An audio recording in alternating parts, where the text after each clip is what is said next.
Oh, nice. Yeah. Shout out Tyler. Good morning, everyone. Heyo. Did I Am Not Ham win the belt today? That's what I've got. Congratulations if that's the case to I Am Not Ham. It wasn't until 9:06. If somebody else got the belt, let me know.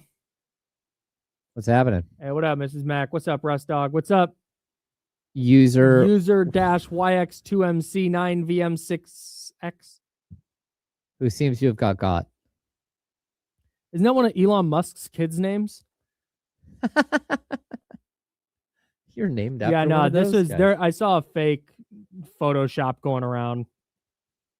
It looked formatted like an ESPN trade photo, but fake. We are up in here. You know, but this is the case. This is baked into being a sports fan. Yep. We'll talk about it. We'll dive in. Johnny G's in here. Michigan's in here. Dr. David's in here. Shout out to everybody hanging out with us on Martin Luther King Day. What's up, Steven? What up, Zabo? Zabo, you got to mention in my group chat for the Dynasty Fantasy League I'm in, because the league belongs to a buddy of mine who it's been going for like 12 or 13 years now, and he is a Florida guy, so a bunch of the guys in the group are Tampa fans, and so they were bitching about Todd Bowles today, and I was like, you know, I host a radio show in Sacramento, and one of the people in our YouTube chat has a meltdown about Todd Bowles once a day. That's funny. What up? Seth Brown has signed with the Yankees to on a minor league deal. Did they hire him, or are they just interviewing him? Who? Brian Dable in Buffalo. Oh, What's up, Spencer? What up, Wheezy? man, all the A's were at the game last night. Yeah, they were.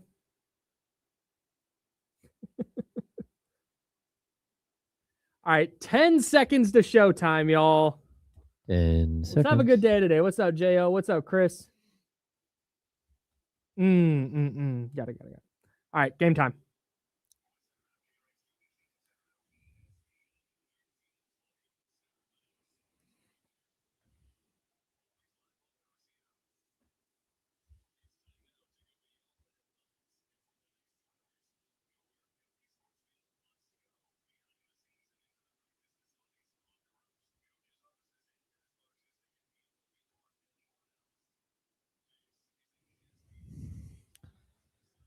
Oh, good morning. A happy Monday. A happy Martin Luther King Jr. Day. We are live. We are local. That's James Ham. I'm Kyle Madsen. We're hanging out with you till noon. Then D-Lo and KC will take over and take you up to 4 o'clock because we needed to be here for you on this holiday Monday. It's really weird. Like, usually Fridays in this office are a work from home day for most of the sales staff. Mm-hmm.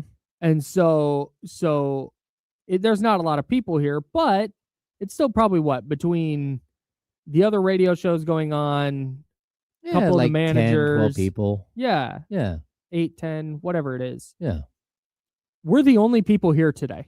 Yeah, there's no one in the building. Like not there's no one here and it's 3 or 4. No, there's 0 other people here. Yeah, it's weird. It's very strange. Yeah, we can just like run up and down the aisle and have all the lights turn on and we go could back and forth. Yeah, we could. It'd be like the scene in The Breakfast Club in the library. Yep. Where they get stoned. Yeah, it would be just like that. The entire scene, the entire movie is in the library. So we decided that we needed to be here today because the 49ers had a playoff game. The Kings had won 4 in a row. And we thank everybody for hanging out with us, whether you're on 1320 AM or 98.5 FM HD2, which I can't recommend enough. If you have an HD function on your car radio, use that, go to 98.5, and then switch over to 2, and it is crystal clear. It sounds amazing. Those of you on YouTube and Twitch, hello, hi, good morning. YouTube.com/ESPN1320, Twitch.tv/ESPN1320. All right, the Kings lost last night. We'll dive into that because there's the 4-game win streak is over, but there's still plenty of intrigue with the Kings. And that's great because I figured by this point in January, we'd be like, hey, can the season end now? But no, there's some interesting stuff going on. We got to talk about this 49ers loss on Saturday night, 41-6. Mm. And I feel ridiculous saying this as a perpetually pessimistic person when it comes to the 49ers. That you are. I did not, and maybe I'm wrong here. Maybe I'm burying my head in the sand or up my you-know-what, depending on how you feel about me. I losing 41-6 to a division rival that you lost to the 2 weeks ago, scoring 9 points across 8 quarters, all the bad things. Pick a bad thing that happened.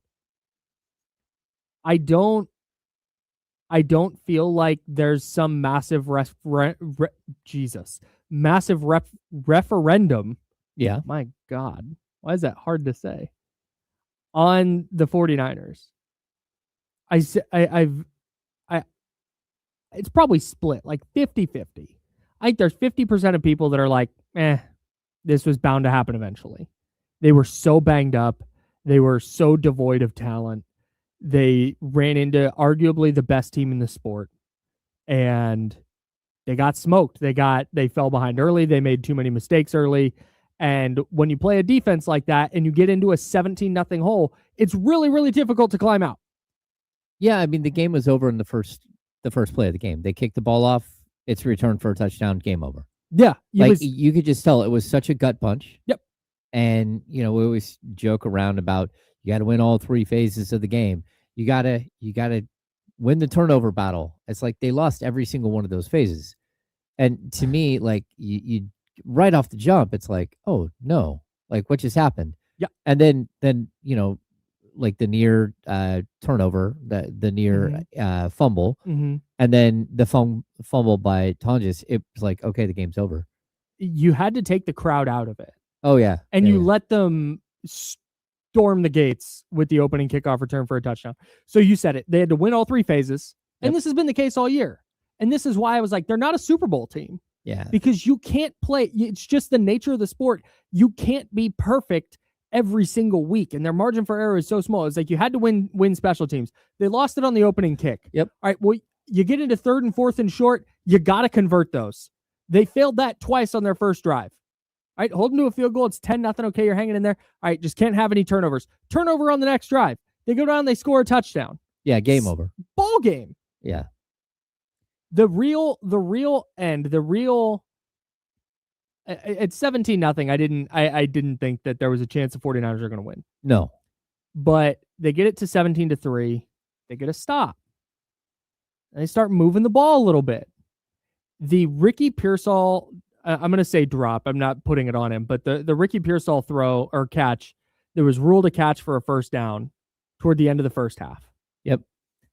If that's a first down, that being ruled a drop, where instead of 1st and 10, Niners get to wind more of the clock at the end of the first half, they get to the edge of the red zone, where, again, in that first half, they were moving the ball. Mm-hmm. You're going, all right, they score a touchdown here, you get it to 17-10, you keep Seattle from scoring, which there wouldn't have been a ton of time left at the end of the half. You get the ball to start the second half. This is interesting, at least. Yeah. Real quick, Pearsall drops that ball. They kick a field goal, 17-6. No chance. You're toast. Yeah. And, Damian talks about, like, he doesn't believe in house money. I thought the Niners were playing on house money the entire time. Like, anything they got after, when they beat the Bears, anything after that was gravy. Yep. And the fact that they lost to Seattle twice, okay. I mean, Seattle's a really good team. They did, unfortunately, Adam Schefter just announced that Zach Charbonnet suffered a season-ending knee injury. It's a significant knee injury that will require surgery. Oh, that's brutal. So that takes the wind out of their sails a little bit. But even when Charbonnet went down, you were like, okay, can they hold up with just Kenneth Walker? It just didn't matter. The 49ers, we talked about it. Like, they didn't make Sam Darnold beat them. Nope. No, they couldn't stop the run, just like they couldn't stop the run a couple of weeks before. Yep. And they didn't scheme well enough for the run. Yep. And that was it. Like, you just let them, like, literally run all over you. Mm-hmm. and it was unfortunate to watch. And I just thought it was like, of all the games this weekend, it's the only one that was a dud. All the other games were like really high quality, super fun. But this is where the 49ers, like, it was always going to end before the Super Bowl.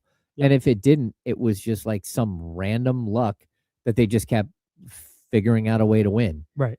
And that just, again, their luck just, it ended. Yeah. There's nothing they could do about it. Yeah, it ended in the regular season when they got beat to heck by Seattle at home. Mm-hmm. And that was a forecast of, hey, this is what a really good team is going to do to the Niners. And then they went and played Philly, which was not a really good team.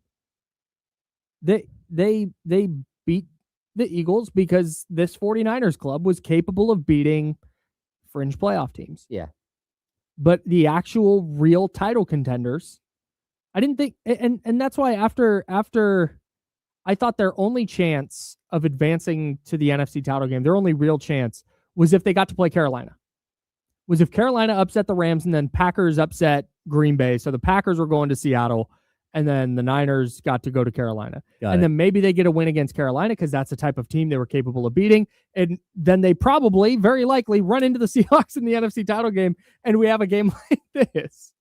So they got blown out in every single sense of the word. Yes. I think it's also important to remember, though, while people reel and they want this person fired and that person fired, speaking of which, 916-909-1320, 916-909-1320 is the phone line if you would like to jump in on the conversation. How you feeling after the 49ers 41-6 loss to the Seahawks?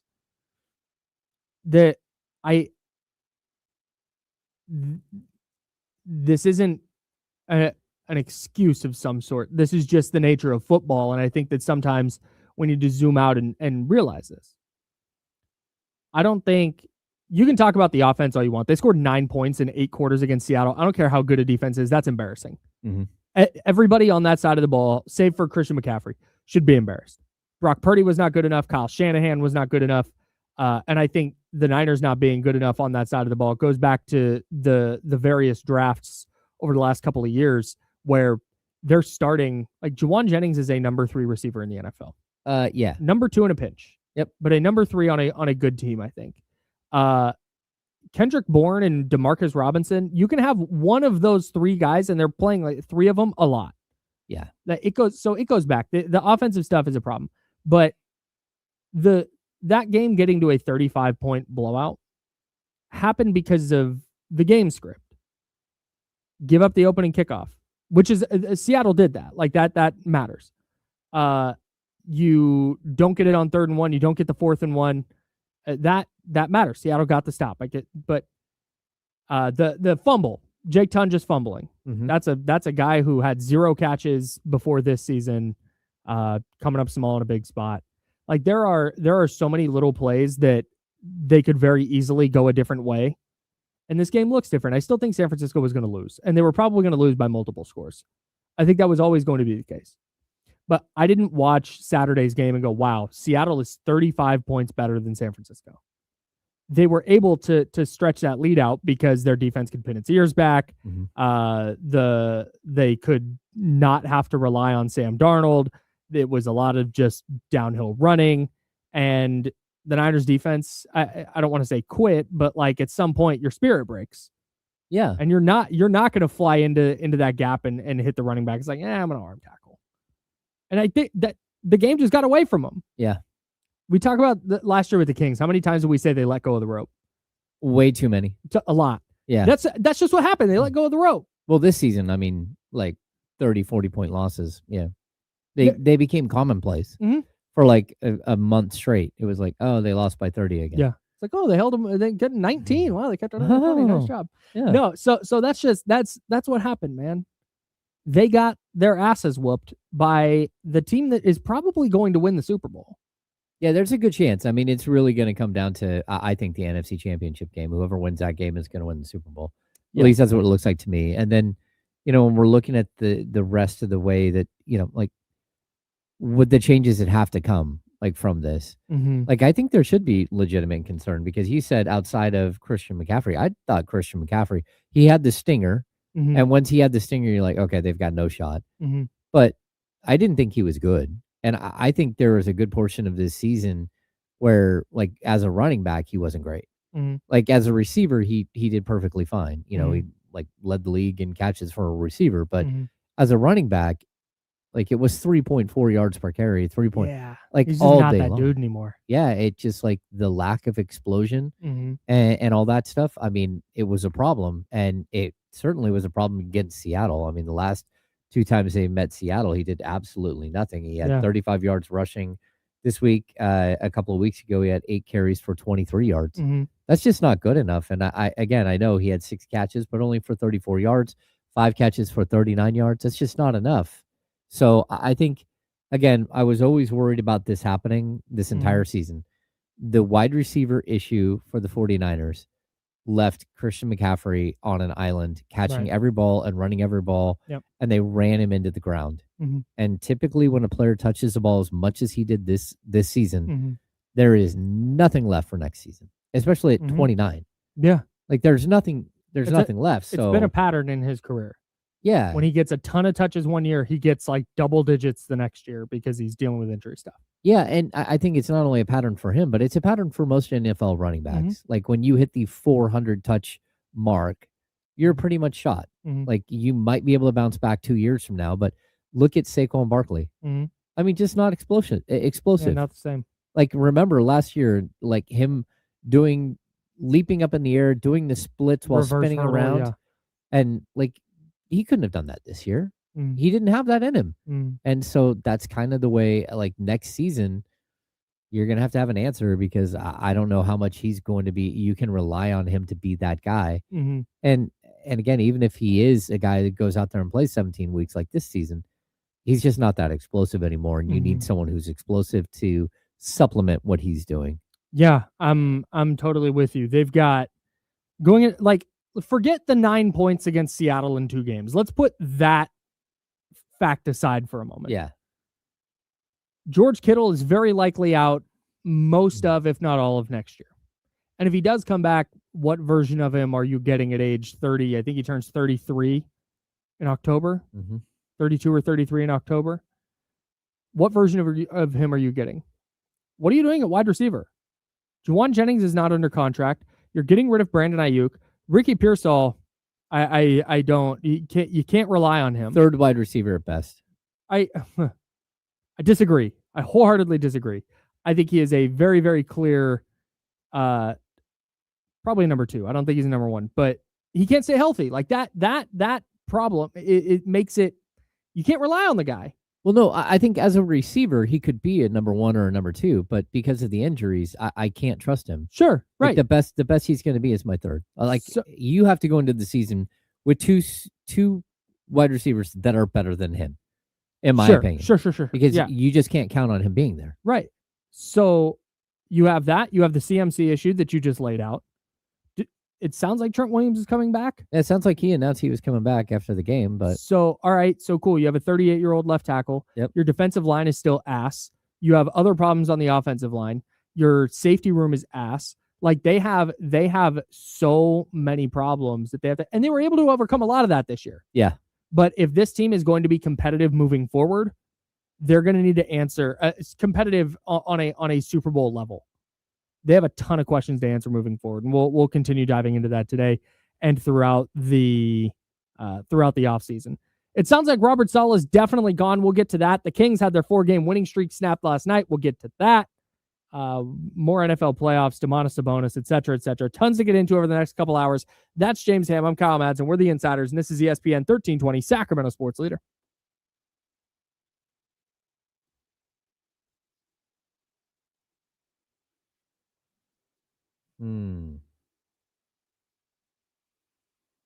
There's a basketball game going on right now? Yeah, man. MLK. Oh, we got Milwaukee.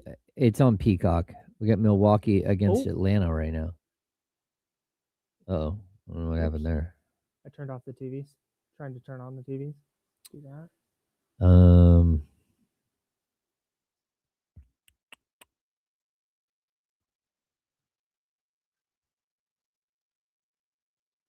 Do we think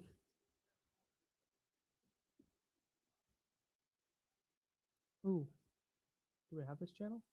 That'd be so clutch. Hell yeah, let's go. Oh, that was a foul. Right. He's developed so well, Jalen Johnson. Dongers. Still had 5 catches for 59 yards.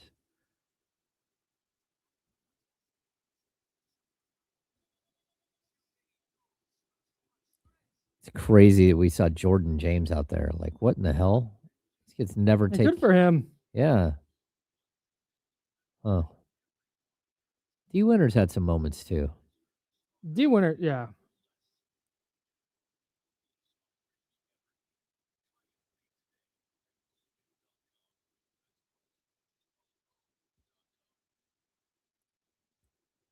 Yeah, they really have to attack that defensive line.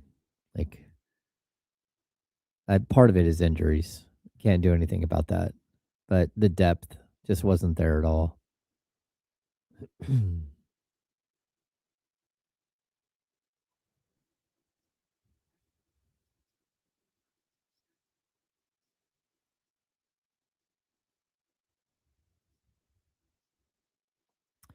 Yeah, Brian, that was so brutal. And the worst part was, I don't even think it was on a play that matters. That Bo Nix snapped his ankle. What was that play call? Like, just roll out and go lay down at the... It was so weird because it did they needed to drive there. Yeah. They were trying to gain yards. Just weird. So strange. Firing McDermott's fine. Firing McDermott and promoting Brandon fucking Bean is what's crazy. Yeah.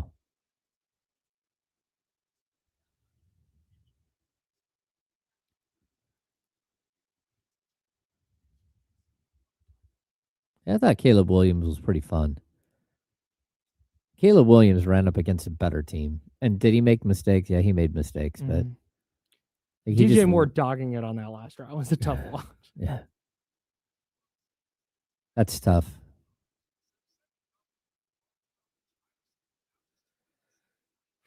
These Atlanta uniforms are good. The Peachtree jerseys. Those are sick. Big fan of that.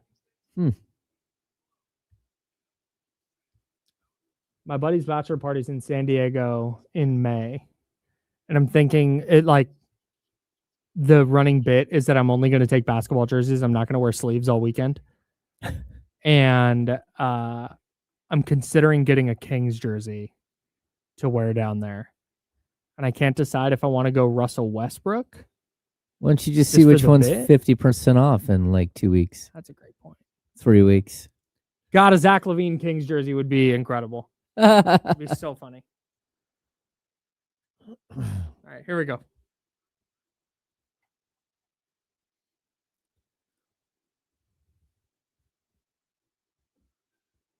Welcome back to the Insiders with James Ham and Kyle Madsen on ESPN 1320.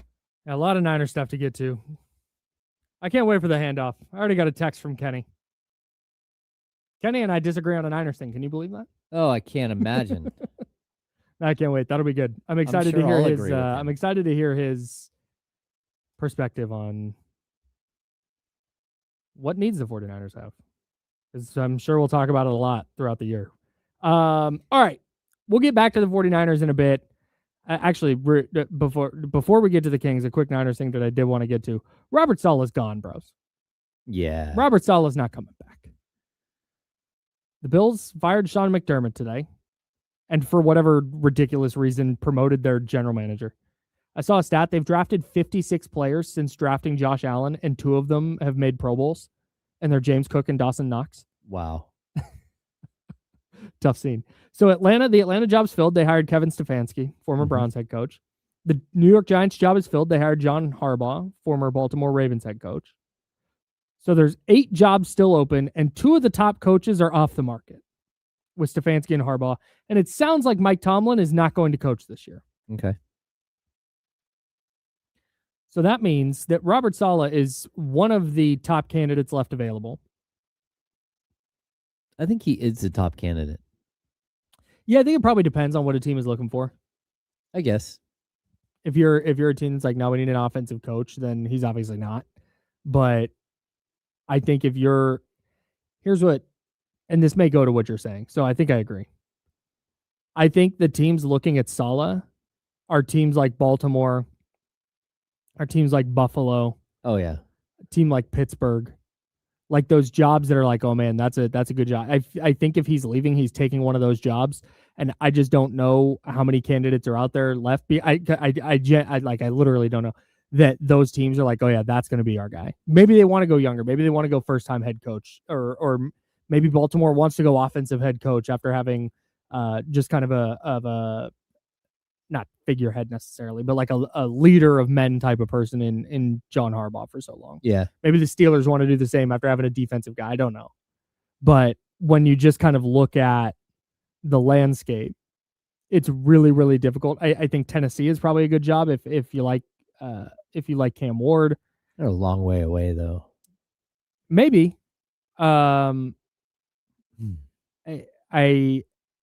If you're into hey, I get to start at square one and build this thing from scratch, like you're looking at Vegas. Yeah. Max Crosby, Ashton Genty, Brock Bowers. So I think there's some good jobs out there that Saleh would want to leave for, and I'm having a really, really hard time seeing him coming back. It's funny. We had a conversation with Doug Christie yesterday in pregame, and it was I think I asked a question to open about just how much different it felt for him to be on a 4-game win streak than on, what the rest of the season's been like. And then it evolved, like the conversation between me and Jason Anderson, we kept asking questions, and then Brennan asked a question, and we're just kind of drawing more out of Doug about his experience last year versus this year. And I think the reason I'm bringing this up is because I think Robert Saleh is going to have a much different perspective on being an NFL head coach the second time around. Mm-hmm. Number one, he's going to choose a winner. He's not Mm-hmm. going to have to go take over a team like the Jets, who are a franchise that it doesn't matter who's coached there. Sure. They struggle, right? And then on top of that, like, the mistakes you made the first time, and you're going to rectify that when you move forward. You're Mhm. going to try to get the right people. You're going to try to get your people. You're going to try to build something that is just different, but you also have all this experience. And I think it's interesting to watch a head coach like Doug Christie, who last season, was just had his hands tied behind his back. They traded his best player. They, coaches are dropping like flies. They didn't replace him. They didn't replace, Luke Laux leaves. They just had all of these things playing against them. And he was able to do a pretty good job, right? 27-24. And then you get to this season, it's like, well, what happened? And it's just a different world. Sure. Because all of the actual coaching duties, they fell on Doug last year, but they didn't truly fall on Doug. Now it's like you hire a giant staff, and all that means is that you've got to be a manager of like 25 people. Right. And so it just becomes more and more difficult. So I think Saleh is going to be an incredible head coach this next time around. I agree. And I think he's going to win. And I think he's going to choose the job that gives him the best opportunity to win. And for me, like, I'd have to think, do I want to play in the snow? Do I want to be in Buffalo? Sure. Do I want to be in Baltimore? Like, Buffalo's about to get a dome, so you're good there. Yeah. So, but I'm like, one of those two teams, I'm probably going to, because I think that they've got the quarterback. Like, you would, if you could go to a team that has an MVP quarterback, that's where you should go. Yeah. So, as opposed 100%. to going to the Jets and hoping that Zach Wilson works out. Sure. The problem is with the Bills specifically, and I don't want to get too far into the weeds on the coaching stuff. I want to get to last night's Kings game. But the problem with the Bills is they just promoted the GM who put together the team that wasn't good enough to get back to a conference title game. Yeah, but and who's drafted 2 Pro Bowlers since 2018. I'm with you, but I think if we look at the way that the 49ers are run, like, Kyle Shanahan makes a ton of those decisions. I think that might clear the way, him moving up above a general manager position, but for Saleh to come in and be more of a, hey, this is my group. I don't know. Feels like they made Sean McDermott the fall guy, and that would bug the heck out of me. Yeah, no, that's true. All right. let's get to the Kings loss last night to the Portland Trailblazers. The 4-game win streak is snapped, but still a lot of intrigue with the Kings. Let's get to 6. How'd yesterday's Kings game go? Kings insider James Ham has 6 notes you need to know. Here are James Ham's 6 quick thoughts. Yeah, we got 6 quick thoughts. James Ham, Kings Beat, kingsbeat.com. Subscribe today. James Ham, what's number 1? Russell Wilson's still a bucket. I don't know what's going on right now. Russell Wilson is not a bucket. Russell Westbrook. I don't know what's going on right now with his shooting, but he's 3 of 6 from 3 last night, scored 23 points, had 7 assists, had 3 steals. You know, like he didn't have the big rebounding numbers, but all of a sudden the Kings have a glut of big men that are rebounding. He just goes out there and does his thing. And I don't know if it's always a good thing, but it's pretty impressive that a guy who's 37 has no problems going out there and playing the way that he does. And if you look at his stats, he's starting to put up stats that are like better than any of the last 5 years that he's played. Mm-hmm. And that's probably because the Kings are giving him like every opportunity to do that. Mm-hmm. But still like very impressive what he's doing for a player in his 18th season. 3rd on the team in 3-point percentage at 36.1%. Yeah, that's crazy. That's insane. Is that the highest of his career? 2nd highest of his career? I bet I'm guessing it's the highest on any kind of real volume. Yeah. We have the technology here. Yeah, it's the highest of his career by a lot, by 18% actually. By 0.18. So 2%. 0.18. Yeah. Yeah, it's really crazy to watch a player who is reinventing himself again. Like that's what you're seeing. You're seeing him. He's worked tirelessly on that shot. You can tell. And it's a bit robotic at times. And when he does the whole pump fake and then stands there and then all of a sudden throws it up awkwardly, that's not a good look either. But I think that he is, he's been everything that the Kings out there were getting and maybe more. Yeah, man. He's been very, very good. The production matching the play style, I think, is the ideal. Yeah. And yeah, we talked about this the other day. If the Kings want to keep him around for another couple of years to usher in a new era of Kings basketball, I wouldn't hate it at all. Number 2. You know, there's a stretch not too long ago, like 2 weeks ago, when Malik Monk was getting DMP CDs, did not play coach's decisions. That seems to have gone away, and now he's just been incredible. Like Russell Westbrook, he's hitting his threes. I think last night 5 of 9 from 3. Yep. 13 of his 23 points came in the first half. He was electric in the first half. And there's actually a moment in the late 4th quarter where I think they were down, I think it was 112-107. And if he hits a 3, it would have blown the roof off the building. I was so sure that was going down. Yeah. The one above the break on the left side. Yeah. My God. I was like, you got to get it to I was so sure it was going in. Yeah, I was too. And like, look, Malik is, he's kind of battled through whatever it was this season, and it feels like he's come out the other side. I do want to see him on the court. I'm just going to keep saying this as a primary ball handler. I need to see him create for himself and for others. We've somehow gotten back to the point where Malik Monk is the only real point guard on the roster. Yeah. Like, God bless Russell Westbrook. I will not understate his importance, but it feels like Malik's the only guy who handles the ball the way he does, can score the way he does, and distribute the way he does. Like they spent so much time trying to find point guards, and yet it appears through at least the last week or so, that Malik Monk is their best option at that position. He was. We're right back here. But then Dennis Schroeder came back from his 3-game suspension, and you're seeing like some give and take here. And to be honest with you, I don't want to see give and take. I don't want to see Dennis Schroeder anymore. Yeah, I want to see Malik Monk as a primary, like off the bench. Yeah. If when you go to the second unit, give Malik the ball. Like, he doesn't have to bring the ball up the court. You can have Keon Ellis or someone else do that. But once it's up across the midcourt line, I want to see him in the pick and roll. I want to see him creating. Yep. And I don't know that we're going to see that. Just because I don't think we're going to. Schroeder's back. Yeah. Disappointing. Number 3. The jumper was pure. Like, look, you can have a lot of complaints about Zach LaVine. I think he's been better defensively this year. I think we need to see more aggression and stuff like that. But when he decides to like hit all of his jump shots, it's just a beautiful thing to watch. Like, he barely hits the rim. at all on his shot.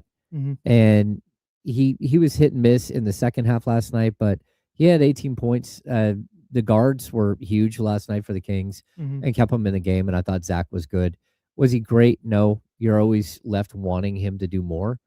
But I think for where we're at with Zach LaVine, it was a pretty solid game. Can I be honest? Yep. I'm exhausted about talking about Zach LaVine. Yeah, it's just kind of is what it is, right? This is great. Yeah. Cool, man. Yeah. It looks good when the jumper goes in, for sure. Yep. Number 4. Easing back in. Domas missed 17 games with a meniscus tear. He had a couple of setbacks, it sounded like, with his knee, that took longer than expected. It probably was a 2-month injury. It was probably a bigger meniscus tear than what they first thought. But you can see that they're slowly bringing him back. He had 8 rebounds. He had 8 points. He had 2 assists in 20 minutes. He does not look like he's moving well on the defensive end yet. No, he does not have a bunch of lift. He had the one huge dunk over the top of 3 Blazers, but he's just not there yet. Again, you miss a third of the season, you're going to look like this. And so he's working his way back, and he wants to be on the court. He wants to play. I don't know what's going to happen with him down the road. I thought it was very interesting that Doug Christie did not go back to him super late in the game and left Dylan Cardwell in the game. But at the same time, if I've got a player who makes $42 million and he's got a knee injury and you're bringing him back slow and he's been sitting there for 15 minutes, I'm not putting him back in the game in the last 4 minutes and seeing how it goes. Yeah, man. And we'll get further into this later, but you also needed stops down the stretch, and you said it. I know Domas is not a great defender. I'm not saying that by any stretch, but he at least contests and tries. And last night he was getting blown by. Yeah, and was not at all effective in the paint. I get why Doug Christie down the stretch last night, when they needed to get stops, left Domas on the bench. But we'll talk more about that in a bit. Number 5. Keep shooting. You can see Max Reno getting extremely frustrated. He came in shooting 56% from the field. The little half hook wasn't falling earlier in the game, and then he finally hit one, and then missed a couple more, and then he finally hit another one, and you could see him really in his own head, I can't believe I'm missing shots. He finished 3 of 11 from the field with 6 points and 9 rebounds, but look, this is a process. Sometimes you're going to go up against a gigantic human being and Donovan Clingham, and you're going to get beat up. Yep. But I also like that he got in a little scuffle with him. Showed a little fight. It was hey, look at that. So this is a progression. We're going to see how it goes, but it's going to take a little while for him to be good at every facet. And we're pretty deep. We're 42 games into this year. He's going to hit walls here at any moment. Oh yeah, where it's oh boy, you're really glad that you have Cardwell. You're really glad that you have Domantas Sabonis. Because there's going to be points where Max will be unplayable for stretches, and that's just part of being a rookie. Yeah, he was mic'd up last night on the broadcast, and after one of his shots, he went, "Oh, thank God!" After it went in. I saw him yeah, he did the whole It's hey man, relax, it's all good. I'm also I You're forgot a second-round pick. I forgot that he was mic'd up. I'm not listening to the broadcast while I'm there. Yeah. And I forgot I had heard that he was going to be mic'd up. I bet you that played a part in him missing shots. He was just nervous and anxious because something new was happening. And it's not what was it, Mark Canna that they had mic'd up and oh, shoot, hang on, the ball got hit to me. Oh, that's not good. Yeah. Yeah. Not his best night, but I mean, also it happens. It does. Number 6. He's becoming a threat. Dylan Cardwell had his first double-double last night. He had 12 points, 10 rebounds. There's this crazy stat that I guess Mark Jones put out there. Dylan Cardwell, in his life, has never scored 20 points in an actual basketball game. Maybe in a pickup game, maybe in practice, but high school, college, pros, he's never scored 20 in a game. He's just a defensive player, and he's finding the dunker spot. And it's really interesting to watch because he's always open. Every time that a guard drives to the basket and everything kind of swarms around him, he's just right there wide open. And he's starting to show a little half hook.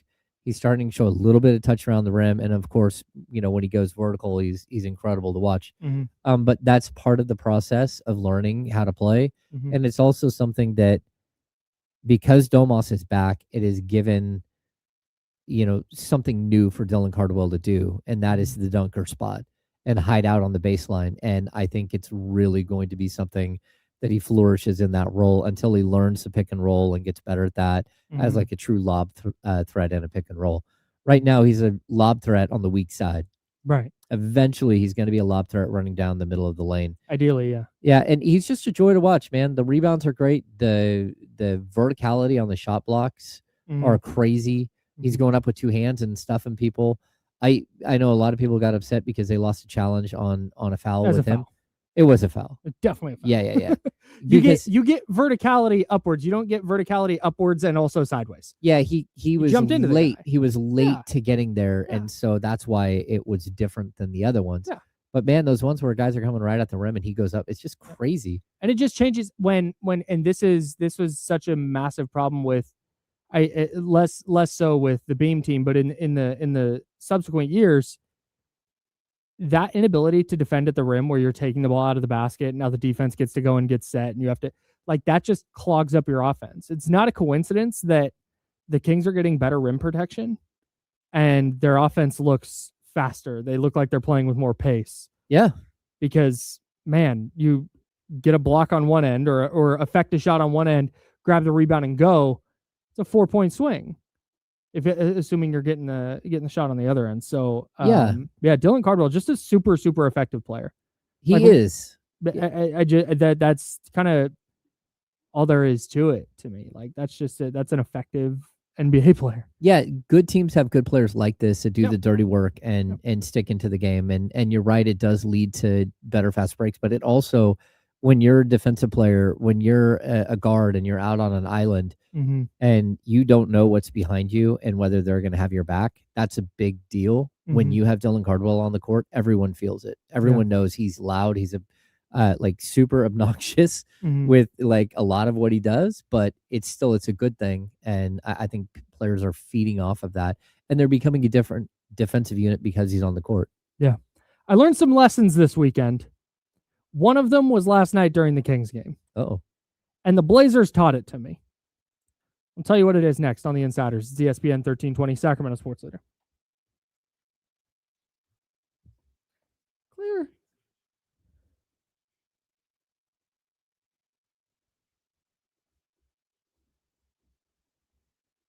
Yeah, I think Dylan Cardwell is a ton of fun. Like I don't know if the antics are gonna be. Can I do a take? Yeah. About this? I'm here for it. Yeah. Do your celebrating. Do that. When you make a shot that cuts the lead back to 11 with 5 minutes left, I need you to just get back and play defense. Yeah, it's more like scoring a touchdown when you're and doing a huge celebration in the end zone when you cut the lead to 35-14. Right. Yeah. Like I'm not. I never want to be old man yells at cloud. Yeah. But it looks really great when he blocks a shot in the first quarter and he salutes and he's getting the crowd into it. And be like, yeah. When you can't cut into, or you've gotten it to 5 and then the lead blows up back to 13 and you hit a layup to make it 11. We don't need all that. Yeah. And Scout, you say be who you are. I guess. Rodman made a career out of those antics. Rodman made a career out of those antics because Dennis Rodman has mental health issues. It's different. Like Dylan Cardwell does not have mental health issues.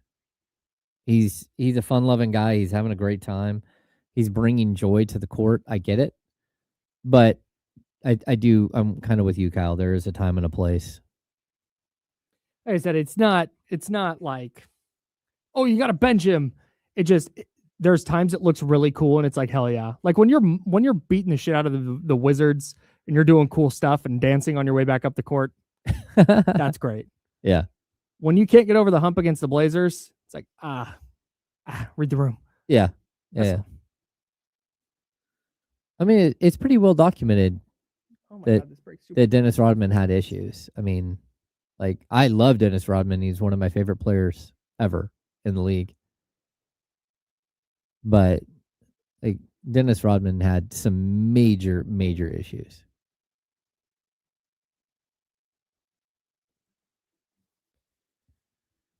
Dylan Cardwell, on the other hand, is just out there having like the time of his life. That's the thing. He's at least having a good time, and Yeah. the Kings need that so bad. Uh-huh. Like, the vibes are just so terrible. So, like I said, it's not an anti-celebration take. It's just more like, hey. Well, yeah. And like, if Dennis Rodman could have controlled some of his stuff, like, number one, he would have been a better teammate, but number two, like, it would have made life easier on him. As a person who was born in 1990 and was only very passively aware of the Michael Jordan era Bulls. Yeah. Like, I knew MJ was awesome, and I remember like Space Jam coming out, and I very vaguely remember the finals against the Jazz. Learning all that Rodman stuff in the Last Dance doc was crazy. Like, I knew he was out there, but learning the depth of it in the Last Dance doc was like, whoa. Yeah, and like the guy was wild. Like, he's 6'7". Yeah. And could jump out of the gym. And I remember watching him block a shot. I think it was in an all-star game. And like, he's here on the rim and swatted at about 20 rows deep. I think it was a goaltend, but it didn't matter. It was incredible to watch.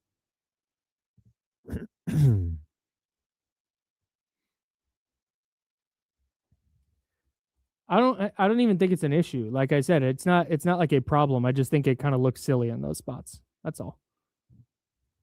I think he does do that though, where he is affecting the defense, because he's not, like, again, you can celebrate a block, but the play a lot of times is still going. Yeah. Right. And it's like, man, put your hands down and start. They're going to score while you're celebrating. So it's fine though. Like I said, it's a very small thing. It's not a wow. Maybe they need to bench this guy. It's nothing crazy like that. Just a thing I noticed last night.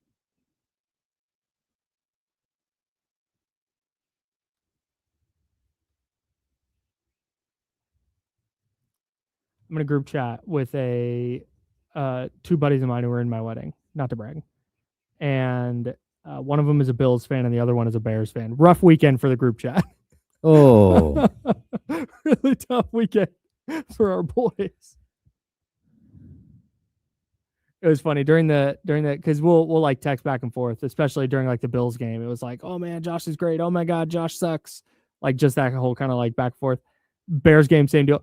There wasn't a peep during the Niner game. Everybody knew. Just don't say anything. It's fine. Landman was really good. I haven't watched Force, Norm.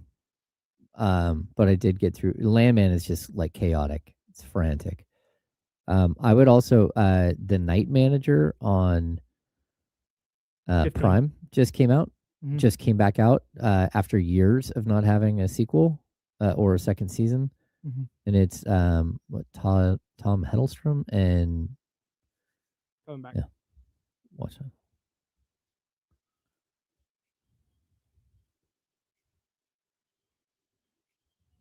Welcome back to the Insiders with James Ham and Kyle Madsen on ESPN 1320. I'm Kyle. That's James. Live and local here on Martin Luther King Jr. Day.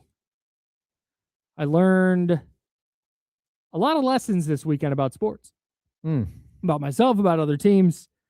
And one of the things I took away from this weekend overall, and this is watching the Blazers play the Kings last night.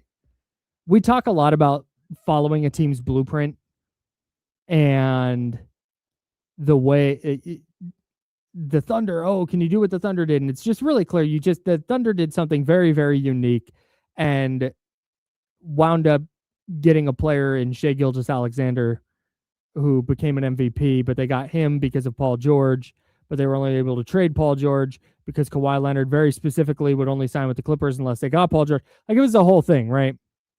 So, okay, you can't fall down. Detroit, okay, yeah, Detroit, but they drafted Cade Cunningham and Jalen Duren and First pick in the Isaiah draft. Stewart, Yeah. and they did a lot of good things otherwise as well. They made some good free agent signings and stuff, but like, man, they picked high in the draft a lot and hit on a ton of those picks. I like the way the Blazers are building their team. And I think it's a really interesting team building blueprint that I don't know if the Kings should necessarily follow it step for step, but it seems like a thing that every team should be able to do. So they've just drafted well for the most part. Mm-hmm. Gotten effective players. Donovan Clingan looks like at the very least an effective NBA center. They've made some mistakes, but they haven't. Yeah. No team's going to be perfect. Like that's baked in. That's baked into the take here. Scoot Henderson not working out. Huge swing and a miss at number 2 overall. Yeah. Like, all right, stuff happens sometimes, but Yang Hansen. But boy, buddy. But yeah, they've made some mistakes for sure. It has not been perfect, and this is not to say they've been perfect, but they've drafted well enough. They identified a player like Tamani Kamara and said, we're not doing this DeAndre Ayton trade without acquiring Tamani Kamara. That's my understanding of the situation. Yeah. They said, we want Ayton, fine. We want Kamara. A guy like Sidi Sissoko. They say, this kind of fits a player archetype. Let's bring him in. Denny Avdia, this, we say depreciated value all the time, depreciating players. Yeah. That was an underappreciated player.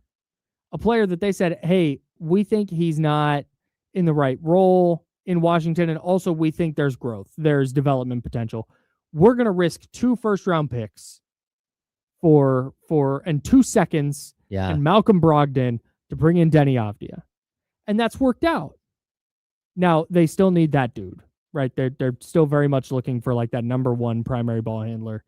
Maybe it's Denny. I don't know if it is. But they very quickly become a team that feels like you could drop that type of player onto that squad, and they're going to be really, really good. They have a identity. They have a player archetype they like and they want.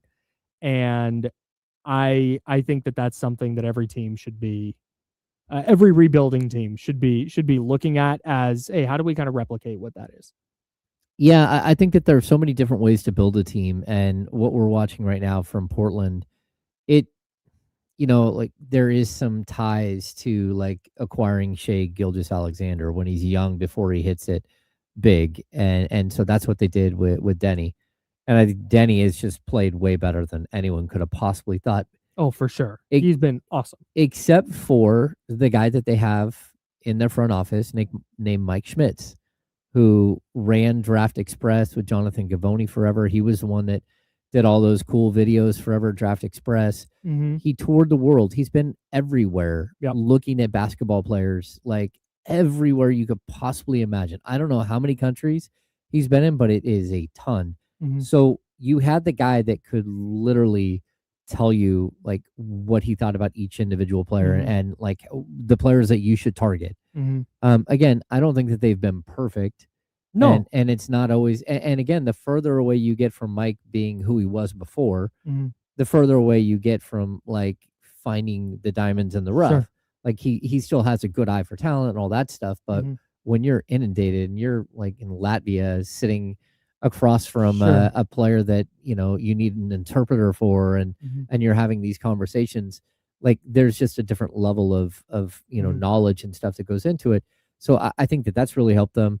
And then like, you're right. Like the CD Sissoko, like people forget he was the Sacramento King. Why'd they let him go? They traded him as part of the Valanciunas deal for matching salary issues, but he wasn't even in Sacramento he was there for a couple of days, like 4 or 5 days. One practice, right? Yeah, they said like super, super nice kid.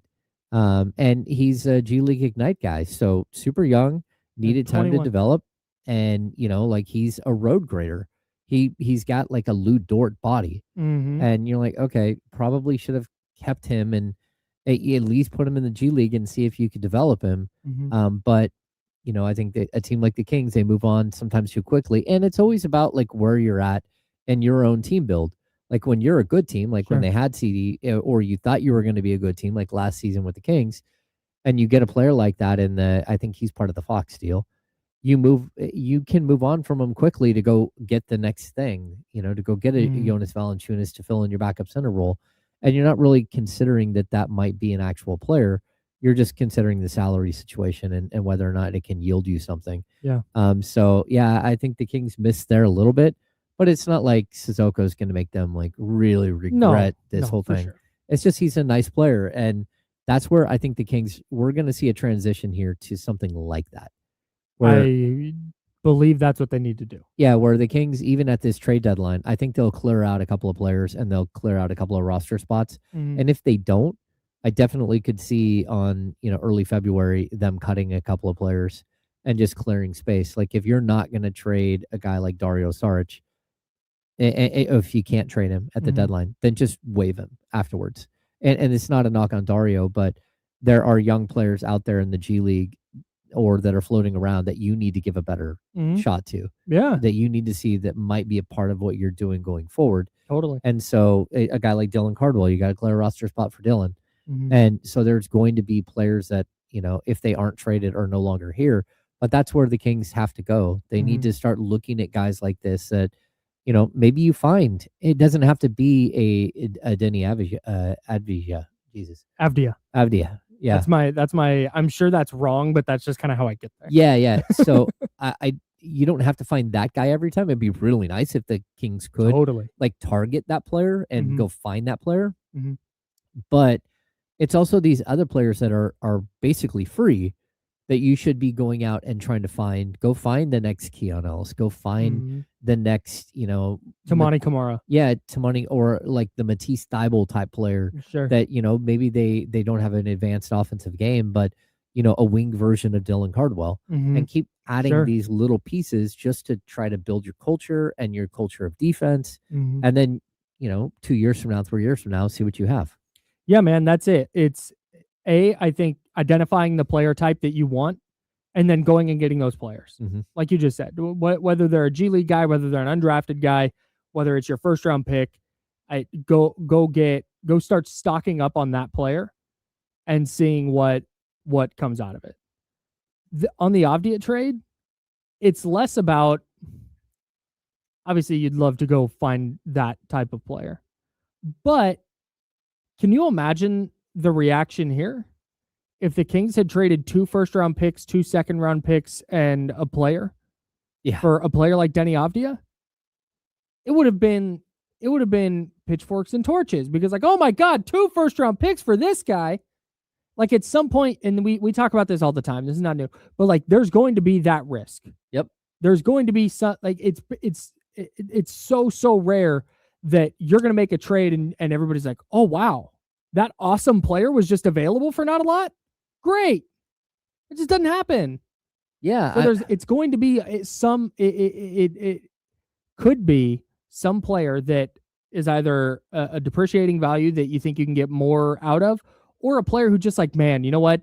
He's been pretty good. We think he can be great.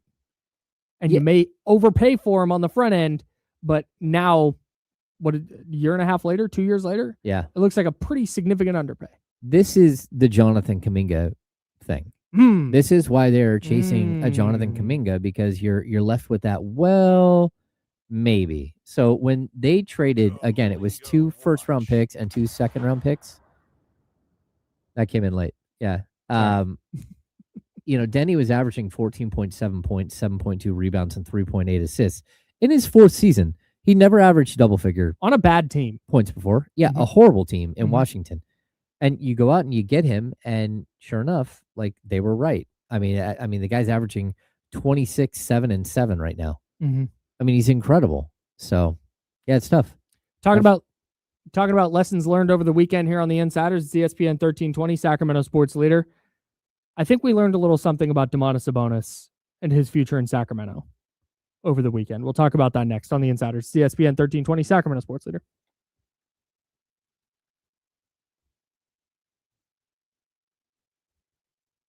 Be right back.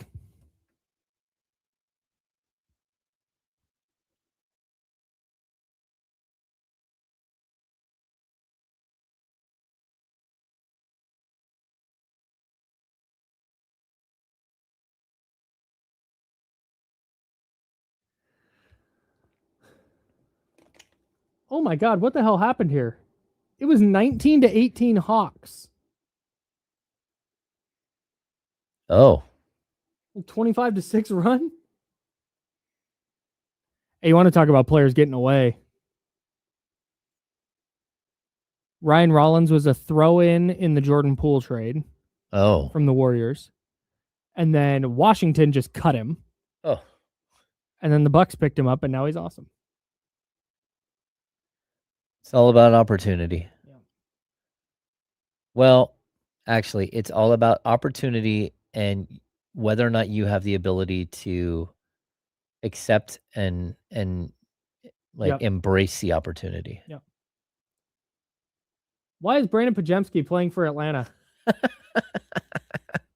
Heed! Pence, no! Oh, it's Corey Kispert. Never mind. I forgot all about that trade.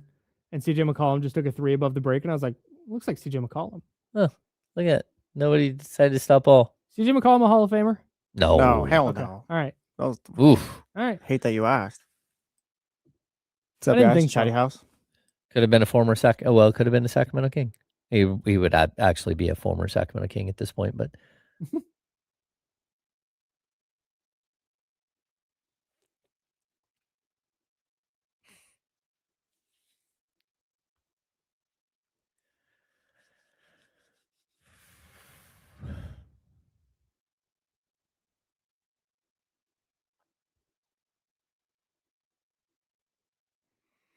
Steven, Miss Mac 10, Spencer, what's up? You got to cash that. I haven't looked into it a lot, but it does not seem like they're progressing very quickly with this stadium. Dr. David, we will get to the whiteboard. Don't you worry. So, West Sac Kings fan. Jesse, I've got you as an L on the whiteboard. For what? 49ers lose to Seahawks by 2 scores. That was by at least That's 2 5 scores. scores, brother. It's by at least 2 scores. No, it says by 2 scores. Well, 5 hey, scores. call it what you want. Hey, we were telling the 2 truth on Friday. I'll scores. tell you that much. I see by 2 scores. It was 5 scores. Do what you want. Thumbs Do down. what you want. It's wrong. Do what you want. I was telling everyone about their favorite team on Friday.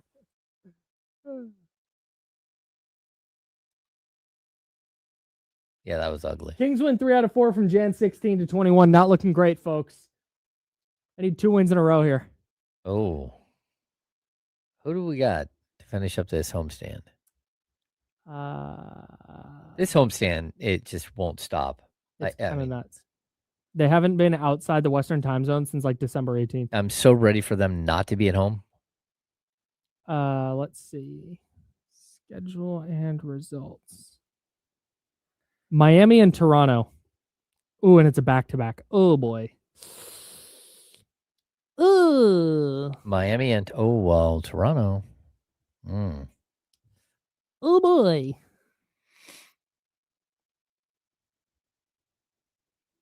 All right, here we go.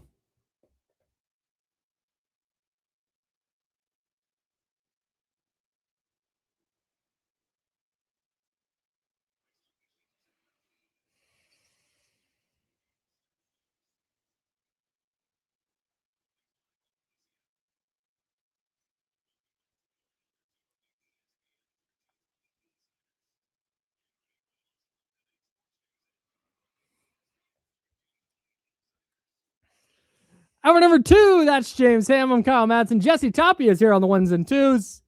He'll be hanging out with you until 4 o'clock because he's also with D'Lo and KC. The handoff coming up in about 45 minutes. D'Lo and KC will join us leading up to their program. Can't wait for the handoff today. It's going to be a lot of fun.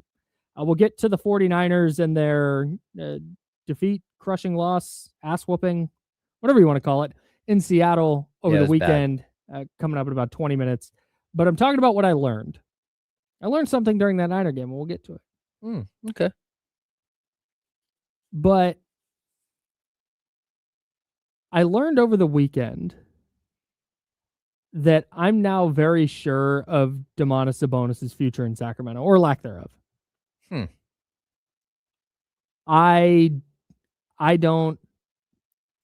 was under the impression for a while that, okay, he comes back healthy, you get him involved in the rotation, maybe he plays well, and maybe he signs an extension that's cheaper than the one he's on now, and he sticks around and he's kind of the veteran leader of this team moving forward. I don't think it's there. And maybe it's just because he's still hurt and getting back into basketball shape. And maybe I'll feel differently 2 or 3 weeks from now. But watching Dylan Cardwell run around, watching Maxime Reynaud continue to develop, watching the way Precious Achiuwa plays basketball, and watching the things that the Kings like about those various players, I just don't know that Sabonis fits with what they're doing moving forward. Yeah, I'm not sure one way or another. I got to be honest. Like, Okay. I see a pathway ahead where you very well could have like a 4-man big rotation with Sabonis, Cardwell, Reynaud, and Precious Achiuwa. Mm-hmm. I also could see a way in which they just go, hey, look, we need to get bad for a couple of years. And in order to get bad, Domas needs to go out the door and open the door like to develop these players even further, to give, like major minutes. We talked about it. There's a way for Domas to play 32 to 35 minutes a game and for everyone else to still play. There just is. But it has to be in the right situation. And I think the interesting thing that we've seen so far in the first 2 games with this sort of, once they've got Domas back, is it's Domas and Dylan Cardwell as his pairing. I like it. I think it's really interesting to watch. I want to see the Max and Domas pairing. We saw a little bit of it last night. I know that Precious Achiuwa and Domantas Sabonis can play together. It's like there's so many things wrong with this team. And I know that, again, Domas's injury and, whether he fits or not is going to be part of whether, a big decision that you have to make. But I also do see like both pathways here. And I do think that there's a way to bring along these young players and just not put all of the onus on them to be great in year 2 or year 3. Like there is a point where you hope that they can take some of this on and be like starters and full-time players. And again, they've been doing that for the last couple of weeks with Domas out. But that doesn't mean that the Kings are like a serviceable NBA team while they're out there. And so you have to get to this point where those players not only are putting up numbers and doing that stuff, but it actually equates to something. And strangely enough, I'll tell you, I think that like most of the things that I see Cardwell and Reynaud do, I think are great. And I also think they're a lot more productive and valuable than some of the veterans who are putting up big offensive numbers, but not really impacting the game. And so I'm okay with it, but I also like I like the dribble handoff that we saw in game 1 with Sabonis back. I thought that they started to move the ball. Some of the guys had to get used to Domas dropping a bounce pass behind his back and like them running onto it. But I think it took like a couple of seconds and people were like, oh man, we forgot that he has that in his bag. And until you get Max able to do that and Dylan able to do more than just set a screen, you're going to need somebody to run the offense through. I just think like the entire design of the team right now is just flawed. And it, nobody looks like they fit at all. And I think there is a way around that, but you got to start moving guys and moving guys that don't fit the system that you want to play. Like the last 2 games, 29 assists last night and 36 on Friday. And the cool thing that I like looking at the box score is both nights 10 players played for the Kings. Both nights all 10 players had an assist. I need that. I need to see that. I need to see that these guys are actually trying to make each other better. And we talked about sharing is caring last night with Doug Christie. And like the reason I bring all this up is because Domas is, top 2 passing big man in the league. Like if you want to run the ball through him, he can actually deliver. And I think he makes it easier, even on a guy like Dylan Cardwell. I don't think it's a big surprise that Domas comes back and Dylan Cardwell is his first double-double. It's because like Domas draws a crowd, number 1. Number 2, he clears out a ton of people on rebounding. And it allows a guy like Dylan Cardwell to go in and get the rebound. But on top of like they're just all eyes are focused on him and the shooters. And now Dylan Cardwell is just hanging out by himself all the time. And so there are ways in which this can work, but how much do the Kings want this to work in the second half of the season is going to be like as big a question as anything else. Sure. I thought it was really telling that Domas didn't close the game last night. We talked about this a little bit earlier. It might have been injury related, but I also feel like you needed stops and Domas wasn't going to give you that. Yeah. And Dylan Cardwell had gave you a better opportunity to. But I this is not a Domas thing. This is, you mentioned Maxime Reynaud and him and Domas playing together. Can Max shoot? Yeah. That's at the college level he did. But sure. At the college level he did. But he's 28.6%, I think, from 3 this year on super low volume. And it doesn't look comfortable. Like the jumper does, it's not like, man, that's going to start going down eventually. I don't feel great about his future as a shooter just because he made some threes in college. And that is such a massive piece of this to me. Because if he's not going to be a stretch 5, a true stretch 5, because there's a difference between, sometimes he can go to the corner and knock one down versus teams have to go defend him over there. They have to warp their defense to make sure that they're guarding the 5 out there on the perimeter. There's a pretty significant difference there. And if Max is knocking down threes at a high clip, and if Domas is going to shoot him at 36%, or shoot them often enough or with enough vigor that teams have to go guard him, because they don't. Like, a huge reason he makes so many is because teams go, great, we'll live with it. And unless they get consistent 3-point shooting out of those guys, I don't know how they all coexist, because Cardwell's never going to get there. I would be stunned if Dylan Cardwell ever becomes a shooter. I just don't think that's not his game, and I'm not ever going to expect that. Yeah, and that's fine. But Precious, Domas, Max, it feels like if all 3 of those guys are going to coexist together, 2 out of those 3 need to hit threes at a clip that teams have to defend it. Yeah, I totally agree with you. Start having real spacing problems. They already have the spacing problems, but I think that when it comes to Reynaud, we're going to see him be a much more active 3-point shooter next season. What they're trying to do right now is they're trying to get him comfortable at the NBA game. They're getting him in the pick and roll. They're feeding him in the pick and roll again and again and again. They're getting him stronger. They're having him be a better rebounder, and they're working on all of these finer nuances. They're going to push him out to the 3-point line at some point, but chances are it'll be next season, because what they don't want to do is overwhelm him, because it's a different position on the floor. When you're playing in the pick and roll, it's very specific. You're rolling. He has sort of he stops short, and that's why he's always about 8 feet away with the little flip shot, which, to be honest with you, is cool. Like, it's cash. Yeah, it's a variance on a pick and roll that, eventually teams will key on. But I still think it reminds me a little bit of the Richaun Holmes thing. Like, it worked for Richaun. He could do that all day long, every single game. Eventually there's going to be, hey, can you take someone off the dribble? Hey, can you shoot the 3 ball at a higher clip? But it's kind of the inverted version of what they did with Keegan Murray in his first year. Keegan Murray's first year, they said, you do nothing but stand in the corner and shoot threes, or above the break threes, right? That's all you're doing. And then as he developed, it's like, okay, you can do this and this. We're going to give you a little bit more here and a little bit more there. That's just kind of the way that you progress, especially big men usually take longer. Sure. So I would assume that next year you're going to see him, and it might not be that he's shooting 38% from 3. It might be that he's 32% on 2 threes a game. And you're like, okay, man, you guys, we got to get that up a little bit. But at the same time, year 3, year 4, where is he at? And is he developing into more of a perimeter version of himself with this really soft touch all around the rim? And that's kind of where you're hoping that he heads. But like, we're in year 1, we're 40 games in, and he hasn't even played 40. It's probably like 30 games he's played. We're going to see the progression of him, and it's going to take a little while to get him to do some of these things, like shoot the 3. I will say, and I totally agree. I'm not trying to make sweeping judgments about him as a player. It's just like, this is the way, if Domas is going to be part of this moving forward. Yeah. That's the developmental steps I think Max is gonna have to take.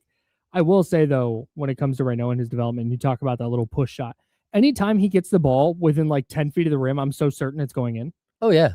And the fact that we're there on January 19th of his rookie season is a testament to him in that development.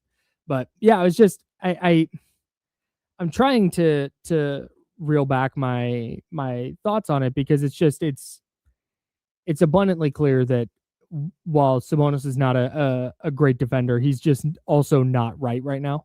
Oh yeah. Whether it's he's still hurt and he's just pushing through it, which I think would surprise nobody, or whether it's because he hasn't, because it's not a wrist injury where you can keep up cardio and you can keep doing certain things to stay in shape. When you have a knee of that nature, a PCL, like you're not doing a whole lot.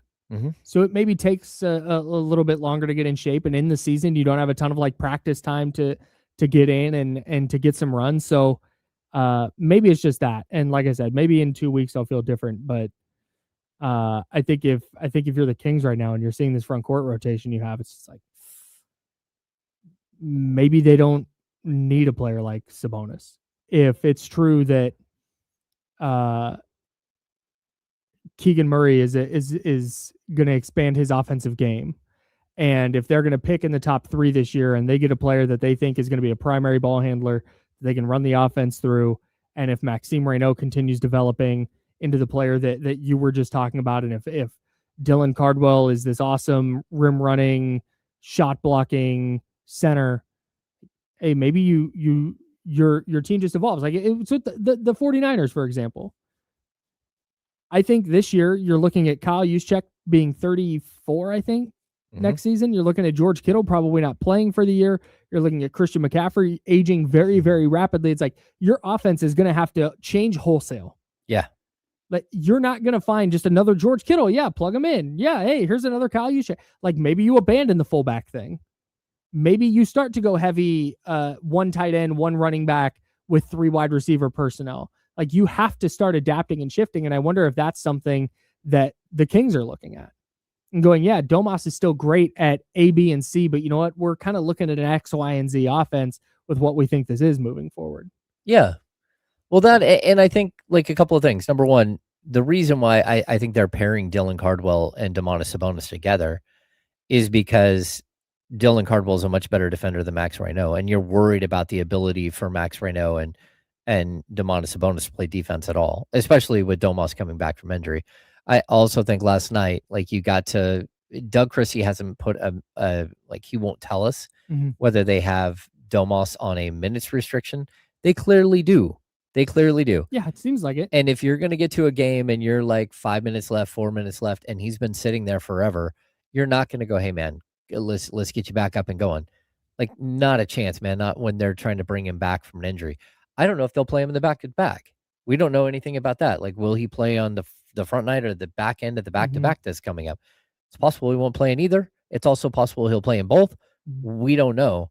But what I would say is that, like, as you're developing these guys, like playing against Domantas Sabonis, learning from Domantas Sabonis would be a tremendous boost for these guys.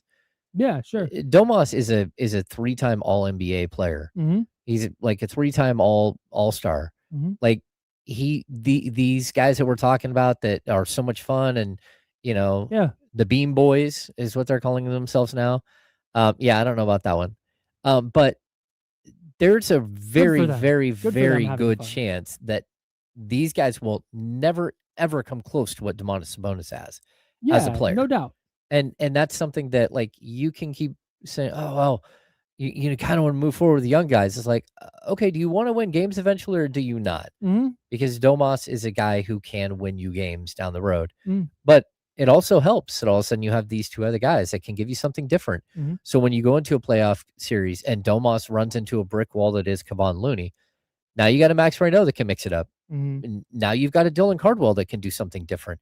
When you're getting dominated on the offensive glass, like what happened in that series against the Warriors, it wasn't Domas's fault that they were boxing him out with 2 guys and other people were getting rebounds.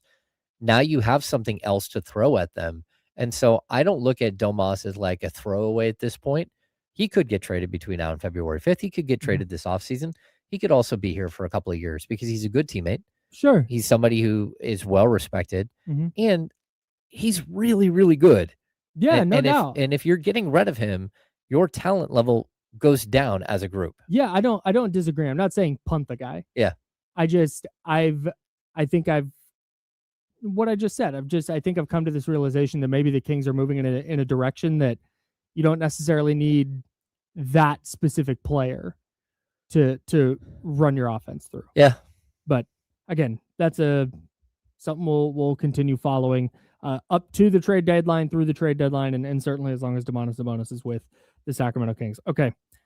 Another thing I learned over the weekend, I learned during the 49ers game, and I learned like 4 minutes into the third quarter. I learned this during the 49ers game. I'll tell you what it is next on ESPN 1320, Sacramento Sports Leader.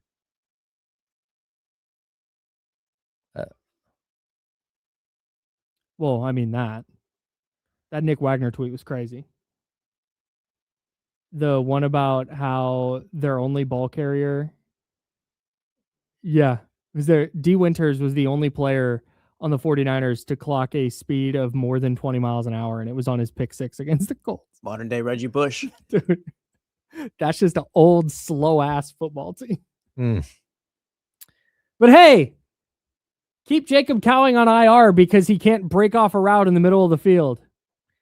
They just announced offense, Western Conference and Eastern Conference All-Stars, the starters.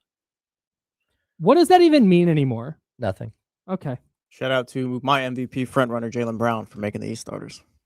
Yeah. Jaylen Brown's your MVP frontrunner, really? I'm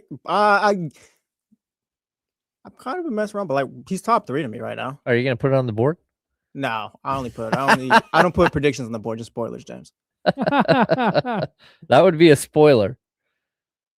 Jalen Brunson, Giannis, Tyrese Maxey, Cade Cunningham, Jaylen Brown. That feels right to me. Who is the MVP frontrunner right now?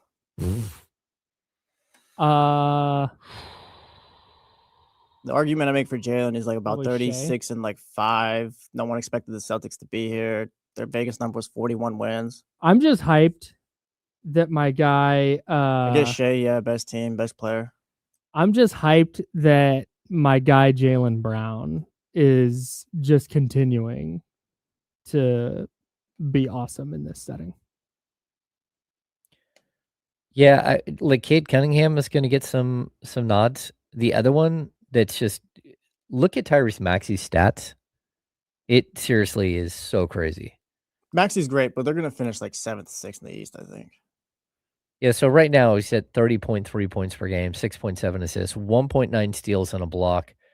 He's playing 39.3 minutes a game, and he's shooting 22.3 shots per game. 40% from 3, 47.4 from the field.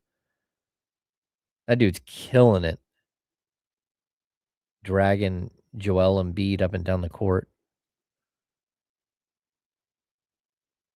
I think Cade is on the MVP list.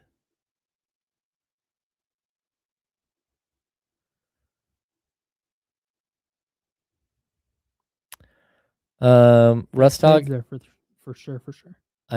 Yeah, they should consider it, but who's going to take that contract with him coming off a major knee injury? And what is that? That's his second full ACL tear, right?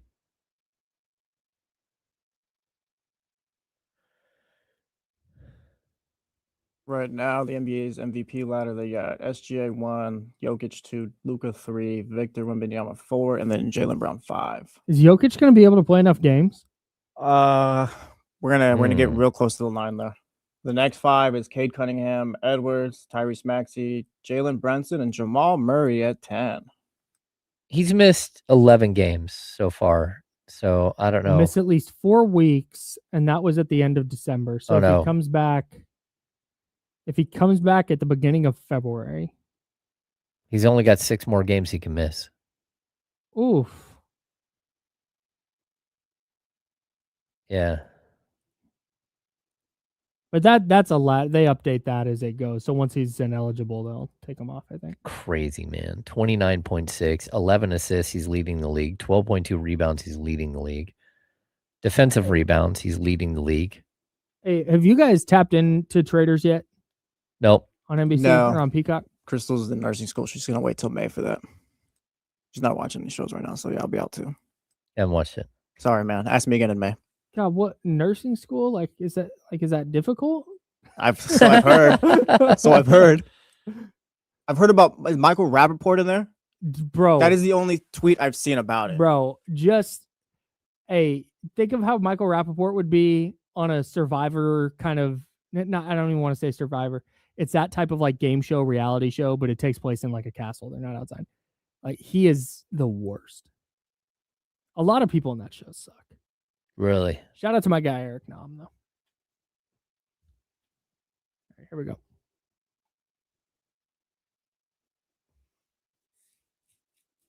Welcome back to the Insiders with James Ham and Kyle Madsen on ESPN 1320. Here's another thing I learned over the weekend. This isn't what I learned. I'm just going to say this. James is there. I'm Kyle. Jesse Tapia is helping us out. Salute to Jesse. So I've battled with this for a long time internally, but I think I've landed on a firm answer for myself. Nice. This is fully subjective. You might feel differently, and that's okay. I'm not even going to disagree with you if you feel differently. For me, I learned this weekend that I would way rather, in a playoff game, have my favorite team lose by 35 than lose by 3. I've watched the Niners lose the Ravens Super Bowl. I've watched them lose 2 Super Bowls to the Chiefs. Watched them lose an NFC title game to the New York Giants. I've watched them lose an NFC title game to the Los Angeles Rams. All of those close losses. You know which one doesn't sting that bad? The 2022 NFC title game against the Eagles. They lost 31-7. Like, yeah, it happened. The Ravens Super Bowl at halftime, or excuse me, not at halftime, when the lights went out at the Superdome. I remember talking to my dad. We're at a big Super Bowl party, and I remember talking to my dad, like, hey, you know what? I'm at peace with this. It's a really good team. It's the first time they've been in the Super Bowl in my like cognizant life.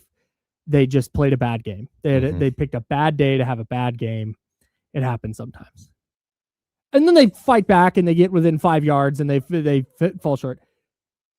And then this weekend, it was 17-0, FYI, in case you missed it. They fell behind 17-0 in the first 11 minutes. And then they kick a field goal. And then they get a stop. It's like, okay, they're hanging around. I talked about this earlier. The Ricky Pearsall drop was the turning point for me. Or the Ricky Pearsall catch turned into a non-catch. Because that was going to be a first down, late first half. They're knocking on the doorstep of the red zone. It's like, ooh, okay. All right, this is interesting. But instead, they kick a field goal. Now it's 17-6. Then the Seahawks go down. They score another touchdown. 24-6 at half. All right. 4 minutes into the second half, it's over. The miracle is not happening. And I can start coming to terms with it. And they got smoked by a way better team. Yeah.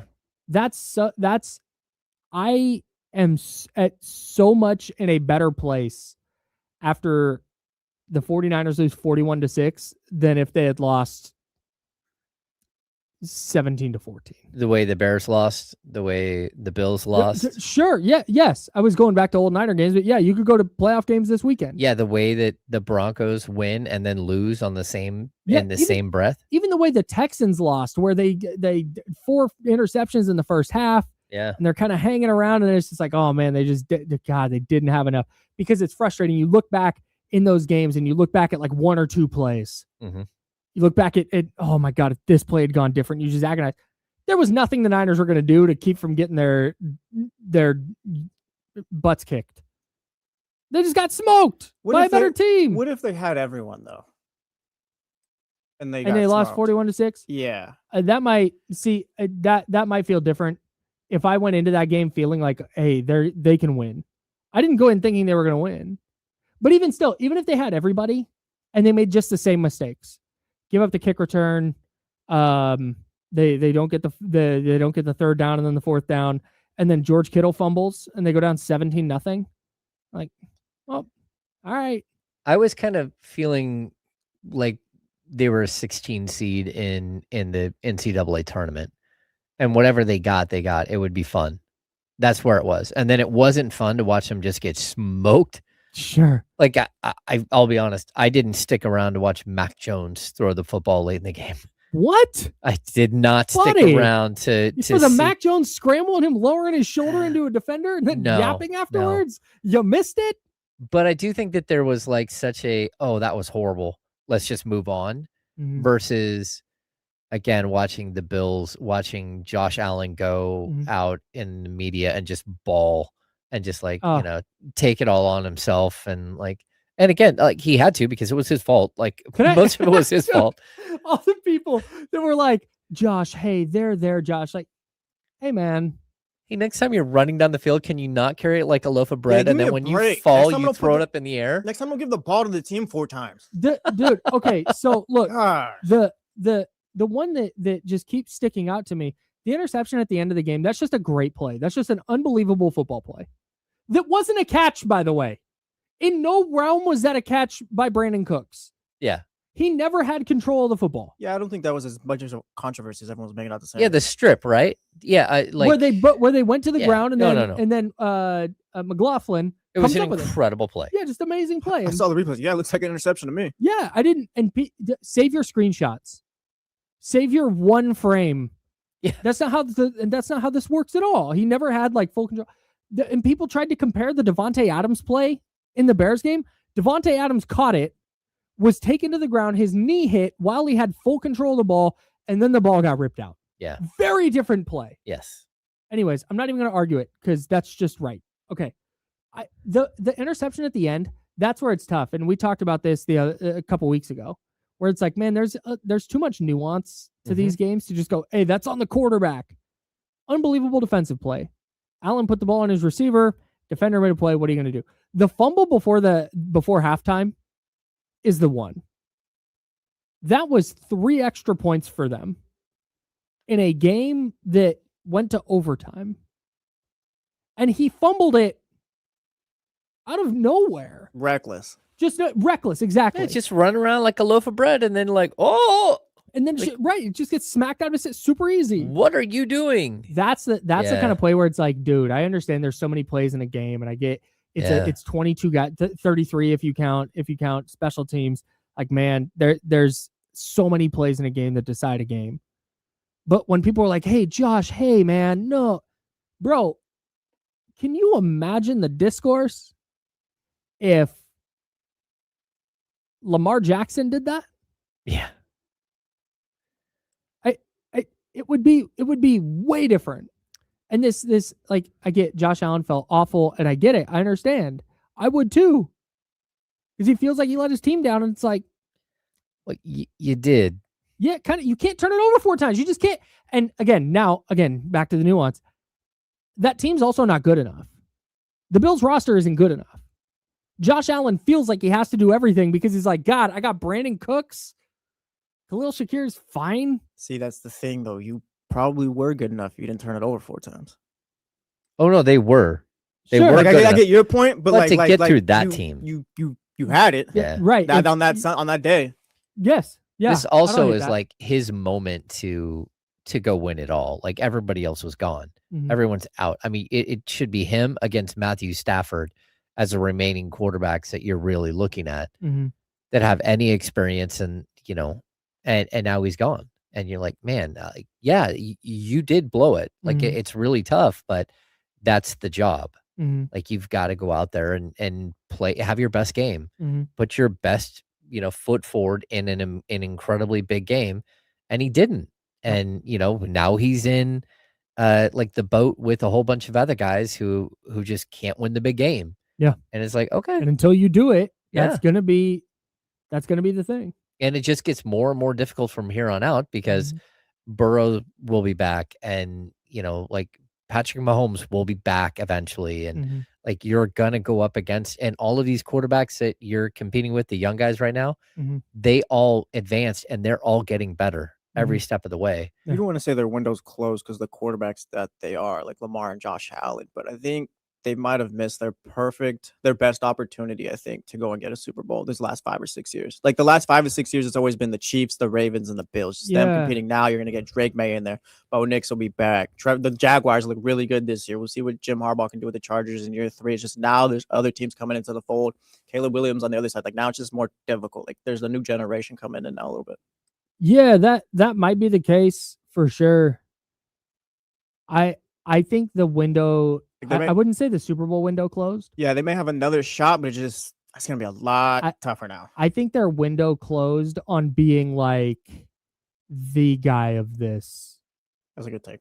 generation. Yeah. Oh yeah. They might win a Super Bowl, but it looked Josh Allen in 2019, 2020 was like, hey, He's gonna win he a might bunch. win it. He might win a few. Yeah. Lamar Jackson, man, Lamar might win a few. Now it's, hey, just get one. Can you get one? Yeah. Can you snag one before your career is over? Mm-hmm. And that's the bucket Peyton Manning fell into. You can still be an all-time great quarterback, but it's the bucket Peyton Manning fell into. It's like, man, he's just not as good as Tom Brady. And There's nothing wrong with being second best or third best. Peyton. Yeah. Same Yeah. with Drew Brees. Yeah. You won one. Mhm. Okay. yeah, you got your one. Yeah. There's no shame in it. It's just when because I agree with you, Jesse. It does feel like this year something shifted, and I continue to think we're shifting away from what you were just talking about, James. Best quarterback just goes. Best quarterback, whoever has the best quarterback is going to go. I don't necessarily think that's going to be the case anymore. A, because I think there's a lot of good quarterbacks in the league, and B, I think defenses are adapting and starting to figure it out. But like if you told me that the Seahawks won the Super Bowl this year, I wouldn't be floored. No. And they're not going to have the best quarterback in any game they play. No. Kind of have to shift the standard with how we talk about quarterbacks now. I agree. Like they're just not. They're great, but there's a lot of really good quarterbacks compared to the last generation, where there's a lot of Hall of Famers in the league, and it's just like I'm gonna hold Josh Allen to the same standard as Drew Brees. It's just not. Drew Brees is just a better quarterback, different level. That makes sense. Like they're just like these quarterbacks now are just not those guys where like, yeah, throw it on my back, I got it. Doesn't matter. Give me whoever. Yeah, the league is definitely Now you need different now. Yeah, you need a lot more help. Yeah, which is not a bad thing. No, it's a sport. Yeah, just pointing that Like out. just there was that stretch where it was just Brady, Manning, That's just maybe it's time to then- shift how we talk about them. and then Mahomes, Mm-hmm. and now even Mahomes this year, they went what? Oh, they were 6 and bad. 11? Yeah, they were bad. Yeah, just I think the league, and again, I don't think it's going to be overnight, but I do think it's shifting, and I think that's kind of what we're seeing right now. Speaking of quarterbacks, I want to do a game right now as we're hanging out here on the Insiders. The handoff with D'Lo and KC coming up in about 10 minutes. James Ham's over there. I'm Kyle Matz, and Jesse Tapia is hanging out with us. Let me get this list up very quickly. Okay. I'm just going to go to the playoffs. Give me 1 second. Division playoffs. What do I want? Oh, schedule. There we go. All right. Postseason round 1. Okay. Brock Purdy is the game. So excited. It's fun. Brock Purdy and this is not, these are the playoffs, or these are the quarterbacks that were in the first round of the playoffs. Okay. Brock Purdy or Matthew Stafford. Stafford. Let's say for next season, you want to win a Super Bowl. Okay, yeah, Stafford. Brock Yeah, Purdy or Matt Stafford. Stafford. I also like Stafford does have Puka, and he does have Devontae Adams. That's not the game. I'm with He's you. also been doing it for 20 years. Yeah. Yeah, Stafford's awesome, Yeah, like, dude. yeah, I it's love not Matthew Booker. Yeah, Stafford. he's just good. I think the 49ers score more than 9 points against Seattle in 2 games if they have Matthew Stafford instead of Brock Purdy. We in on that? We in on that take? Sure. Yeah. Brock Purdy or Bryce Young? Brock Purdy. Yeah. Brock. Not even a question for me. Brock Purdy or Caleb Williams? Caleb Oh. Williams. I'm taking Caleb. Yeah, I'm probably gonna take Brock. I'm buying. Not on I'm one buying throw. stock on I'm not Caleb giving Williams. Brother, Caleb on one throw. brother, I am. Well, throw was amazing. Instead of one throw, he made so many incredible throws this year Yeah. that won them games. I think That- Caleb's going to develop into a quarterback better than Brock. I agree, Like that's and- yeah. Like Caleb, he might not be better right now, but he will get there. bro. That touchdown he threw yesterday, it is so rare. My wife doesn't give a rip about football. Couldn't care less. It is so rare. I reacted in a way that she's like, "What happened?" I need to see what happened that made you react and make that sound, because it was just this like I didn't swear. I just like "Bah!" Like I didn't know what to do. That was such an unbelievable play that I'm just like, yeah, I'm still riding the high of that play. Oh yeah. Give me Yeah. Caleb Williams. Okay, so if we're talking about win it next year, yeah, I'm still like it's a toss up between him and Brock. That's fine. But I mean, he's gonna win. I mean, he's electric. I mean, it's just that touchdown to Komet just had no business happening. There's this video going around of this Bears bar. I'm guessing in Chicago, and it's full, just packed. And if you've ever watched a game at a bar before, you know that like, all right, everybody's kind of loud and then the snap happens and then there's the quiet as everybody and like, oh, you might hear the person like, oh, you got to go, like whatever. As Caleb starts to go back, everybody kind of you hear this like groan, and then he throws it, and there's one guy in the back that just goes, what the F? Super loud, and then buckets. It was amazing. Shout out to Caleb Williams. I will ride the high of that play for weeks. That was incredible. I was sitting on Media Row last night, and I had my iPad up, and I was watching it, and I went, oh my gosh. And everyone like, what just happened? And then everyone else's, for whatever, their feed was like a couple of seconds late. And it was like, oh, and then you hear the crowd because so many people were watching. And of course, the bar way up high, everyone was watching. And you hear this like gasp in the whole entire Arco crowd of that play. Just a ludicrous play. You don't get to run backwards 26 yards and then throw a 14-yard touchdown. Like, I'm sorry, this is not how it works. Dot, so it wasn't just like, oh, Cole Kmet made like the greatest catch of all. Like, no, it was just, oh, here, Kmet, just right in your chest. So somebody replied last night. They were like, a lot of luck there. Like, what are you talking about? No, that was on the money. That was cash. Yeah. Unbelievable. Shout out to Caleb. Brock Purdy or Jordan Love? Brock Purdy. Oh, yeah, Brock.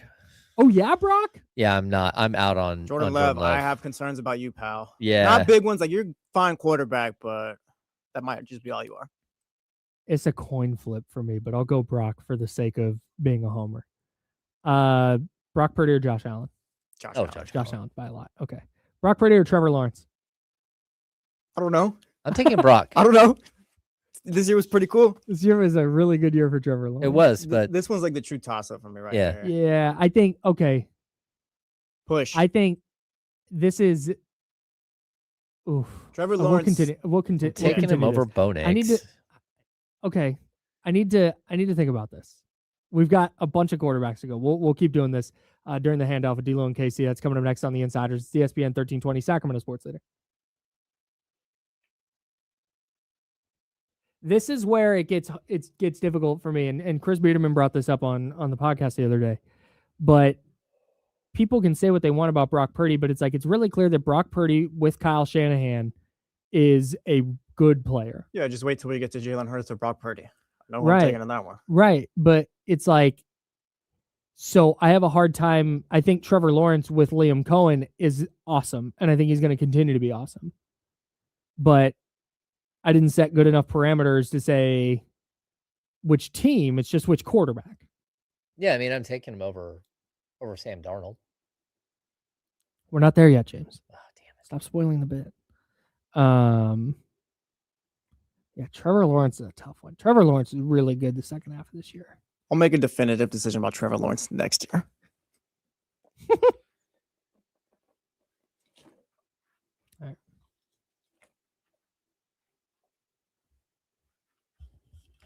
Stevie B, there's plenty of stuff going on with Kings trade rumors, but it's probably a better conversation for tomorrow.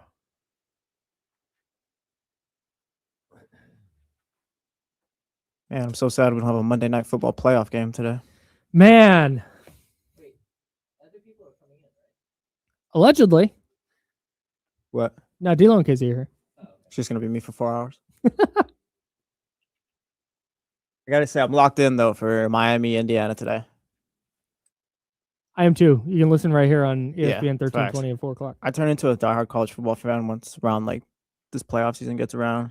I'm a casual fan. Like, I watch and stuff, and I know the players and stuff. I don't have, like, a favorite team, and I'm like, Same. oh, so-and-so lost. Like, I'm I a just love hater. watching games, and I guess I love hating. I'll go off the game, yeah. That's what makes tonight so fun for me is I don't really care who wins. Nice. I'm that asshole that's just rooting for a good game.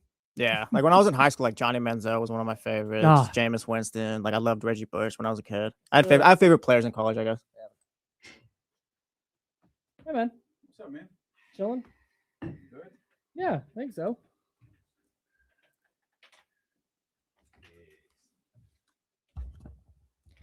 Is that? Oh, it's a quarters. That's gas. That's so fire. That's fire. Comment. Kenny Carroll. It's literally us and no one else. It's the 5 of us in the building. No one Jonathan's else. here as well, I think. The thing for me with this, I don't hate this take. The thing for me with it is Brock is also way better than Garoppolo was with Shanahan. Yeah, I pulled it right up to the front. Yeah, shove the quarters. I got. Did you see the person that was in the wake up call spot? That it's like a silver sports car. Yeah. Right in the front. Yeah. That person, we got into the parking lot at like the same time. And he snaked me. You let him big dog you? Yeah. Well, he had the right of way going into the turn. You better cut that man off next time. Should I go slash his tires right now? You have a bigger car, you'll win. I drive my wife's car. She would not have been happy about that. How much time do we have? About a minute and some change. Okay. Hey, kill the mics for a second. I'll tell you. Oh.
Welcome back to the Insiders with James Ham and Kyle Madsen on ESPN 1320.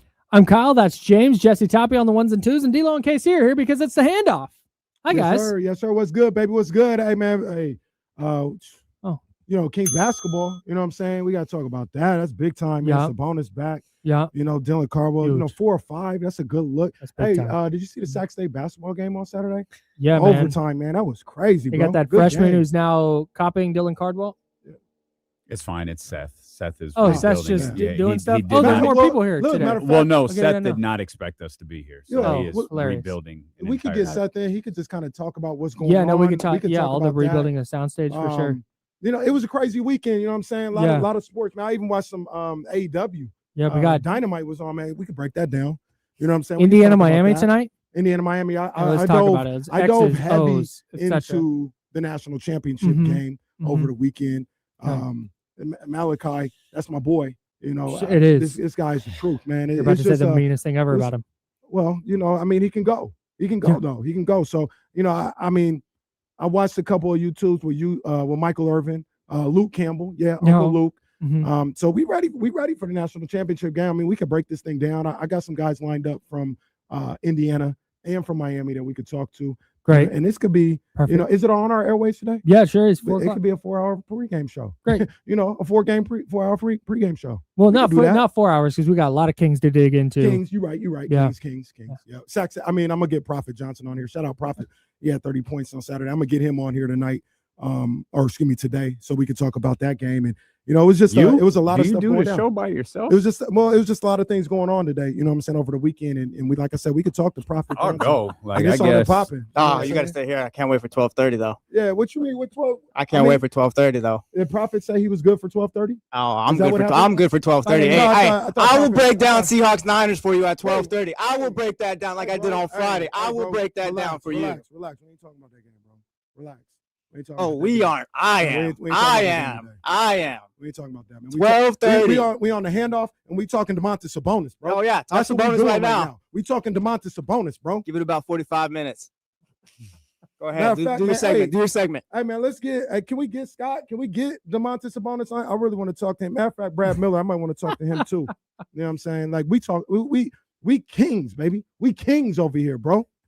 What you talking about, Niners? See, we ain't talking about that. This ain't no football station. What you talking about? We got the national championship game tonight. A football game.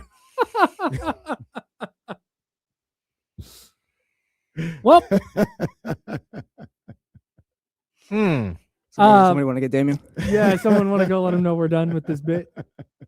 No, we're doing, before you guys came in here, I just want to finish this up. We're doing Brock Purdy or this playoff quarterback. Got you. We're on Trevor Lawrence when we went to break. Okay. I think I lean Trevor Lawrence.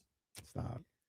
I'm on the fence, but if I'm picking a side, I think I got to go Trevor Lawrence. Trevor Lawrence he's a good quarterback, and he played better as the season went along. Yeah, so he did. I don't want to make that as shade to him, but nah, he's not better.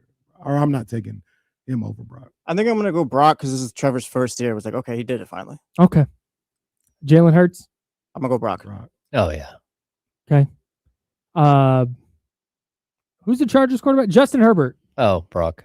That one's a little closer. I mean, I'm still a believer in Justin Herbert's physical ability. He's got more physical ability than Brock Purdy, and you get tantalized by that a little bit. But I don't know who to put his lack of playoff success on, him or the surroundings. So that's the thing. The answer should be Justin Herbert. I don't think he's giving us a reason to pick him. I mean, he's never played good in the postseason, and that would be the hesitation, right? It's physically, I see it all, but when the chips are down, he ain't never played good. When the chips are down, Brock has won multiple playoff games. We got told they just need a good coach, and then he got Jim Harbaugh, and he's still where he's at. Would you call him the in theory quarterback or something like that a while ago? Yeah, or in theory, yeah. Like big, you do all these things. In theory guy. Yeah. To answer the question, I'll get off the fence. I'd go Herbert. I think I would too. If I'm trying to win a Super Bowl, yeah, I'm taking the guy who's 5-3 in the playoffs, not the guy who's 0-3. Okay. Drake May or Brock Purdy? Drake May. Drake May for me. Yeah, Drake May. I think Drake May is going to be like, he'll be elite in a couple of years. Like one of the best. I do too. I'm thinking Brock. Hey, Damien. I'm here, man. Do you want to? Justin Herbert's a figment of people's imagination. They want him to be good so bad, and he's just not. Like, he's fine. Like, he's a mid-tier quarterback, or middle of the pack quarterback. Sure. That's what he is. Like, it's Trevor Lawrence. Oh, he's going to have a good coach. Oh, this, that. It's like, yeah, I said that too, and I was wrong. So he's people's imagination right now. He's potential. He's the Mr. Snuffleupagus of the NFL. He's potential. That's what he is. All right. I'm going to skip Aaron Rodgers. CJ Stroud or Brock Purdy? Brock Purdy. Yeah. Could have skipped CJ Stroud too if you wanted. This weekend, but I think going into the playoffs, I think it would have felt different. Going into the playoffs, huh? Yeah. Because I showed you all year. I think I was putting a lot of it on Houston. It's new offensive coordinator for the third straight year, I think. Their offensive line is terrible. They're banged up at receivers. Like, man, I just don't. And as the season went on, there were a couple things there in a few games where you went, I don't know if it's the offense. And then against New England yesterday, I guess it was, he just had no shot. He was deer in the headlights. He looked terrible. Forget the offense. Forget the offensive line. He looked bad. At least, like, okay, Brock Purdy, for example. That was not their receivers were not good enough. Their offensive line was not good enough. Their tight ends were not good enough. They had so many problems. But still, you watch and it's like, man, he's trying to make plays. Like, you see it. The interception late was obviously bad. The fumble late was obviously bad. Like, he wasn't perfect by any means. He missed a couple of throws. But I never watched Brock Purdy on Saturday and went, God, this guy just has no clue. This guy just has zero clue. I thought CJ Stroud in the first half was like, do you bench him? He has no idea. So I think, yeah. And I like CJ. I do too. I'm disappointed to see how it's played out the last couple of years. And I still got a certain level of belief in him, but it didn't look good this year. No, it sure didn't. Taking Brock, so. No, 49ers lost 41-6. Oof. I wish there was more to it for me than what I've kind of been waiting for all year just happened. Like, the shoe dropped. They ran into an awesome team that had everything. Not only is Seattle better, they had everything go their way. They return a kickoff for a touchdown. They get the fourth down stop. They get a fumble, and they turn that into a touchdown. They're up 17-0 before the first 15 minutes are up. And at that point, the 49ers are not built to do that. especially against a better team. So I kind of thought like, I don't think the Seattle's 35 points better, but all right, if you make 3 key mistakes in the first 15 minutes, it's kind of what's going to happen. Yeah. I mean, laid it out perfectly. They, I think this entire season in the NFL has come down to matchups. It's come down to styles make fights. Mm-hmm. And the Seahawks, for the 49ers personnel, for the way that Kyle Shanahan likes to call plays, it's just a bad matchup. Like it is bad. They better figure it out. 100%. That's the standard. Mm-hmm. And I think the Rams are going to beat the Seahawks. I think the Rams probably going to win the Super Bowl. But to me, the standard, before you talk about championship in anything, I believe in football, you got to handle the division first. Mm-hmm. And the standard for the 49ers in the division is, how do you beat Seattle? Yep. Do you have what playmakers do you need to get? What scheme do you need to run? Because the Rams, I'm not saying that like the Niners are better than them or anything, but you played them twice and you were able to play them. Second game ended up being a blowout. Yeah, you need to work on some stuff on defense, but you turned the ball over, you fourth down. Like, it wasn't a disaster the way the last 2 games against Seattle were. And if I'm going into the offseason, if I'm Kyle Shanahan, if I'm the John Lynch, we got to figure out what we need to do to beat this team. We have to figure out what we got to do offensively specifically to beat this team. That is the standard to me in the NFC West for what the Niners need to do. So, they are a bad matchup for the 49ers this year, and they're going to have to figure that out with the draft and free agency going into next year. It feels, though, like, and this is separate from the 49ers conversation, is it not the 4 best teams left? Like, I think the playoffs just went right. Sure. Felt like the Pats and Broncos were the 2 best teams in the AFC. There were other teams that were playing well down the stretch. Like, they might get them, but Rams and Seahawks for the last 5 weeks is like, man, those are the 2. Those are the 2 teams in the NFC, and then they're just here. It's not. So it's the one Seahawks for the better part of the last 12 weeks. Yeah, that's a good point. Been really good. I mean, that was a 3-loss team on the season. 14 lost. And one of them was week 1. That's pretty incredible. Like, that's a 3-loss football team we're talking about. One of them was week 1, and the other one, they missed a long field goal at the end against the Rams. Yeah, right. To lose. Right. And the other one was a tipped. I don't know if it was tipped or whatever, but against a shootout Tampa. against Tampa. Yeah. But going back to that, that's what you need if you're the Niners. You need multiple receivers like that, like Tampa has, to be able to combat what they do on the defense. That's what I'd be studying if I was Lynch and Shanahan. It's a great point, because their season went to hell when all their receivers got hurt. Yeah. I mean, they had a long list of guys that got hurt, but their receivers were the ones that killed them. Yeah. Yeah. To your Baker had nowhere to go with the ball. To your original point, four best teams. At the very least, it's not wrong. You know what I'm saying? Like, even if you say, the Bears should be in there, if the Niners are healthy, whatever, but it's not wrong, those 4 teams that are in there. It fits.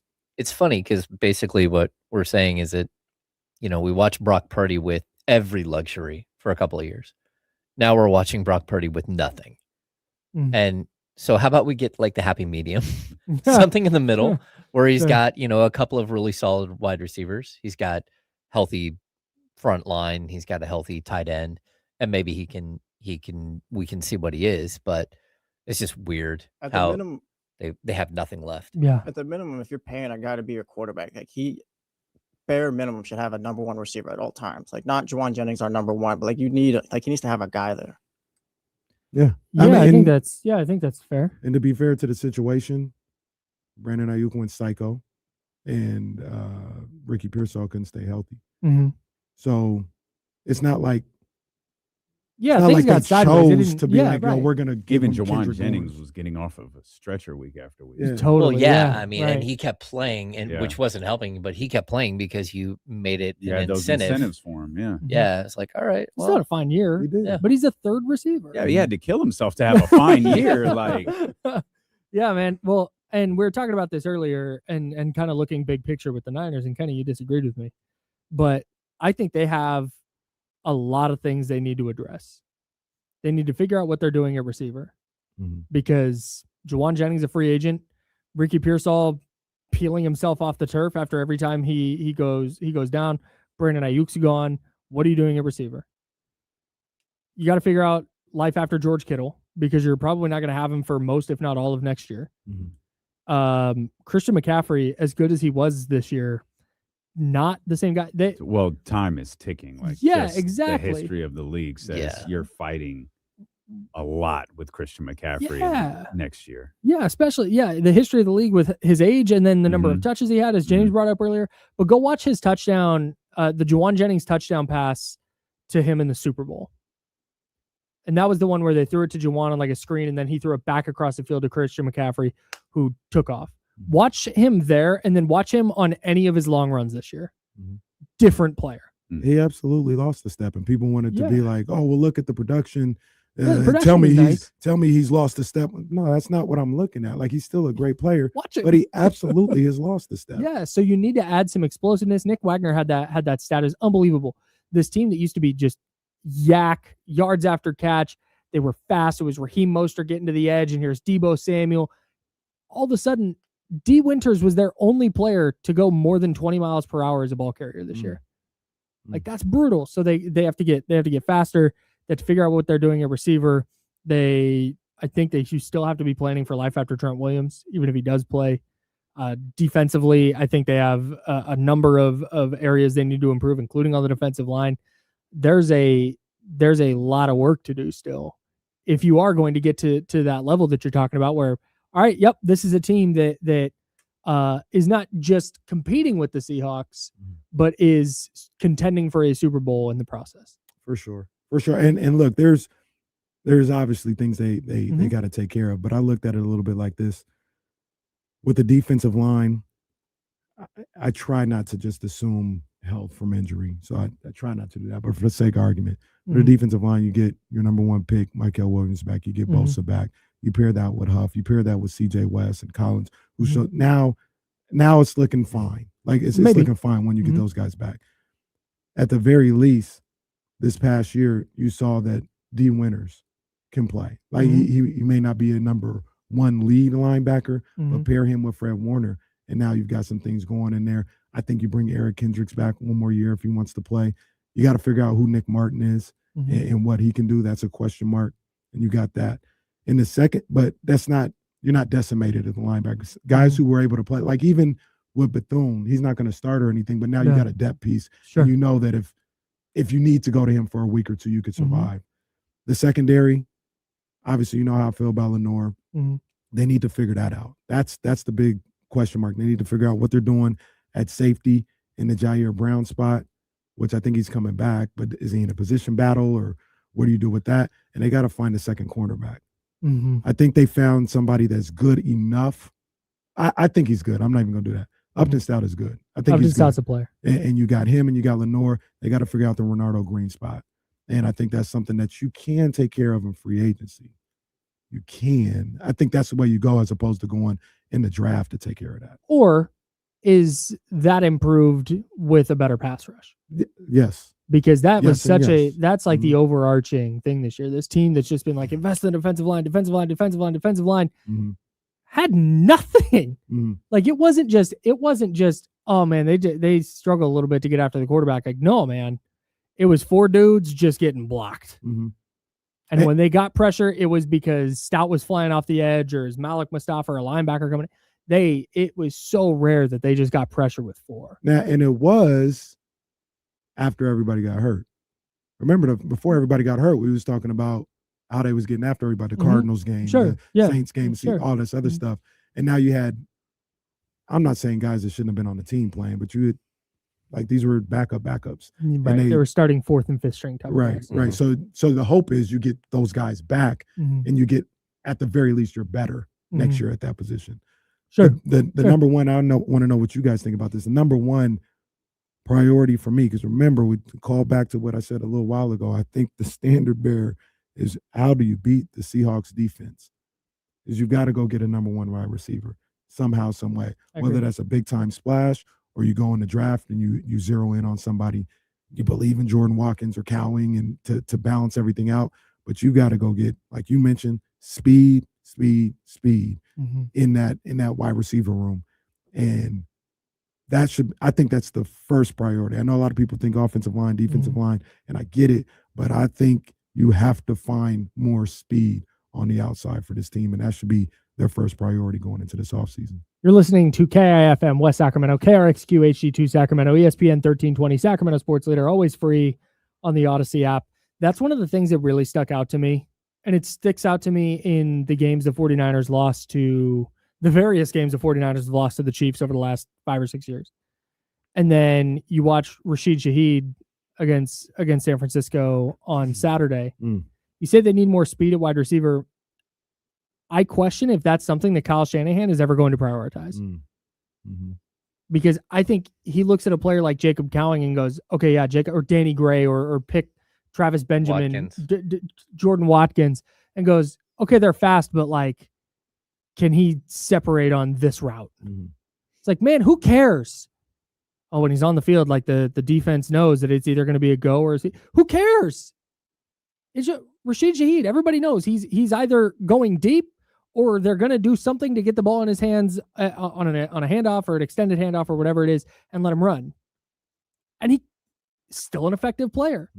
Like, not every player needs to be effective in the exact same ways. And I think that being less picky with that would go a long way toward helping the 49ers. But I kind of wonder if Shanahan looks at it and goes, yeah, we could use some speed, but yeah, but how well do they separate on in breakers? Like, all right, man. That seems to be his blind spot.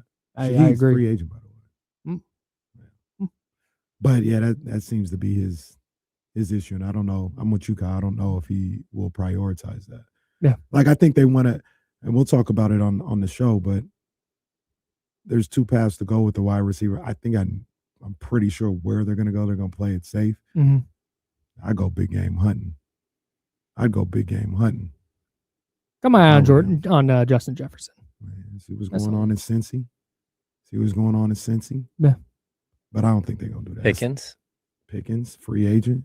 You ain't got to give them nothing up but money in that situation. But I don't think they're going to do that. I think they'll draft a guy because it's a little bit more cost efficient. And I understand that with some of the cap things they have. But if you're freeing up Brandon Ayuk's money, they're going to have a ton of cap space next year. They should. I mean, the move, in my opinion, is you use the money you were going to give Ayuk, you let Jennings walk and use that 12 to 15 million, and now you can once again go big game hunting. Yeah. I just don't. Do you think that they'd operate like that? I do. For all the reasons we're talking about. I just don't know how you get stuffed in a locker by the Seahawks twice and then go, hey, what we're doing on offense is working. You have to do something. 9 points in 8 quarters. Yeah, I'm looking at Pickens, like 1,429 yards, 9 touchdowns, 93 catches. I mean, he can be erratic, but he's got great hands. Big wide receiver. Yeah, especially. He's the exact type of player that could help that I think Kyle Shanahan would be like, no. Yeah. Well, that's what we're just like, dude, come on. If you're not going to have Kittle, though, and you're not going to have the touchdown threat. I'm with you. To Kyle's defense. Kyle Shanahan or Madison? Well, both. Those are both my guys. I text both of them regularly. Of course. During 49ers games, I text Kyle Shanahan, like, bro, what we doing? 4th and 1, option play on the short side of the field. Bro, come on. Short side of the field. I saw Kyle Juszczyk get the ball and put my head down. I didn't even know until after the play that they did the option thing. It's like, this is not. I knew it was an option. And to his defense again, the only other time I seen him run that play, it actually worked for a big game. I forgot what game it was. It was a big game. I don't know if it was the playoffs or not. Was it the Saints game? The Saints game in 2019? It might have been Saints. They even ran to the short side of the field. Like, yeah, it was very weird. It was weird. The one time I seen, I think it was the Saints game in 2019 where they ran it, and it was, I think Mostert went for a touchdown, I believe. So yes, but no, not in that spot. I forgot what I was going to say. What we were talking about. Michael Fragrance said you're going to have to overpay for Pickens. No, you're just going to have to pay. Like a guy puts up 93 catches for 1,400 yards and 9 touchdowns. You just have to pay. Wow. There's Right, yeah. a standard you have to pay for him. Yeah. The defense of Kyle Shanahan. Oh, It worked against everybody except for one team. sure. And that's I would make the adjustment to that one team because that's a division opponent. You see him twice, and that's the standard. But his argument might be like not being able to get separation. Everybody talked about the Eagles and what they do on defense. DeMarcus Robinson cooked them because of that scheme. You know what I mean? He was able to get guys open against literally every other team they played, except for maybe the Texans, but every other team they played except for Seattle. And he was like, no, it works. I just got to make a couple of totally. But also, you just need to have the dudes. Like at some point, you I'm just with need you. to have playmakers. Like they go and do something off script. Those guys are too fast on Seattle's defense. Yeah, that's a good on the team. second and third That's level. They really, too fast. really good team. And that's why I think the Rams might be able to get them because the Rams, once again, going to matchups, they do have the playmakers to give them trouble. They gave them trouble both times this year. And I don't, much to Jesse's point on Friday, I don't know why it would be any different on Sunday.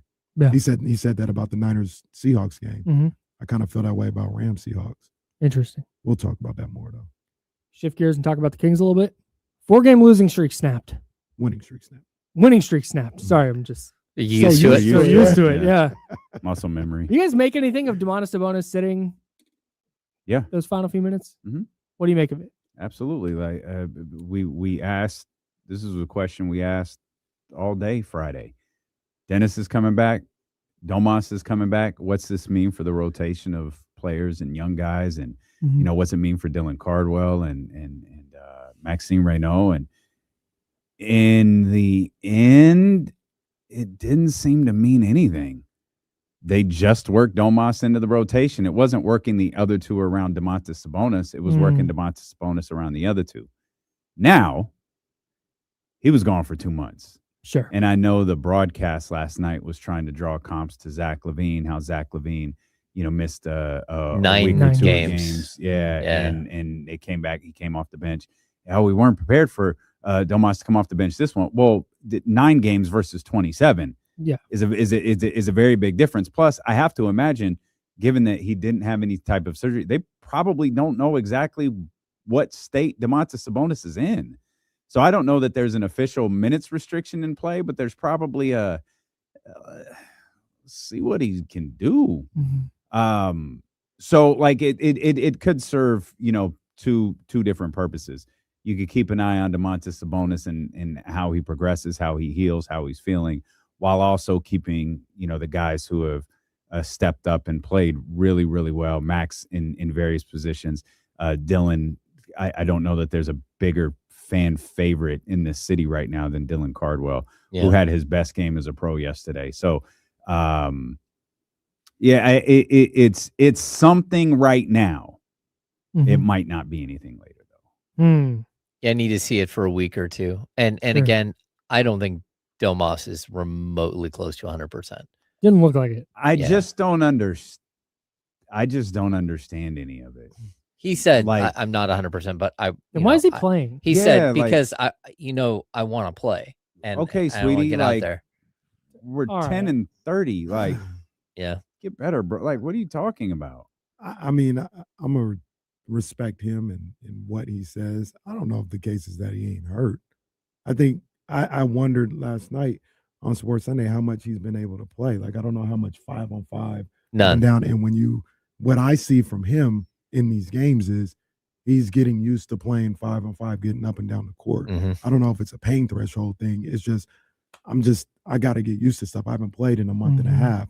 And that's what I see from him when he's out there, just trying to get back to the feel of playing, not. But why?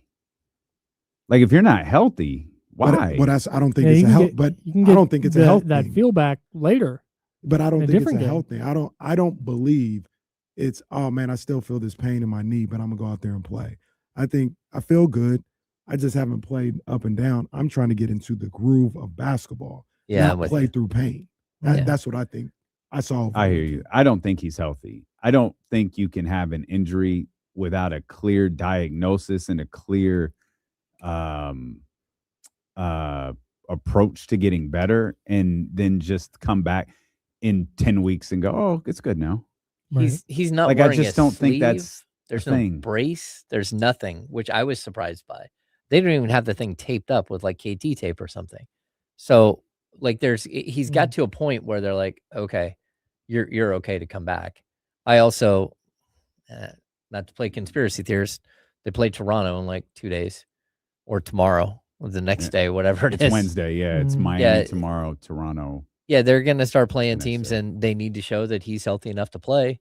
And he doesn't look like he's in game shape at all. That's the thing that stands out. Big time. But I also like.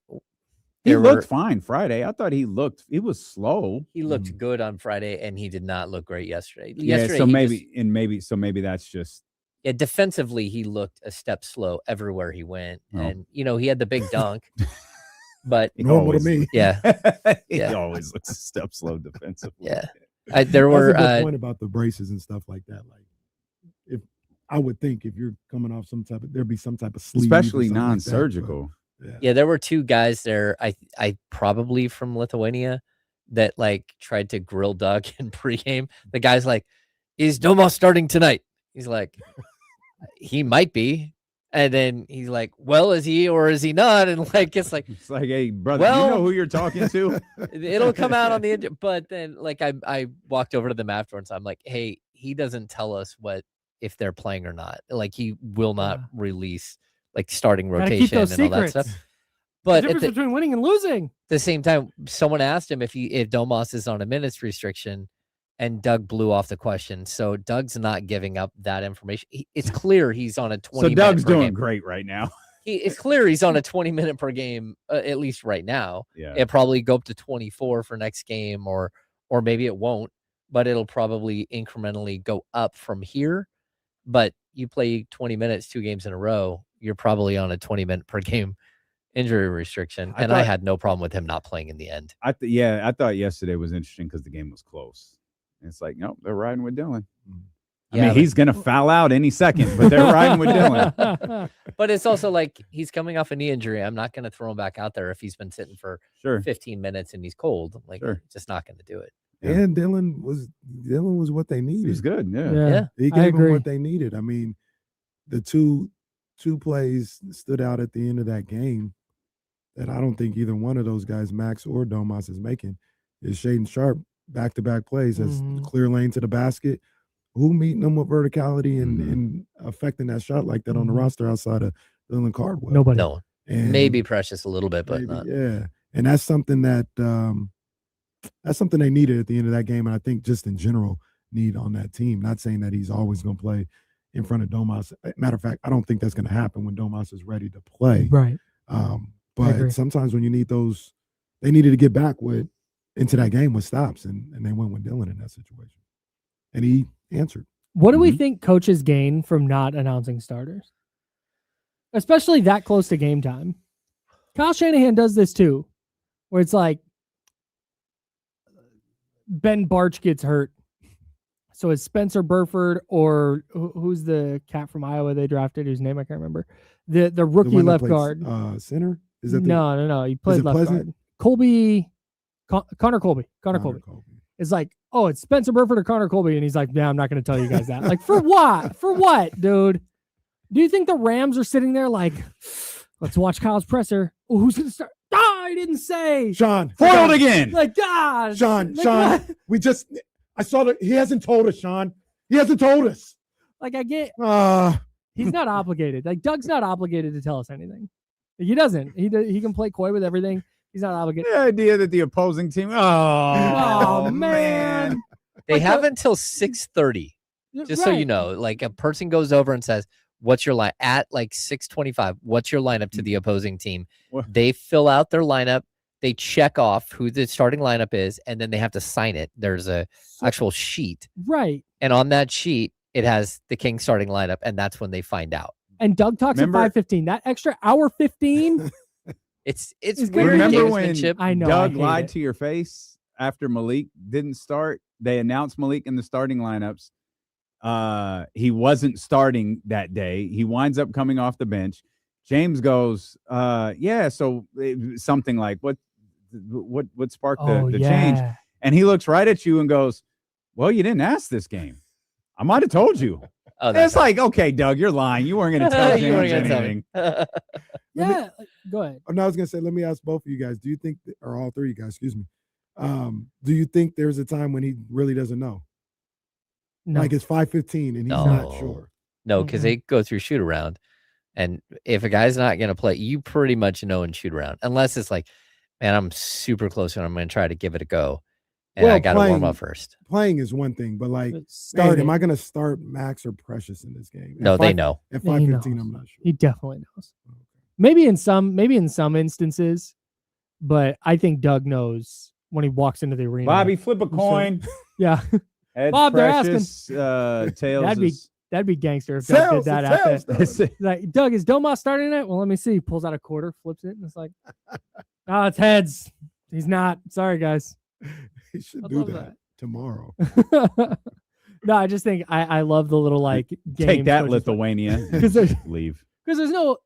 he gains nothing from. What's that? That's Doug's thing. Oh, yeah. Yeah.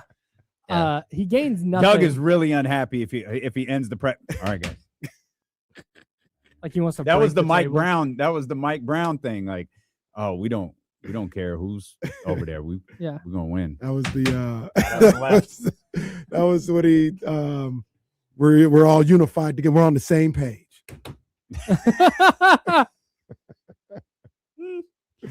No, it just he doesn't gain anything from telling the media. He Yeah, doesn't. yeah. Like it's cool. Everybody gets to tweet. Oh, Domas not starting tonight. Every coach is different. Yeah, Steve Kerr says, "Here's the starting lineup. I'll wait while you all tweet." Yeah, right. It's just I like the. Guys, No, you're not I'm going to believe this. Steph is starting. You're not Tweet going to it, believe everybody. this. Jonathan Kuminga is not. Yeah. Or is he playing? Or is he blank? Right. Yeah, man. I saw an interesting theory on the Jonathan Kuminga thing this weekend. Oh boy. From a not trade stuff, but from a neutral party that was like, it's hard to imagine that Steve Kerr and the Warriors would continue having Jonathan Kuminga on the bench if Draymond Green and Steph Curry and Jimmy Butler were actually like, yo, this guy's got to play. If they were actually like, Steve, we need him, let's go, that they would continue benching him. I think that's an interesting theory because I think I agree with it. But I don't know if that means that Steve Kerr's like, guys, he doesn't want to play. He says he doesn't want to get hurt. He doesn't want to jeopardize his value. So he's not going to take the court. Or are those guys lying in the media when they're like, yeah, Jonathan's awesome. And they're saying that to try and help rebuff some of the stuff that Steve Kerr has publicly said and done? I don't know. But what about the other side to that? What do you mean? Theory that well, guys, we can't play Jonathan Kuminga because what if he gets hurt? Right. Okay. Yeah. That was the third thing. If Steve Kerr and the coaching staff just go, guys, no. No, Sorry. I think it'd be probably more the front office than it's Steve Kerr. Steve Kerr's got to win basketball games, and meaning there's no reason to believe he thinks Jonathan Kuminga can help him win basketball games. But Why? at the same time, Mike Dunleavy be like, we can't risk it. Like we literally can't risk it. We just have to wait. If that's the case, all right, man. They got to find a new GM. I mean, Dunleavy is not making any friends around dude. the there's a Come lot on. of. I mean, it's Dunleavy. Like Lakeup is involved in this. Like there's all sorts of. It's a unique situation. Like I don't feel like it's a weird situation with a really, really high profile team with one of the faces of the league on it. Yeah. And but thankfully it's Steph, because if it was LeBron, Oh God, LeBron would be catching hell for this. Imagine. Look at the way he looked at him on But the it's bench that one Steph, time. so it's like, oh, sweet Steph. Steph's never done anything wrong. The number 2, how you say it, the second highest valuated franchise in sports, the Warriors. Man, In sports? In sports. Wow. They're that's crazy. To the Cowboys? Yeah, they're right behind the Cowboys. The Cowboys are at 13 billion, the Warriors at 11 billion. Right behind the Cowboys. Dude, you're right there. $2 billion is so much money. Yeah, that's what I'm They're saying. right there. But yeah, I saw that over the weekend. Number 2. Wow. Number 2. Who's next? The Knicks? Hayes Dodger No, Stadium. I think it's the Lakers. Mm. The Knicks were like 5th. I think it's the Lakers. It's not another NFL team. Oh no! Excuse me, I got it right here. It's the Rams. Yeah, the Rams are makes 3rd. sense. Knicks 4th. Why? I think my guess with all of this is owning the building. Yeah, don't the Rams own SoFi? I didn't know that. Yeah. What's his name? Kroenke. Yeah, and then they okay. lease it to the Chargers. Oh, damn. I think that's the case. I might have that wrong, but Damn. That sounds that's Interesting. I think that's 100% right. Yeah, he bought that or built that. Rams, Knicks, Lakers, top 5. The Rams might win another Super Bowl this year. They might, yeah. I think they are. I don't know, man. Maybe it's just Seattle feels real buzzsaw-ish to me. Like their defense is just playing at such a high level. They got a bye week. The Rams have their 3rd road game in a row. I was not super impressed by the Rams against Chicago. I thought Dennis Allen did a great job. I thought Chicago's defense held up a lot better than I thought they would, even in the elements aside. I'd be a little worried if I was a Rams fan. Charbonnet out. Charbonnet definitely, yep. I just think it's a bad match. That's just been my theme all NFL season is the styles make fights here. And I've seen him play twice, and I haven't seen anything yet that tells me Matthew Stafford, Puka, Devontae Adams, who I don't think played in that Thursday night game. I don't think they can. The Seahawks. He did not. Yeah, the Seahawks have problems with that. I think it's interesting that they've still left it out there that we have no idea if Sam Darnold can win a big game because their running backs their running game just dominated the last like 3 weeks, and like you have no idea, and it's kind of it's taken some stress off of Darnold because he's quietly picking up wins here, but he really hasn't done anything. But that's something been good enough. That's something we were talking about Friday because Devin and maybe Casey too, but Devin really was talking about Sam Darnold. Like, what has he ever done to show you he has to win a big game or he can win a big game? And I think me and Jesse were both like, you're probably not gonna. He probably doesn't have to. Yeah, not that. There's not this week. There's like 4 other things that are going to happen that might dictate whether the Seahawks beat the 49ers before Sam Darnold comes into play. Yeah. And that's exactly what happened. Sam Darnold's good or bad was not a factor in the 49ers game. They got beat in every other category imaginable that Sam Darnold just don't turn the ball over and you'll be fine. And that's pretty much what happened. No. That could be tested though, because Charbonnet's done. Charbonnet's out for the season. I didn't think I was going back and forth with Jesse on Friday, and I thought the Niners were going to win, but it was far from a guarantee and all this other stuff. I said at the very least, the game going to look different. It did not look different at all. Well, it did. I mean, it did. It looked a lot worse. It didn't. You know what's also a little frustrating about that game on Saturday is because of the kickoff return and the turnovers, the kickoff return, the turnover, and the turnover on downs, the Niners were outgaining them for much of the first half, statistically. Yeah. And I was like, damn, they're moving the ball. They were able to move the ball, but then they fumble it, and they stall out on 4th and 1. And it was always going to be they had to play their best game of the season to win that game, and it was far from it. But like you mentioned earlier, I couldn't fall behind the 8 ball. I wanted to bring them into deep waters and have a 1-score game in the 4th and see what throws Darnold would make, what the crowd would feel like. I mean, they stayed in the kiddie pool. Yeah. They stayed in the kiddie pool. As a matter of fact, they just put their feet in the water to start the game. They didn't even get in the pool. You know what super gave me the ick, by the way? That Eddie Pinheiro slide tackle attempt. I don't want that guy on my team anymore. Oh, man. I don't want that guy on my team anymore. That was disgusting. I don't need that. I don't need that on my ball club. Nah, man. Yeah, he need to be back. But would the game have been different if he would have got the slide tackle? Yeah, like get over there and make a play, dog. Yeah. No, probably not. He wasn't catching it. They probably don't lose by 35, but I don't think they weren't winning that game. Yeah. Oh, no. But I still think the shock of giving up a touchdown on that first play, if he would have got there, it would have been a 15-yard penalty. It would have put him at like the 15 or 20-yard line or whatever, but still got to earn it from there, and it would have changed the overall vibe. The Avalanche started on the fourth and short, or the 3rd and short, then the 4th and short. Yeah. Because that was they were driving. They got down near midfield. It's like, okay, they're moving the ball. Okay, they're settled down a little bit. And then it was just like, boom, boom, boom. It was just over. Felt like there were 4 avalanches. Yeah, well, that's yeah, it started there. Yeah. Did you feel that Brock Purdy did everything like I thought there was a moment in that time where I was like, damn, he's kind of willing this team to even think that they have a chance. I thought he played really well in the first half. Yeah, he was fine. All things considered. Yeah, like, yeah. No He wasn't. no nothing. He wasn't. He made the third down play where he throw back to the middle of the Mhm. field. Little stuff like that.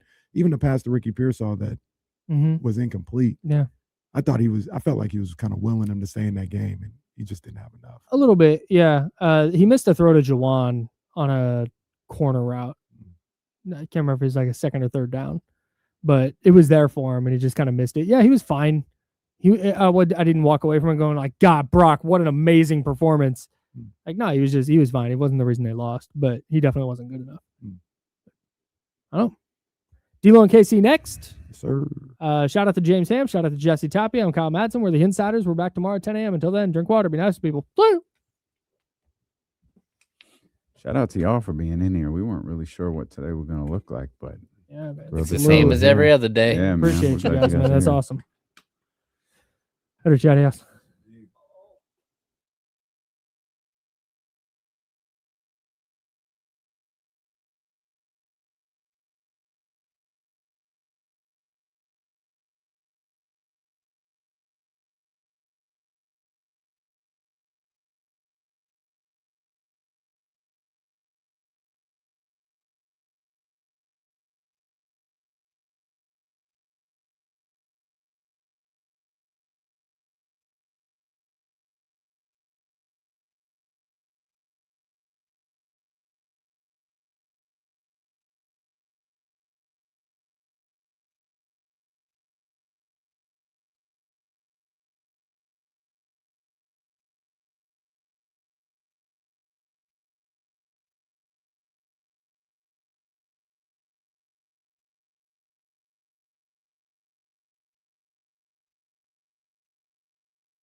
CJ the Kings killer over here. Oh my! Oh no! Wait a minute. Oh no, it's Washington. I was like, oh no, we got to play CJ. We do have to play him again, but it's not. They haven't been to Atlanta yet. No. Yeah. Cream City on MLK Day, huh? Damn. Damn.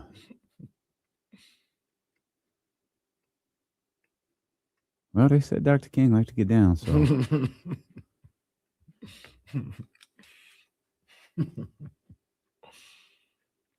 No, I got to know the origins of why Milwaukee is called that. What'd they call? Did they call something? Oh, they called timeout. They reacted as if they called something. Yeah, he thought. What's the name? Thought it should have been a lane violation. Yeah.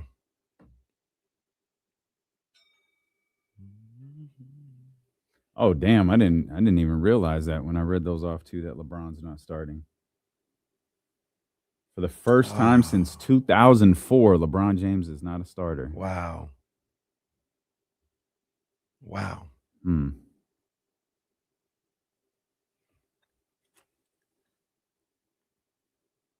Shit, a little does here for Bron. Did Wade and Nowitzki start that year? No. They played. They didn't start. Them motherfuckers weren't even all-stars. They were Stern all-stars. Oh man. David Stern was like, come on down.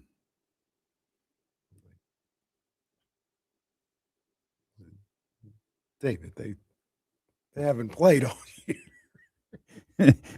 David Dirk is averaging 2 points a game. Yeah. We got him screaming D-Lo, KC, D-Lo, KC, D-Lo, KC, D-Lo. We got him screaming D-Lo, KC, D-Lo, KC, D-Lo, D-Lo. We a number one spot. We a number one spot for some sports, huh? Got the city going crazy when we work, huh? We top 2, but we ain't 2, we in first, huh? And when you need the real, we is who you search, huh? D-Lo, KC, D-Lo, KC, D-Lo, KC, D-Lo. We your number one spot. Let's go, baby. Hey, we welcome you in here to the MLK edition. The Monday, January 19th edition of D-Lo and KC. I'm Damian Barling. The ultimate needle mover in God mode himself. He's Kenny Caraway. Yes, sir. Acknowledge me. We are live From the worst slums of Sacramento. alongside a producer who does not give predictions, only spoilers. What are you doing with him? Jesse Tapia, who is cooking on the whiteboard right now. He is. Had the 49ers losing by at least 2 scores. That was an understatement. He was damn near wrong. It was almost 3 scores. I threw the at least in there. It was almost Man. 300 scores. Look, I'll just try to throw my little take on the board on Friday. I was going to do it during the break. Dame's like, no, save it for the show. I mean, you waited until KC got here. Yeah. You're like, hold on, I got one. And then Devin walked in. He's like, let's get this in during the break. We're like, no. I didn't know. I wanted, well, let's see what this is. Yeah. And he hit us with the 49ers are going to lose by at least 2 scores. And again, that was an understatement. It was spot on. We were at Scott's Seafood in Folsom. Shout out to Josh and Elizabeth and the wonderful people there. It was a 2-score game before the drinks arrived. And we walked in, sat down. Katie says, hey, why don't you sit here? I'll move over here. We could both see the TV. Great idea, baby. Move over, look up, and there he goes. It's 7-0. Like, okay, that sucks, but it's okay. Yeah. Order some drink. 14. Like, okay, wait a minute. Damn. Settle down. Damn. I got to cook real quick. Hey, hold on. Let's get on the board. Let's go. Shout out Jimmy, 0, bunch of 2s. Jesse got jumped for that Friday take. Hey, like I said, I was just trying to get a take off real quick. Dame said I was fighting for my life. I told him, no, sir, I'm fine. No. Okay, wait a second. He didn't get you and Devin I disagreed. No, Devin had to, hey, I got to ask Jesse a question. No, you and activated Devin. the winter soldier in me, and I cooked. I said Sam Darnold absolutely was cooked. not going to need to do anything. They said, oh, Sam Darnold this. Who's talking about Sam Darnold? Sam Darnold, injured oblique, didn't even know if he was going to be able to throw the football. 124 yards and a touchdown. I said, hey, they're going to win off the running backs and the defense. Defense whipped that ass. Kenny was right. They didn't run for 180 yards. They ran for 175. All right. Like I said, I wrote it, just listed it out. But, hey, hey, it's all good. Hey, you guys got it? You did it. Hey, you was spot on.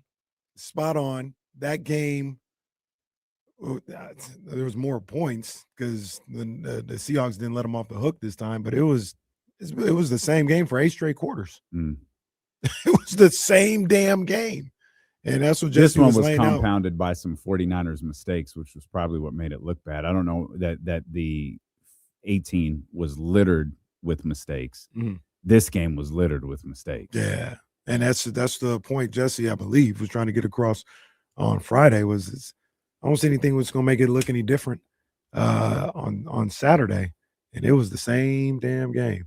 I was a beatdown, and first of all, shout out to Jesse. He was spot on about that, and it was clear to me that that's where, at the very least, the 49ers offense has to aspire to get to and compete with. That's the standard bearer. That Seahawks defense.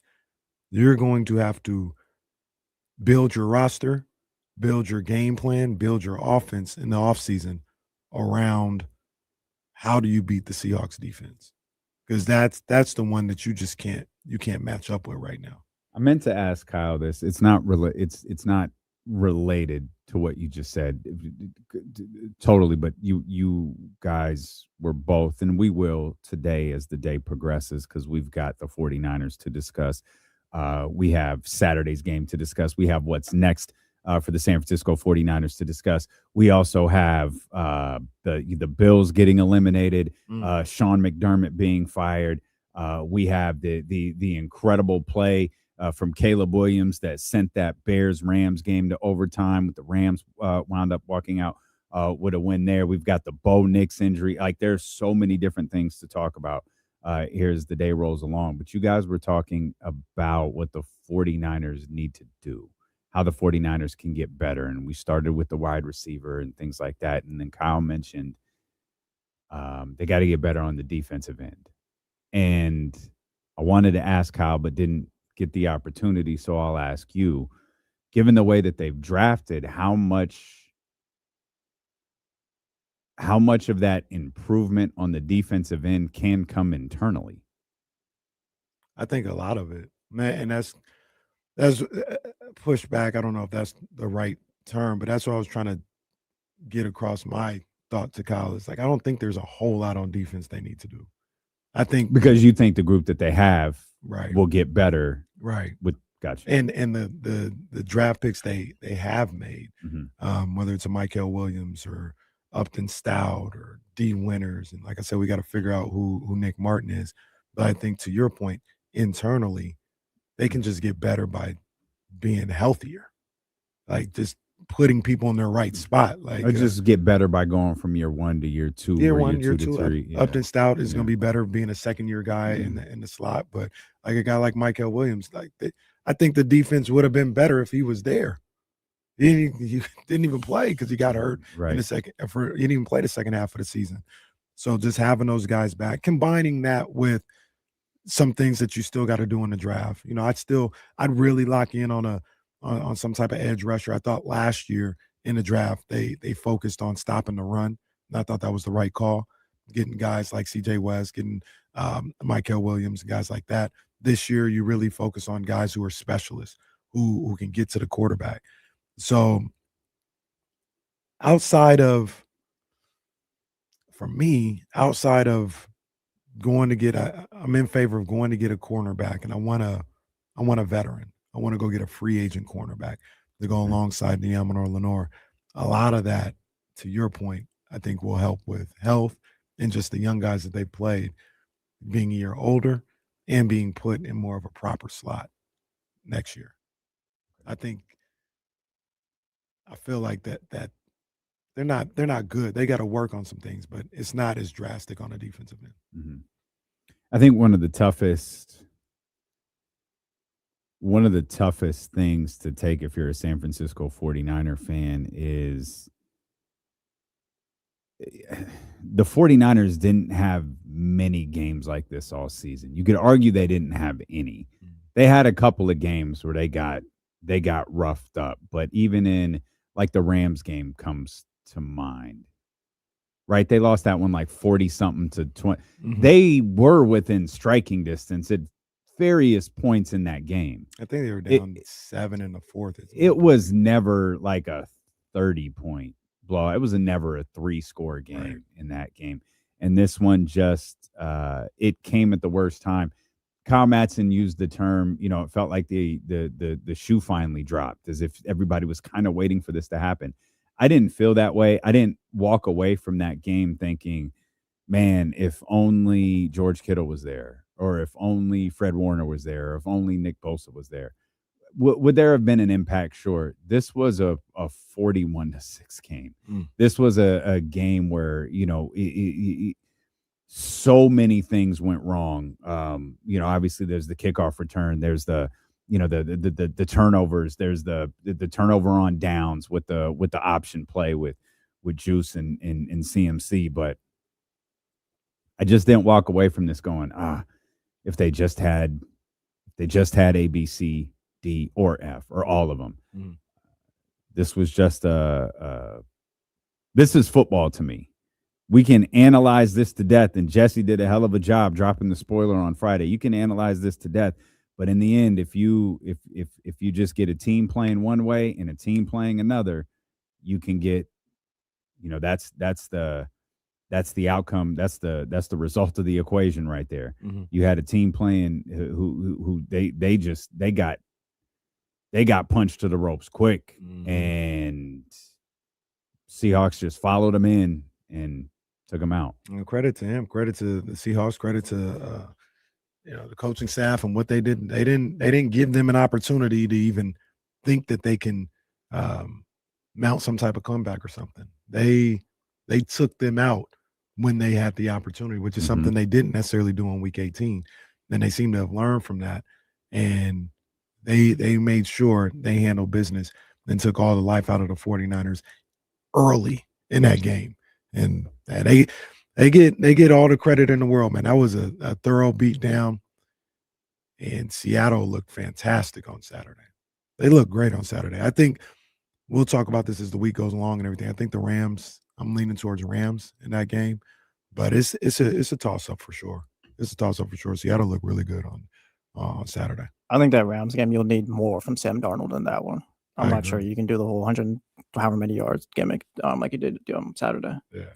My mom hit me on the fourth down play, the Caleb Williams throw. She hit me. My mom from Los Angeles, a Rams fan. She hit me with the LeBron James. One more stop. One more stop. So we were kind of we're texting as that play as that those final seconds are unfolding, and Caleb hits the play was so unbelievable. My mom wasn't even mad. She was like, "Oh my God, what a game! This is great." That was crazy. That was his. I text you. He threw a 40-yard touchdown pass on 4th and 4 from like the 15. This is crazy. Absolutely crazy.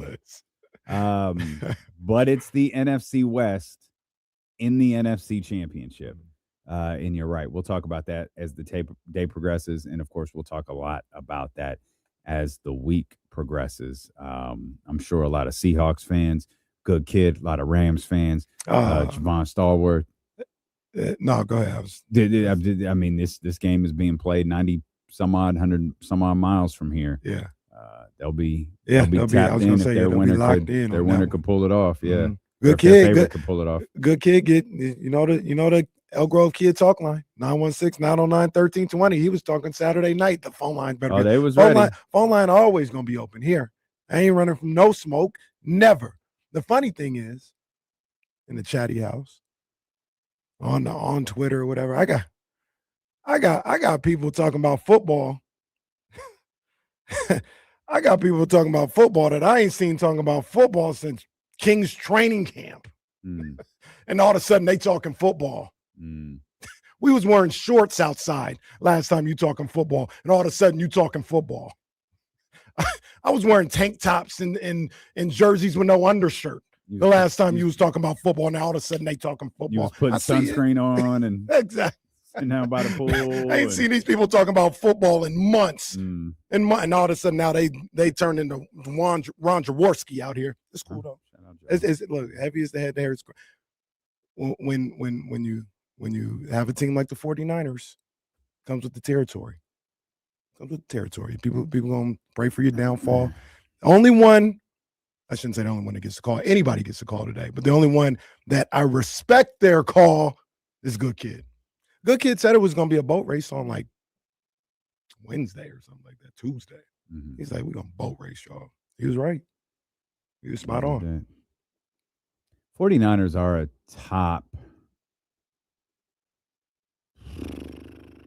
top 4 hated team in the NFL. Cowboys are up there. Are the Patriots still up there? Is the 49ers hate kind of local, though? Like, does the rest of the league hate the 49ers that way? Like, I think the so. Cowboys, because the they Eagles, have rivals, but they have rivals like the 49, like the Packers, the Cowboys. I think that I think any team that travels too, gets a lot of hate. Yeah, I mean, I think to Jesse's point, I think a lot of it is local. Like, I'm not sure there was like Eagles and Cowboys fans watching that 49ers Seahawks game. I think like, there might have been Cowboys. Well, Gilly for sure had his. He had his. Maybe Gilly for sure had a video. Gilly for sure had a video ready to go after that Niners. Like, if the game was still going on, matter of fact, and he had.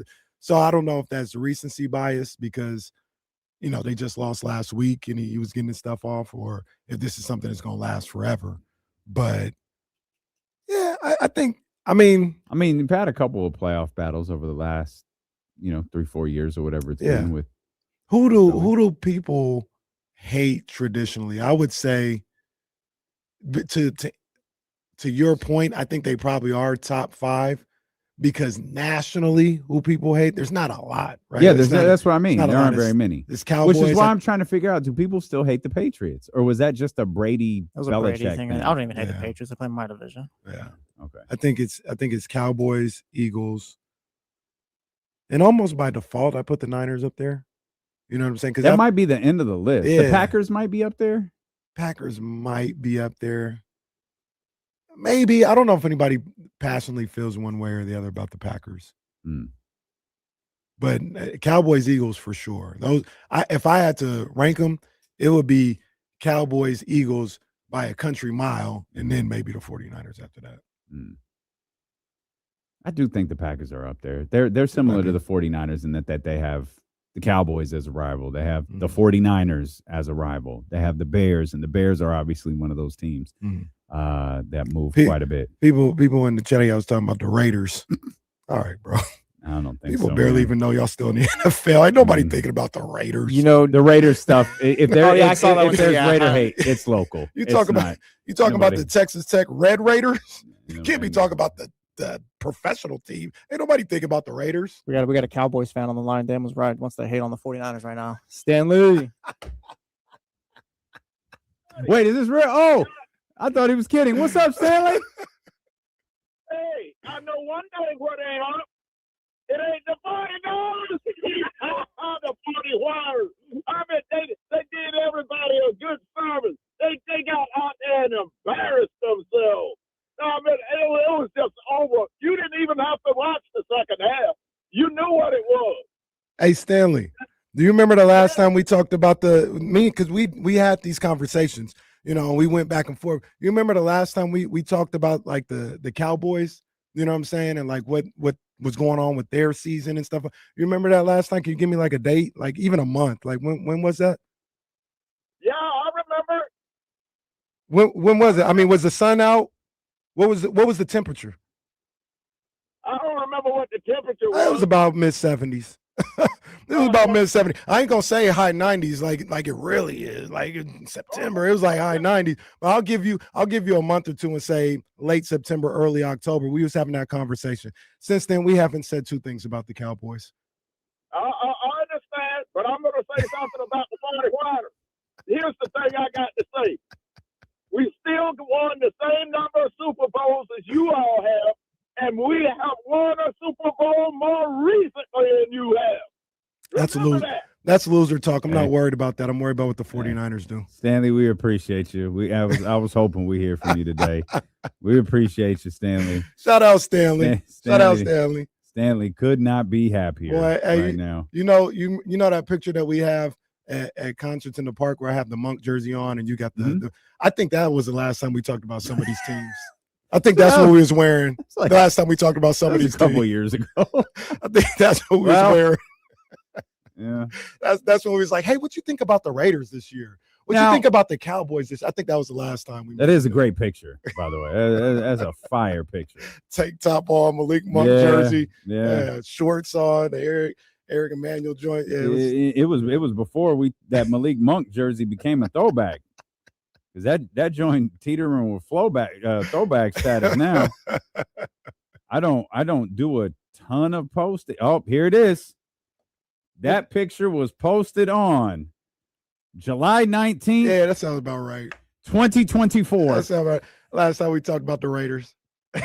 Last time we talked about the Cowboys. Boy, people was out there with their pastor rags on stage because it was so hot. Yeah, that was the last time last time I heard from any of them. Yeah.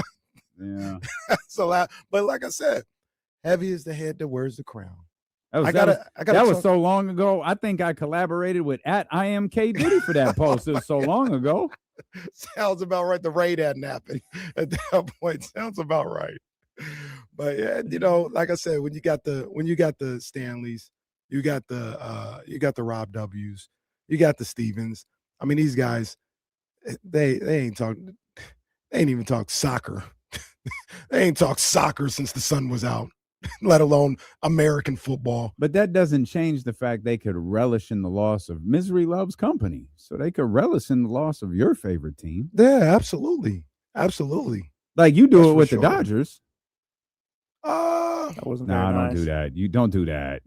Don't do that. You do a countdown to when the Dodgers are going to lose. It hasn't done well for you the last couple years. No, I do. But see, the difference is with situations like that.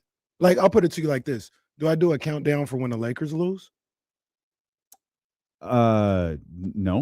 No, because Kings ain't really done nothing. So, like, I'm not really going to go that hard. Giants I've been to parades. I've been to parades with the Giants. Steven, have you been to a parade? See, it's Steven in the chatty house. He's a Raider fan. Have you been to a parade? Have you seen one? No. I don't even think. Hold on. Good kids on the phone. Oh, okay. Clear the way. Clear the way. Just hey. Clear the way. Good kid. Clear the way. The floor is yours, brother. How my bros doing today, though? I'm good, man. I'm okay, man. RIP to the Niners season. It's a done deal. So I'm okay though. Honestly, y'all had a great season, and I just gotta show respect where it's due, because after all those injuries, no one was even anticipating y'all making it that far. You're right. And my coworker's been on my head all week, so I got lunch coming tomorrow. I got coffee coming tomorrow. I'm very excited for that. Your whole week is taken care of because of the bets that were made, I'm sure. I don't got a meal prep at all this week. I feel like when dude went to the construction site to collect after Floyd won. I'm just out here getting mine. So I'm very appreciative. But I did have a question for you. Yes, sir. With Sean McDermott getting fired, is Shanahan on the hot seat? No, and absolutely. If so, no. Absolutely not. Absolutely. So with Saleh almost out the door, I would think if they're gonna make a move, why not promote Saleh and move forward that way? Nah, I hear you, good kid. I don't think that's Kyle Shanahan's not being fired. Yeah, I don't hear good kid at all. I mean, Kyle Shanahan, the top 3 coach in the game. He ain't on no hot seat. And Saleh, who did a little better this time. He did a lot better this time. He's a good coach, but there were frustrations that I had with Robert Saleh that continue. I think, and we could talk about that. I think bringing in the Sean McDermott thing, that might have caught some people off guard. Mm-hmm. Like we talked about this last week. It felt like the only direction that they could go. Mm. If they fell short, I predicted he would be fired. Sean McDermott would be fired if they lost in the wild card. Mm-hmm. And I think you or Jesse was like, well, does that actually transfer over to the divisional round? And the more I thought about it, the more I was like, yeah, it probably does, because you have to progress at some point. And whether it's right or whether it's right or wrong, the first person you're going to look at is the coach. Mm-hmm. I don't know, and that's why I think Sean McDermott was fired today. I don't think you can look at the San Francisco 49ers and go, the reason that they have not won the Super Bowl is Kyle Shanahan. If you're not giving CMC the MVP of the season, it's got to go to Kyle Shanahan. Yeah, I feel like he got the most out of everything. He was fantastic. So there's probably another conversation to be had there about the 49ers and the Bills and the Ravens. It might not be today, but that guy in Kansas City might have closed a lot of Super Bowl windows. We'll get to that. Again, I don't know that we'll get to it today. It might be tomorrow. We've got a lot we got to get to. We've got 3 other games to talk about. We've got a Kings win, a 4-game winning streak that got snapped yesterday against Portland. We got that to talk about. We got the Domantas Sabonis minutes, Dylan Cardwell finishing the game.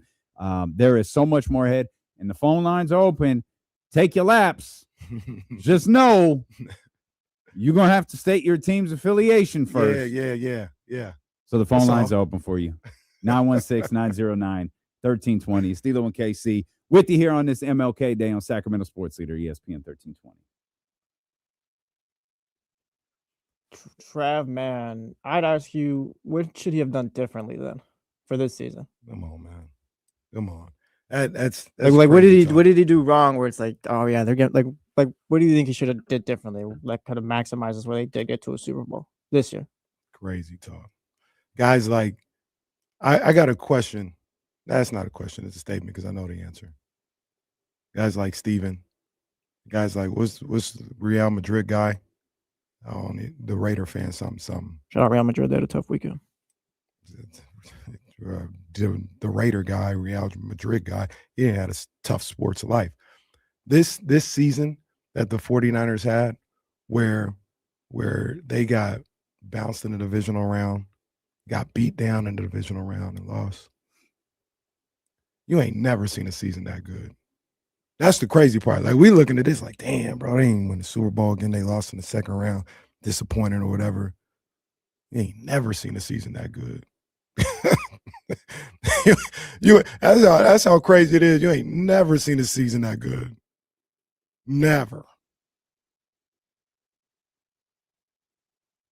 Hey, keep an eye on that. There's something labeled LinkedIn. It's 1 minute and 10 seconds. Can you tell me what that commercial is when it plays? If it's recorded, if it's voiced, because that's usually not okay. I'm talking about them getting whistled off and stuff like that. Clemson's in a little tough spot, but yeah, they won. The Raider, Real Madrid, I'm not crashing. You just keep making sure you watch me. I don't know you. I don't know. You got a YouTube channel? I'll watch. All right, you. man. Let's stop. No, if you got a YouTube channel, I'll watch it. Stop. I'll watch them. You just make sure you keep watching me. You don't have to watch him, Raider guy. You can just watch me. You can watch me. I'm here. And if the Raider guy, Real Madrid guy got a YouTube channel, I'll go watch him. I'll support.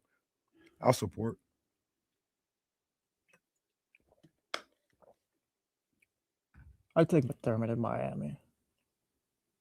I think these guys get like a tough rap because they don't win Super Bowls and stuff. Sean But he's a general McDermott. winner. Yeah, he might be a good coach. It's just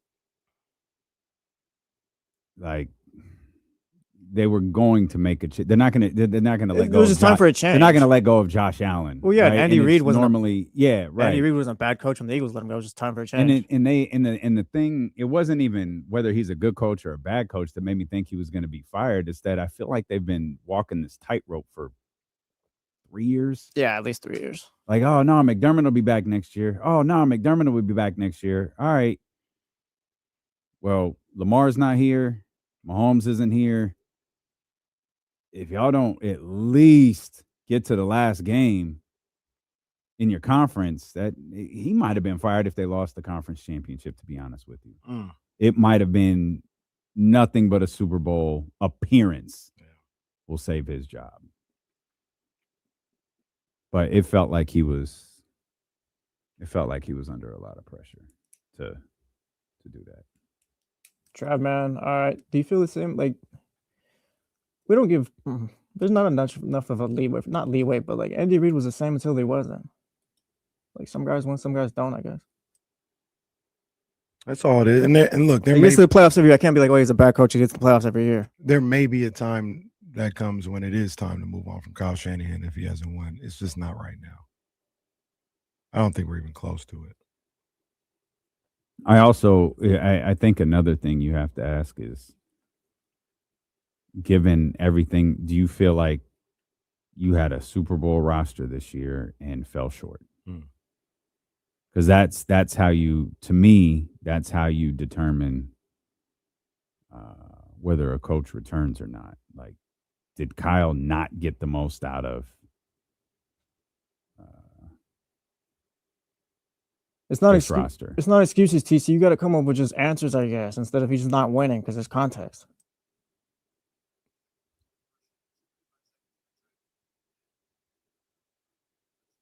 Okay. Thank you. I've actually heard. Okay, now I know exactly what commercial it is. Big Rich Eisen station now. Yeah, I've heard.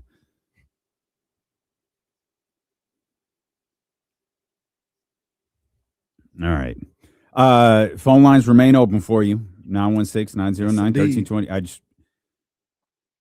When the 49ers lose, Kenny can get he needs a Snickers bar. Oh, man, look. You get a little testy with people. Was I testy with Good Kid?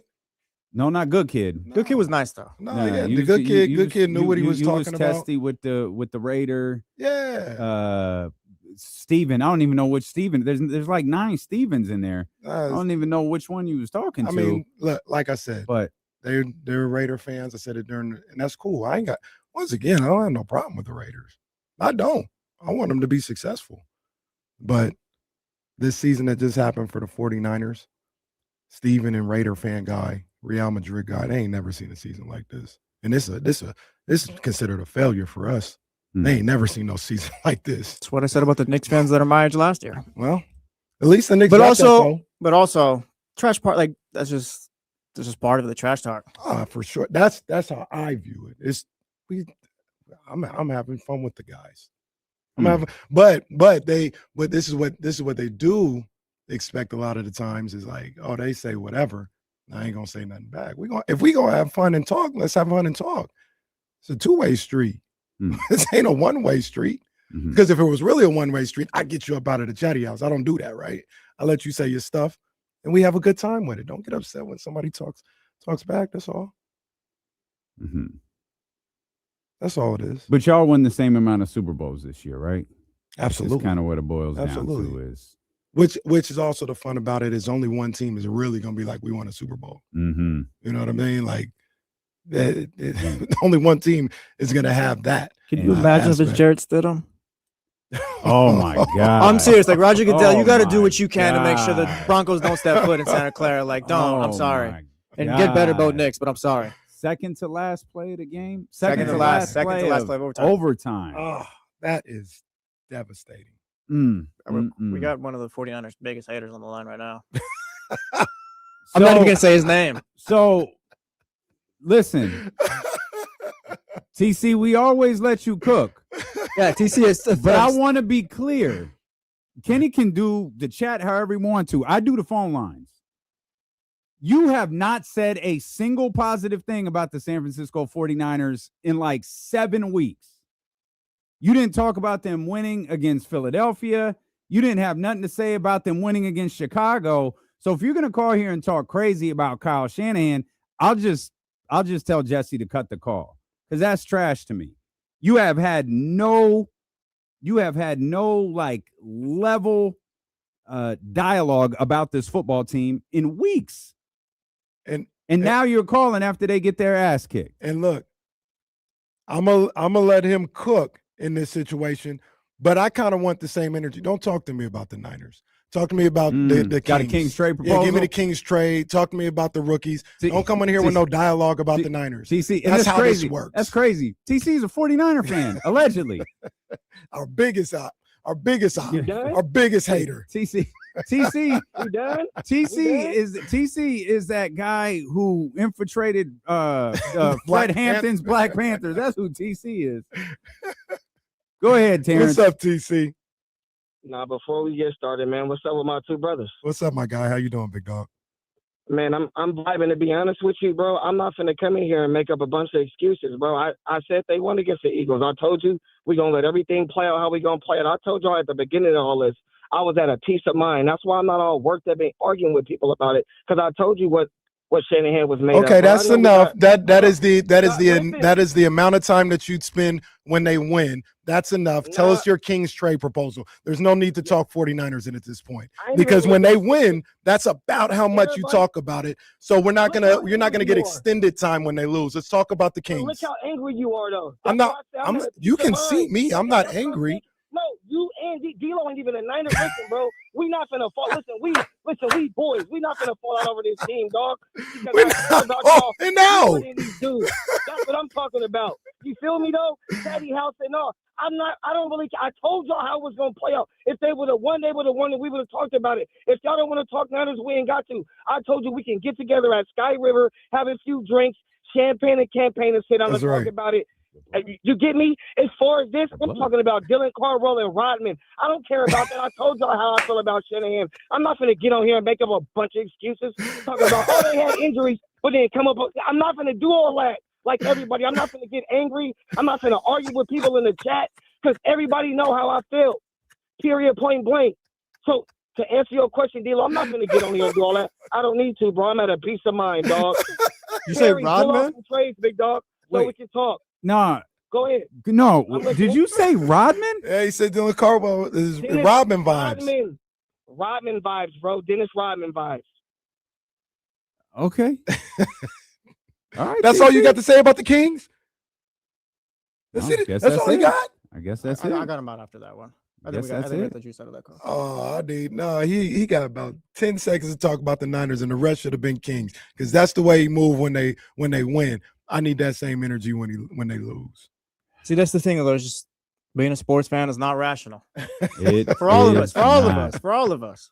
It is not. I sent a case of that dark rosé Dusty Baker makes over at Baker Family Wines to KC after that game on Saturday. Yeah, thank you. I don't know that any of it is remaining. No, gone by the time. Gone by the time that fourth quarter was done. You could grab yours to BakerFamilyWines.com. Tasting room over there on Industrial Boulevard right here in West Sacramento. You don't have to go out of town to go to our favorite winery. It is Dusty Baker. It is Baker Family Wines. You could grab bottles at the Nugget in Elk Grove, Granite Bay. They got them in Rockland, or we got a new one going up in Rockland. They got them in Roseville already. Bottles are available at all of those select Rayleighs and Bel Air locations as well. But a perfect way to bring in 2026 all throughout the year, whether it's games, whether it's concerts, whatever. Make Baker Family Wines a part of your celebration. Yes. Hello, this is Dusty Baker. Welcome to the family. It's my guy, Dusty B. And he said, we ain't gonna have no falling out over this. Like, what? Sorry, sir. What? What are you talking about? Man, Jack says, D-Lo, send the case to the homie TC too. Yeah, Jack, you might be right. We might have to get one out to TC, we got to get you some, big dog. We got to get you some of that Baker Family wine. Get some out to our boy, man. We can get some out to that Buffalo Bills fan base as well. That's tough. The Chicago Bears fan base, Manny, John Bull, because everybody else walking away unhappy this weekend along with 49er fans, and I'm leaving someone out. Texans. Oh, yeah. Oh, and Texans fans. Texans fans walking away really unhappy. Yeah, but see that to the fandom aspect of it, that's what I love about all of this, about what we do, about watching sports. I mean, it's, to me personally, it's all fun. Like I'm not in a cheery mood, or I'm laughing after the Niners lose or nothing. I ain't trying to make it like that, but it's all part of the game. It's all part of the territory, man. Like you have the highs when they win a game, you got the lows and people talking crazy when they lose.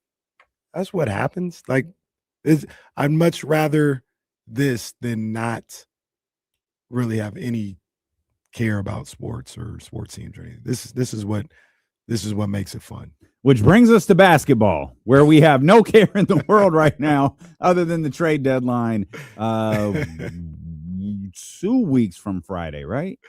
2 weeks from Friday? Yes. Yeah, 2 weeks from Yes. Friday. We'll get to the Kings coming up here in just a couple of minutes.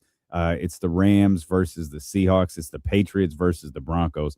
There is a major throwback vibe to those two championship games, particularly the Patriots versus the Broncos, because it is not Peyton Manning versus Tom Brady. It's Drake May versus Jarrett Stidham. Revenge game. Right? Former Patriots quarterback. Jarrett Stidham. They were putting up highlights of when he played the Niners. That what was it, Week 18 game in Vegas when he was on the Raiders. Yeah. I have never seen an injury announcement so quickly. And I'm not sure why Sean Payton was like, well, we felt it best to tell everybody now. I don't know why, but I have never seen. It was like the game ended and they're like, yeah, Bo Nix is gone.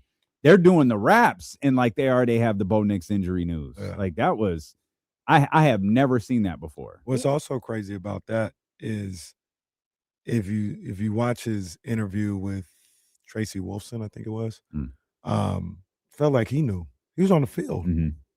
He had just played. He had just continued to play and finished the game out and everything. And it felt like he knew, like, this is not just a sprain. No, yeah. He told Sean Payton, like, right after the game, I think that they hug embraces. I was like, yeah, I'm hurt. He's like, wait, what are you talking about? Jeez.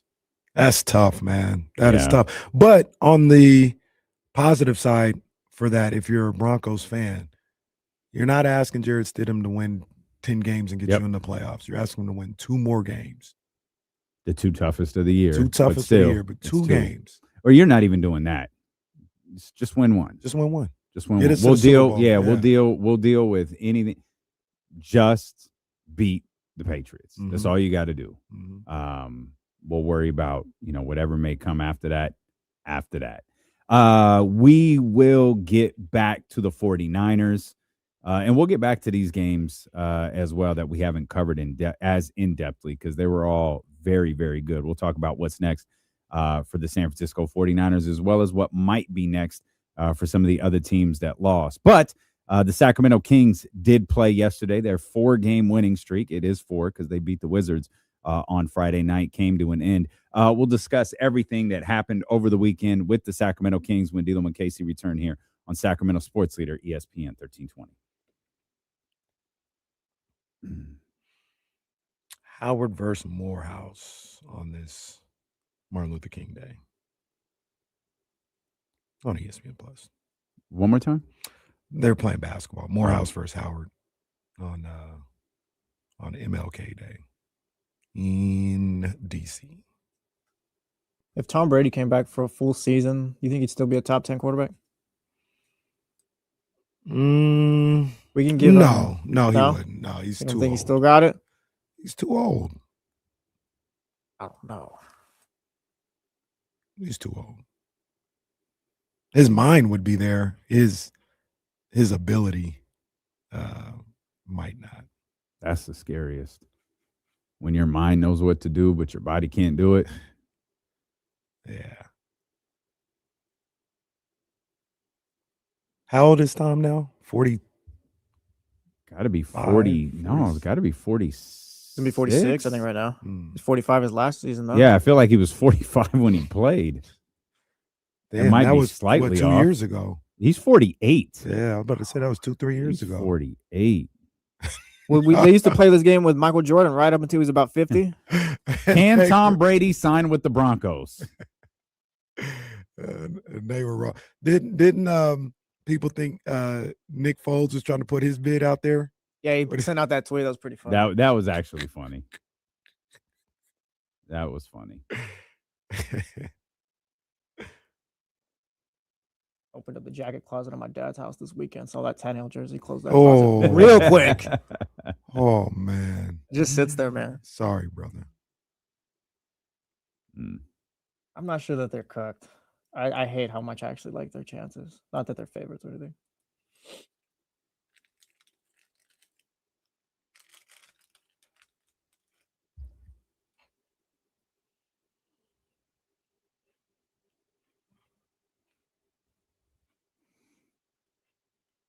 Yeah, Phil got everybody like, well, if Phil could do it. Phil went 0-3, didn't he? Yeah, but it was 2 probably. I don't think he played the third game. But it was a cool ass 0-2. It It was super very cool. cool. That was one of the cooler things I've seen in a while. He hit JS. Did you see Pittman on a 5-yard outlet first? I was like, oh my gosh, he still got it, guys. Did you see the mic'd up clip when he was talking to I can't remember who they played, but he was talking to defensive back who intercepted him. Oh, it was Winners. D Winners. Oh, was it? Unless he did it twice, but after it, the one where he said you saw it from earlier. You saw it right? from that. He was like, yeah. He's like, damn it. Or what did he say? Dag on it. Dag nabbit. Talks like he's a Looney Tunes character. That's funny. Dag nabbit. They're not cooked, but who wants to watch Jared Stidham in the Super Bowl? I know it's a bad sports fan take, but I'm sorry.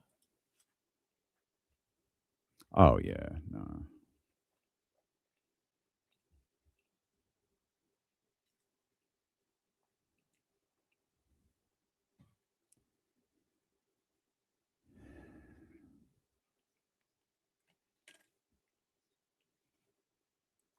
All right, let's see what Buddha. Boy, the lines is hot today. Lines is hot, baby. Buddha want to talk though. Talk line. Yep, 916-909-1320. Buddha, what's up, baby? What's up, family? I hope my boy's having a good day, man. Yes, sir. What's up, Buddha? Yeah, bro, it's Buddha, man. The Buddha got the day off today. My condolences to you, bro. Yeah, man, y'all had a good season. Y'all defense had a lot of injuries on it, so man, keep your head up, bro. Y'all be all right, man. Everybody can't be the Pats, man. We can't keep going and going and going. You feel me? But hey, I do got a trade proposal for y'all, man. What you got, big dog? We played Washington, and like I spotted the boy Justin Champagnie. I mean, he got a twin brother that played with the Spurs, and I feel like he played the exact same way.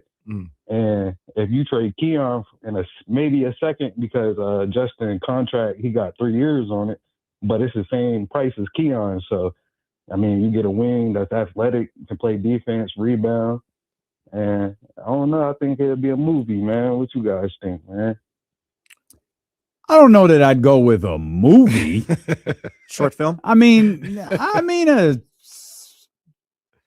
solid YouTube video. YouTube short? I don't know. We gotta go. It'd be what's that show like Black Mirror? Where like the Twilight skit, every episode is different. It would be that. They're not really related. It's just, this is the episode. This episode's just different. Champagne played 25 minutes today as opposed to 2 yesterday. So I tried watching that show once. It's different. It was a lot. Yeah, I started. It was a lot. It was like it was scarier the first season. The second one was I don't know. Is there only 2 seasons? I don't know what only season. I've only seen a couple episodes where it was just like this. Speaking of, our show Paradise is back in February. Oh, word? Yes, February 23rd. I saw that commercial yesterday. Have you watched that? Good show. Nah. I haven't watched it yet. Good show. All right, was have to wait. Paradise the show where y'all were like, yeah, episode 7. Yes, and then it wasn't even that big of a deal. Oh, Did I remember that. It wasn't what they made it out to be. Like, it was still a good episode, but it wasn't like I thought. Like, oh my gosh, I'm gonna start crying or something. But yeah, it was none of that. It was like, oh, that was it. No, Good show, though. Good show. That's also a little scary too. Like when you really it's a dive little into real. Paradise. Yeah. Oh, I remember you guys talking about that. Yeah, you don't know what. Somebody told me one time they make almost all these movies. Well, dude, where's the thought coming from with all these movies? The Obamas directed that one movie where all the technology shuts down. It's like, yeah, this will happen, this, and that way, or whatever. It's like, this is a little too real here. I don't like how this happened. Man.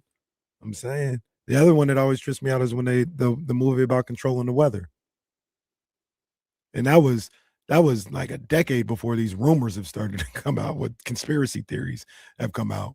So I don't know anything about that, but they got that movie where the government controlled the weather, and I was like, where are you getting this thought from? Who thinks of that? I actually learned how Universal Studios does that.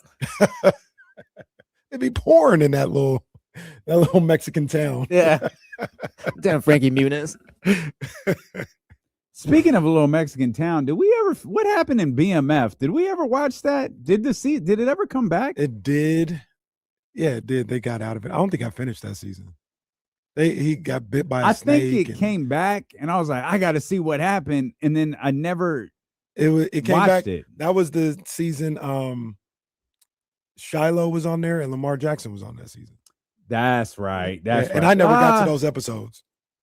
I saw Shiloh. I didn't get to the Lamar Jackson episode.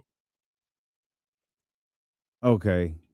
Maybe I did. Maybe I watched more of that than I remember. Yeah, I didn't even finish. I got to finish Force. I was getting ready to finish all the seasons after Saturday. I ain't never put It's like we just watched. I just ended up falling asleep. But yeah, I was like, yeah, I'm finishing Force tonight. Didn't. How was that episode of The Office you watched the other day? Oh yeah, I didn't watch it because Jesse wasn't here the next day, so I didn't want to. So I'm gonna watch it tonight. What day has Jesse missed? He missed like Wednesday. Hold on, yeah, but you didn't know I was gonna be gone. Oh, he was. Oh, you had a feeling Jesse Yeah, wasn't feeling well. Yeah, I don't know about that. I was up against the buzzer on that one. I was like, Chris, I'm gonna try to go. She's like, no, you should probably stay. I was like, all right. I had a feeling that Smart was what was man. going on. So Smart I was just man. like, I ain't trying to talk about it without Jesse being here. So Let's talk about today. Then I'm back. I didn't watch it because I knew you weren't going to be here. I'll watch it tonight. Okay. There you go. No Kings game tonight. There's nothing on tonight. Well, national championship game. No, Shout out to you. that's what I'm saying. Yeah. Like, I understand. But I don't need to watch the post game. I don't need to be like immersed after the game. What if Miami wins? You ain't gonna see if they bring your boy to the podium and let him, because they gonna For track sure. down Michael Irvin. I'm sorry, I apologize. They're not gonna have to track him down. He's going to be very easy to find, and they're going to put a camera and a microphone in front. They are, but that'll be done by 9:00. I'm gonna watch The Office after that. Okay, man. My mom was supposed to go to the Warriors game. She's not gonna go though. She's not feeling well. Who Warriors play tonight? Heat, I think. Oh, interesting. Yeah. Okay, so the Heat are on a second night of a back-to-back when they play the Kings tomorrow. Mm-hmm. The Warriors, this is the first night of a back-to-back for them because they play Toronto tomorrow night, Mm-hmm. who the Sacramento Kings play on Wednesday. So the Kings have a back-to-back coming up with two opponents who will be on the second night of a back-to-back themselves. That's a crazy little triangle they got going on here with the NBA with these back-to-backs, these three teams. Like, they trying to make the schedule work. Well, they got to cram in all of these games after everybody played one game in 14 days. Kings played two games since we last talked, one against the Washington Wizards on Friday, which they pretty comfortably won. And then one last night against Portland where they were kind of scratching and clawing most of the game. But it was Portland that walked away with the victory. Domantas Sabonis back, played in both of them. Dennis Schroeder back, played in both of them. Different games for each guys and different games for the different players in their position groups as well. Thought Domas was really good Friday, especially for what it was, like 20 minutes. I think he had 13 points. Especially that first stint. Like, Maybe he played 5 really or 6 well. rebounds, something like that. He was really aggressive that first run on Friday. A little bit different yesterday in that he was that big pop didn't really happen, and he kind of just looked like a player yesterday. Of course, it's tough to stand out when your undrafted rookie is running up and down the floor doing high knees and egging the crowd on after literally anything. Just literally anything. I love it. He's getting the crowd in. And that pales in comparison to what he did Friday night when he, like, I don't know if it was like some version of Ravishing Rick Rude or I don't know what, like The a hands double behind his Dion. head while- I don't know while what it the was. high knees were going on. It's like I'm gonna do my take of Dion's old touchdown celebration, except this is gonna be my version. And now he's influencing kids at Sac State to do the same thing. It's like, Real talk. oh my God, man! The 2026 is the year of Dylan Cardwell in Sacramento. Pray for Mojo has right here. It's the year of the Beam Boys. The Beam, yeah, there it is. Not as crazy about that one. I like the squad more. What was it? The Beam Squad? I think that was maybe what they were first called. Beam Squad sounds. But it is the rookies and Precious. Yeah. It's all four of them. I'm more of talk to the player of the game and let them light the beam. You guys can I go like back to the this. locker room. You need this right now, just given how bad the vibes have been. Just nothing's been really great. I think this isn't gonna fix the Kings culture, but you need little things like this. They did a very good job, like the Bean Boys. They do a very good job. I like the sunglasses. I like it's not an indictment on them when I feel this way. They do a good job of what they do there, but now just get the player of the game in here and let him light the beam. Kenny's been down on post-game celebrations lately. Oh, they're starting to get bastardized all around. I don't know what I'm gonna do if he says something about Michael Irvin tonight. No, that's a good one. That's a good one. And the amount of times people sent me the Instagram reel of Michael Irvin with the Seahawk over his face and the Niners logo on the Gatorade bottle on Saturday was offensive. They should stop that. Don't send that to me anymore. But that is or everybody open your phone and send it to him now. Well, you get blocked if you want to. He ain't gonna block. Question talking about Dylan Cardwell and such. How do we feel about him playing over the $45 million player yesterday to end the game? Fine. Perfectly fine. That's the not about Dylan, but more so, I guess, back to Sabonis. Isn't that kind of odd? Because the way I see it, okay, like maybe you're easing him in and he's still partly injured. Maybe it's that. Or maybe Kyle brought this up early on the Insiders. Maybe he's not necessarily part of the future, and now you're trying out other things. And like, there's the other thing where it's like, yeah, Dylan Cardwell's playing better than him, and that feels like an issue. I think not better, but just was what they needed at that time. Like, it feels like if Domantas is playing, he kind of needs to be out there if he's part of this. I think there's a few things at play. Okay, 1 second. Part of what? Just whatever they got going forward. Okay. If he's a Sacramento King, if he's being thought of as a Sacramento King going forward. Okay, we'll come back to that. Right. There's a few things going on, in my opinion, where one, it's the fact that Sabonis is coming back from an injury. And without it being said, I'm of the assumption he's on a minutes restriction. And how many minutes did he play last night? I think it was 20. I think it was 20 both nights. Yeah, I think it was 19 minutes and 49 seconds. My thought would be it's probably like 20 to 25 minutes, the minute restriction. And if it's 20, he hit that threshold. Why not just say that though? I don't know. I don't know. It's like the starting lineup thing that we talked about earlier. I'm not exactly sure. But that's the way they play him. That's the impression that I get. So there's that aspect to it. The other aspect is I think Dylan gives this team what they need right now.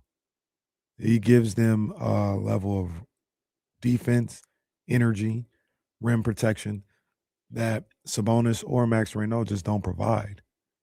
I mean, Klingon was in there acting like he was Big John Stud out on the court for a lot of that third quarter and in the fourth quarter. And I was sitting at home like, hey, man, get Dylan in there. Klingon is sunning these guys. I need some physicality in there. I need somebody that's going to stand up to him and is physically able to stand up to him. Got Cardwell in there. Things changed a little bit. He wasn't walking around the same way and, flexing on these guys a little bit. It got a little tougher for him to do those type of things. And at that particular time, they were trying to come back. They're trying to cut into the lead. You needed to get some stops. And Dylan Cardwell was able to provide that. So they cut the lead down. He was the one in there. Yeah, I'm not subbing him out at that point. So I think strategy-wise, he was the better option, but you also combine that with the fact that they're playing Sabonis in limited minutes. And I think that played a role in what we saw at the end of the game last night. Yeah, if he's on a minutes restriction, then fair enough. But again, like I don't get why you wouldn't announce that unless you're just talking, unless you're like trying to keep that from teams you're trying to trade or whatever. Because teams around the league will be like, yeah, so and so's back today. He's going to be on a minutes restriction. Like I don't see like a gamesmanship thing there. I agree. I do agree.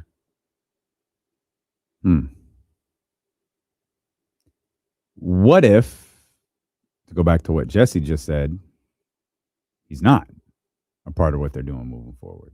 Then fair enough. Yeah, I'm cool with Dylan playing at the end. I'm just asking the question, like, just why? What do we think that is? Also, I wonder if they know Hmm. if Domas is a part of what they're doing moving forward. Do they want Domas to be a part of it? Does Domas want to be a part of it? I don't know.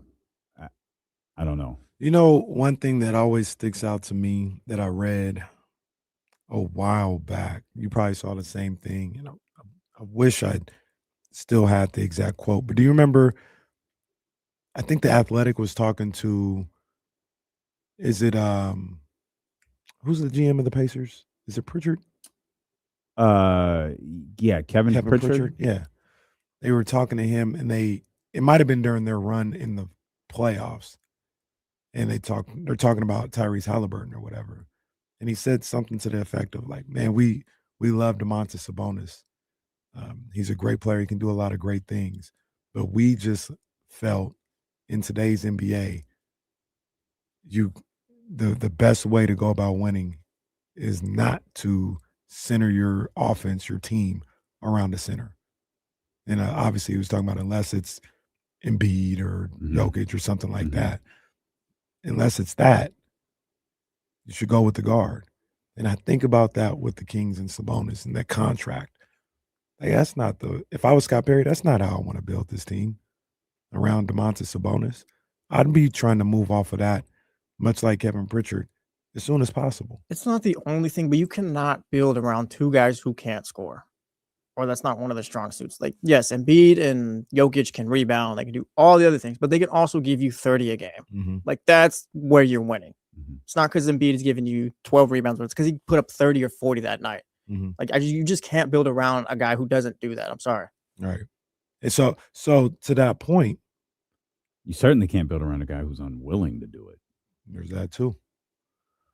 To that point, maybe not Dylan Cardwell specifically, not the player, but the idea of a guy like him and what he represents may have opened up the eyes of the Sacramento Kings if they needed. They might have already been there. But it's like, look at what this guy Dylan Cardwell is bringing to the table. Why am I spending $47 million on a center again? Exactly. Like, why? What's the point of doing that? And this specific center, this type of guy, like, why am I spending almost $50 million a year when I can have a guy who just rebounds, defends, plays with energy, and has an impact on the game? And if I need him, and from the center position, that's ultimately what you're looking for more than anything else. Yeah, especially in today's game. And Dylan, because the center can only control so much when it comes to scoring. Right. Unless you're one of them ones, and there's right. Unless the game plan surrounds you, yeah. And once again, he's not this guy. And you have to go find this type of guy. But like, why wouldn't I just go get a Jalen Duren type of guy? Super athletic, defender, rebounder, dunker, spot finisher to be my starting center and allocate my funds and my salary cap to a stretch 4 or a 3-and-D wing or a point guard or something like that. It's just kind of, I think a lot of us were already there, but it's like, no, why am I spending $50 million a year on this guy? You're not spending it wisely. Like Casey says, yeah, like Dylan Cardwell's not better than Sabonis. And you can answer whatever, Jalen Duren or whoever. Like, yeah, that's not the point. The point is, let me go move this $45 million to where like it's actually, I'm gonna get the most bang for my buck or whatever. Yeah. Where it's like, oh, I'm actually spending this on a guy, a top 2 player who can get me 25 to 30 or something like that. It's less of Dylan Cardwell or even Maxime Reynaud. It's less of what they are, what they could be, and more of we don't need that. Like, that's not in terms of the direction of where this basketball team appears to be going. When you go through the roster, you look up the construction of this roster, and you go through the things. Okay, here's what we don't need moving forward. That high-priced center who, it seems, puts his own cap on what he's willing to score each night is not it. Well, even in getting back to what Kevin Pritchard said, that's where basketball is going, not just this roster. Like, and if he's, to your point, going to put a cap on what I'm going to score from night to night, not going to play any type of defense, not give you any rim protection, I can't give this guy $50 million a year. Like that's bad business. Mhm. And it depends on if you have a guy on a rookie contract and, like around him, and maybe you can allocate the funds differently because of the way contracts are set up. Like, for instance, the Sixers, I think it's changed now, but Tyrese Maxey was on a rookie deal. So, yeah, you could have Joel and Paul George and all that other stuff. But when you are trying to go to free agency or trying to trade and get guys that already are making that type of money, but you've got to combine it and work around some things because of the Sabonis contract, can't have that. He, in a perfect situation, I believe Domantas Sabonis should be no better than the third best player on your team. I hear you. And if he's that, number one, you better hope you have some guys on a rookie scale to, that don't make a lot of money. So if you're paying them that's fine. If they're not, if these are top flight guys, he can't make that type of money or he can't be on the team. We talk about Domantas Sabonis being what we just talked about, like him being a connector on offense and like it runs through him. Like, yeah, he's a really good glue guy. Like, you don't pay that guy $45 million. And that's not a bad thing either that he is. And I'm not trying to disrespect or whatever, but it's just more so like, yeah, like that's fine. The Warriors have had a connector in Draymond Green that they talked about, whatever. You don't pay whatever. You don't give him that massive max deal or whatever. Like, that's a glue guy. Yeah, like maybe not hearing or reading the conversation with Kevin Pritchard, but maybe the idea is you don't run your offense to a big man anymore. If you do, you pay him $30 million. I mean, that's the other thing. Run your salary cap through him. Yeah. Well, Shaq and Phil had that fight 26 years ago. And Shaq believed that you should. Phil believed that you don't. And Phil won. So that was 26 years ago. The game was changing then. It is in a whole different place now. And to that point a little bit, and I know exactly what you're talking about, but Shaq had a leg to stand on. He was Shaquille O'Neal. Sure. Sure. But what was happening? Because the offense did run through Shaquille O'Neal, but what was happening? Kobe was becoming Kobe. Kobe had become Kobe. And it was like, okay, in order for us to be the most effective, we can't do it this way anymore. We're going to do it this way. And Shaq said, no, we're not. And Phil was like, yeah, we are. Right. And that's how you wound up with Shaq in Miami and Phoenix and Cleveland and all of that other stuff. Yeah. So that's, I mean, once again, not Dylan Cardwell, the person, because I think I do, as much as I like him, as much as I love Dylan. Great. Thank you, Tommy Hansen. Thank you. It's one. We'll give you 140 before it got out there. I'm not looking at him as like, oh, this is your franchise center or something like that. He's like a good guy off the bench, good piece, love his energy. Really, like outside of like I don't want to call him theatrics, but outside of what he does energy wise, like he does a lot of good basketball things, specifically defensively and on the boards that I really like. But I'm not looking at him as like, this is who you build around. But the idea of a guy that is low maintenance offensively, that knows his role offensively and is a game changer defensively and on the boards for $35 million cheaper, that's probably the direction you want to start going in with a center right now. The main story I feel like coming out of last night's game was Domantas Sabonis' playing time, particularly because unlike Friday night, the game was close. Also, I think there was a precedent where, I wouldn't be surprised, and we talked about this on Friday when we learned, Domantas is going to go tonight. We all said I wouldn't be surprised if he doesn't start because Doug has kind of set that precedent in the past with Zach LaVine. Zach LaVine missed 9 games, about 14 to 16 days, something like that. Domas has missed 27. He's been gone since before Thanksgiving. And so this is a completely different, and at least to the best we've been informed, it's just been rest and rehab. which means his on-court return has likely been very recent in terms of on-court activity, which means the wind is going to be the last thing to arrive. Doug was quick to point out when Zach LaVine returned, he looked tired late. He came off the bench in that one, but he still wound up playing like 30-something minutes. Yeah. And he wound up back in the starting lineup the next game. I don't know if there's a point where Domantas Sabonis, and this is the part that's probably going to be discussed quite a bit amongst Kings fans. I don't know if a point comes where Domas does return to the starting lineup, because why? Like, why would you? I understand. Go ahead. I mean, he's better than Maxine right now. Oh, there's no question about that. So if you're trying to get start your best group, he's part of that. And I know you know that, but that would be the reason. Yeah, I guess I'm asking, are you trying to do that?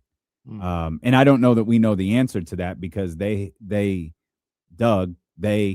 Kings, not at all making an excuse for their 12-31 record, but they have been handcuffed since before the season started because of injuries. So we really don't know what Doug would have done with certain guys, because we started without Keegan. We immediately went to no Domas. Then we had a glorious stretch where there was no Keegan and no Domas. So Doug is forced to figure out a lot of things kind of on the fly. And that involves seeing guys like Dylan Cardwell play. It involves seeing guys like Maxime Reynaud start. It involves things like Precious Achiuwa being a regular part of the starting lineup. So Kings are back on the floor tomorrow. The two toughest games probably. No, that's not true. The toughest games of this last little stretch here for sure are coming up with Miami and Toronto on a back-to-back. We'll talk more about the Kings. James Ham, of course, will be with us at the top of the 3 o'clock hour. We'll come back, and I'll ask my partner here, what now for the San Francisco 49ers? We'll also ask what's next for the rest of the teams that lost as well when dealing with KC. Return here on MLK Day, baby. Sacramento sports leader, ESPN 1320.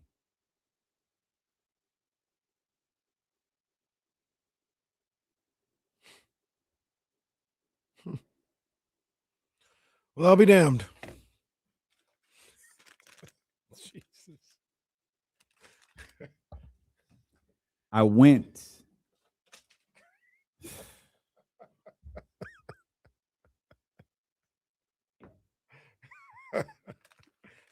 I asked directly, are they for this?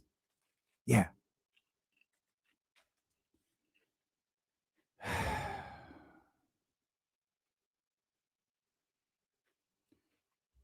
So I know that's how it started, but it has been a long time of this. Yeah.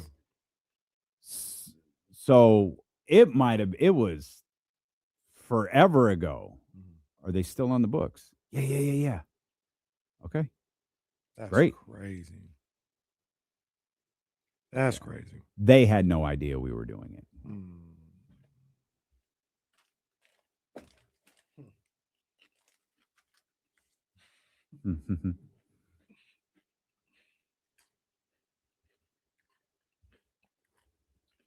We'll blur that out like Michael Hayes.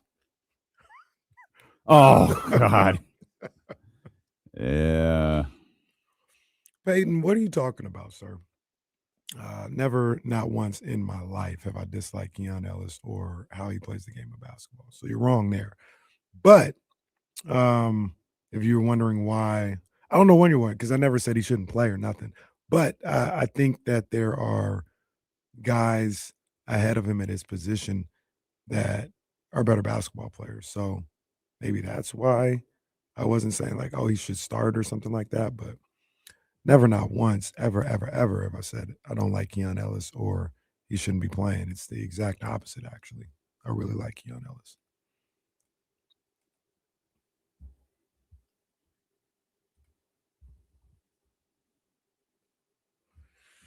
It's 50-50, big dog. We'll talk about it, I guess, in the next segment. But yeah, it's 50-50. Say he was a little emotional today. I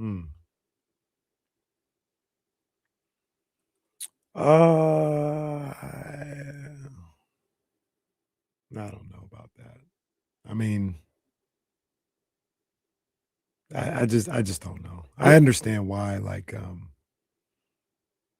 that has come up, but I don't know if I think that's a reason or not. Just send some scientists down there. Let's figure this thing out. There's one scientist that said it was the reason, and another one debunked it. See, that's the thing. I need them there. Like, I need peer-reviewed research, all this stuff. We're gonna run an experiment next year.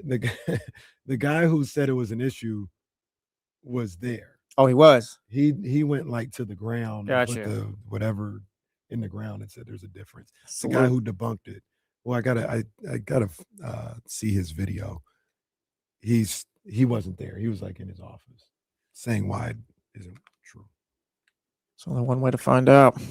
D'Lo and KC are running routes at the 49ers practice facility all season next year.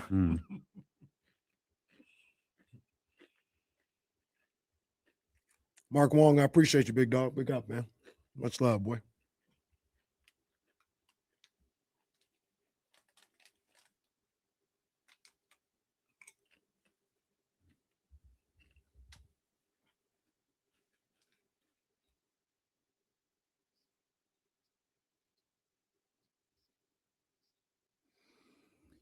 Back to the phone lines here, 916-909-1320. Lazy, what's happening, baby? Yo, D-Lo and KC, happy MLK Day, happy New Year. It's the return of HAL. Hey, guys, I just want to call. I'm doing roll call in attendance. What? I'm checking on Bears fans, Niners fans. KC, you're good. You showed up. But I'm checking everybody today. Where's everyone at? And another thing, D-Lo. Yep. Hey, Jesse, let me cook. Are we going to keep the same energy for Josh Allen and CJ Stroud, who did terrible this week? Just turned over the ball. We keeping the same energy for them? Just check it in. What is this get up voice you're doing right now? Why? Get up! Hey, it's January 19th. If you wish us a happy new year again like this, I'll block you forever. Appreciate you, Lizzie. John Bull and Weezy are here. Yeah, they've been here. Manny's here. Shout out Leezy though. No one's missing. I gotta acknowledge that he was here in studio last Monday after that Eagles loss. So he was there for that, and he showed up when the season was over. Same way He disappeared for stretches during the regular season. He did. That's the same way. Lazy works here, and we're looking around. Has anybody seen Lazy? No. It's the same way I need Steven, Real Madrid guy, and Rob W. to show up on July 7th when their team season is over. To be fair, I haven't seen Rob W. in forever. Come on now. I think you got an important job, though. It ain't that damn important here today when he need to be. He's on Twitter on Saturday. Well, it's a holiday, sir. Like, he might not be. Good point. That's a good point. I do want to point out we made the decision to come to work today. Maybe Rob W. That would explain a lot. We really haven't seen Rob W. in Rob W. I don't even know when. Rob W. need to tweet me on June 24th when that Cowboy season is over. June 20th. Soon as voluntary OTAs be like, hey, I'm in here. I know my season's done. Roll call. I'm in here. Roll call. I mean, and it is fair. The Raider is here every single day. I don't know. Just make sure you hear July 7th. Be like, I'm here. I know what day it is. Remember that one person we called a noob? And they were like, bro, I've been here. Oh, yeah, like 3, 4 years. Yeah. The only person we've had this issue with is Lazy. Yeah. It's Lazy was projecting. He was projecting on everybody else. I'm looking at the chat. John Bull's right here. I like to point out, too, first repeating, it's a holiday. Yeah. And everybody still checked in when their team lost. Jesse, what was the how was Lazy sounding when he was at? Get up. I was like, I'm watching this segment, I guess. I mean, he brought up Josh Allen and Caleb Williams. Yeah, they did just Lazy. Don't get it twisted. Just because we haven't gotten to them yet, they will be talked about. Doesn't mean they won't catch smoke. I'm still taking those two over Jalen Hurts, though, if that's what that is. Yes, I agree. Well, CJ, I don't know. No, not CJ. No, not CJ. I was just talking Williams and Josh Allen. CJ, he was trying to say something about Caleb Williams? Yeah, I think he said Caleb Williams. I thought he said CJ. No, I don't think he did. He said CJ and Josh Allen. I don't think he said CJ. He's tripping on that one. Yeah. Did you see the clip that they found out that Sean McDermott's firing on Get Up? Who did? They were doing the show. And I guess I didn't see when Schefter left, but he was on the set and he zoomed out of there. And then Greeny was like, they were talking about the Texans. He's like, yeah, well, we've got breaking news, and this is why Schefter had to leave. And I don't even think my producers know this is going on because this tweet just came up 16 seconds. Like, they found out right then and there. Orlovsky, all those guys are like, oh. And then Schefter runs back on the set, and they're like, all right, Adam, make sure his mic is on. What are you hearing? And then they did all that in the moment. Do we think that's a shoot or a work? No, this was a work. This was I'm going to work. Well, the official word at least. It's a worked shoot. There's no way the producer didn't know, and Greeny did. There's no way that happened. I also don't buy Schefter not having an idea. Like, maybe it happened at the moment, but like, I'm sure people know McDermott's going to be out of there. Yeah, there was probably I agree with that too. No, that's kind of what I mean. Like, maybe they didn't know when it was going to happen, but like, hey, watch out! Like, this could happen. Whatever. But that's the right way to do it, though. Even if it's a work shoot, that's the right way to do it. Maybe people feel like they're. I think it was a shoot. The clip is on. I think it's off on now. I'm looking for it's like a minute clip, but I think it was a shoot. As far as I don't know what Schefter knew going into the show. He might have known, like, hey, this could happen. Maybe he did, but he gets off the set. I don't know if they were in mid-conversation or not, but he gets off the set. He does what he does. And Greeny, and I believe Greeny. I don't think the producers knew. I don't think they do. The way he was talking, he was like, so hold on, guys. Like, my guys don't even know this. Sean McDermott's firing the Montreal Screwjob with the NFL. Schefter, swear to God. I didn't know. We were just sitting around with our phones in our hand. Here it is. Okay, I have major breaking news. I'm just going to break in with it right now. Shefty just ran out of the room, and I know now it's all why cap. he Stop did. right there. It's all cap. It's all cap. There's a lower third. What do you mean the producer didn't know? Dummy, My control room may not know that. Well, it's just may the breaking not know news this yet, but it's been on Twitter for 16 seconds. The Bills have fired Sean McDermott. This is something that we speculated might happen. Shefty, come running back in here if you can. No, it doesn't mean that he didn't just find out. It's like, hey, we've got breaking news. I'm saying there's no way the producer didn't know. He got the breaking news tile up immediately. The second he said breaking news, he got it up. It's a work. It's okay. All right, let's see the rest of the footage. We now understand why you got up and the chair flew behind us. Yeah. Shefty, tell us anything that you know. The Buffalo Bills made the decision to move on from Sean McDermott. We talked about it. It's been going around in league circles, the fact that this could happen. It is official. They informed him this morning that they're moving on. Look, in a year where the Baltimore Ravens have moved on from John Harbaugh. His shirt is just disheveled, and you can see his undershirt and everything. I know. I feel like we haven't said this in a while. Schefter sucks. Well, yeah, him and worst. Like, I don't know him personally. And Rappaport too. Like, they just carry water for the league. Well, right. Oh, yeah. Well, that's crazy. Rappaport actually, until recently, worked for the NFL, and I still think he carried less water than Schefter does. That's his job. Schefter was the one. No, it's not. Schefter? Yeah. Schefter's job is not to carry water for the league. It's to be a reporter.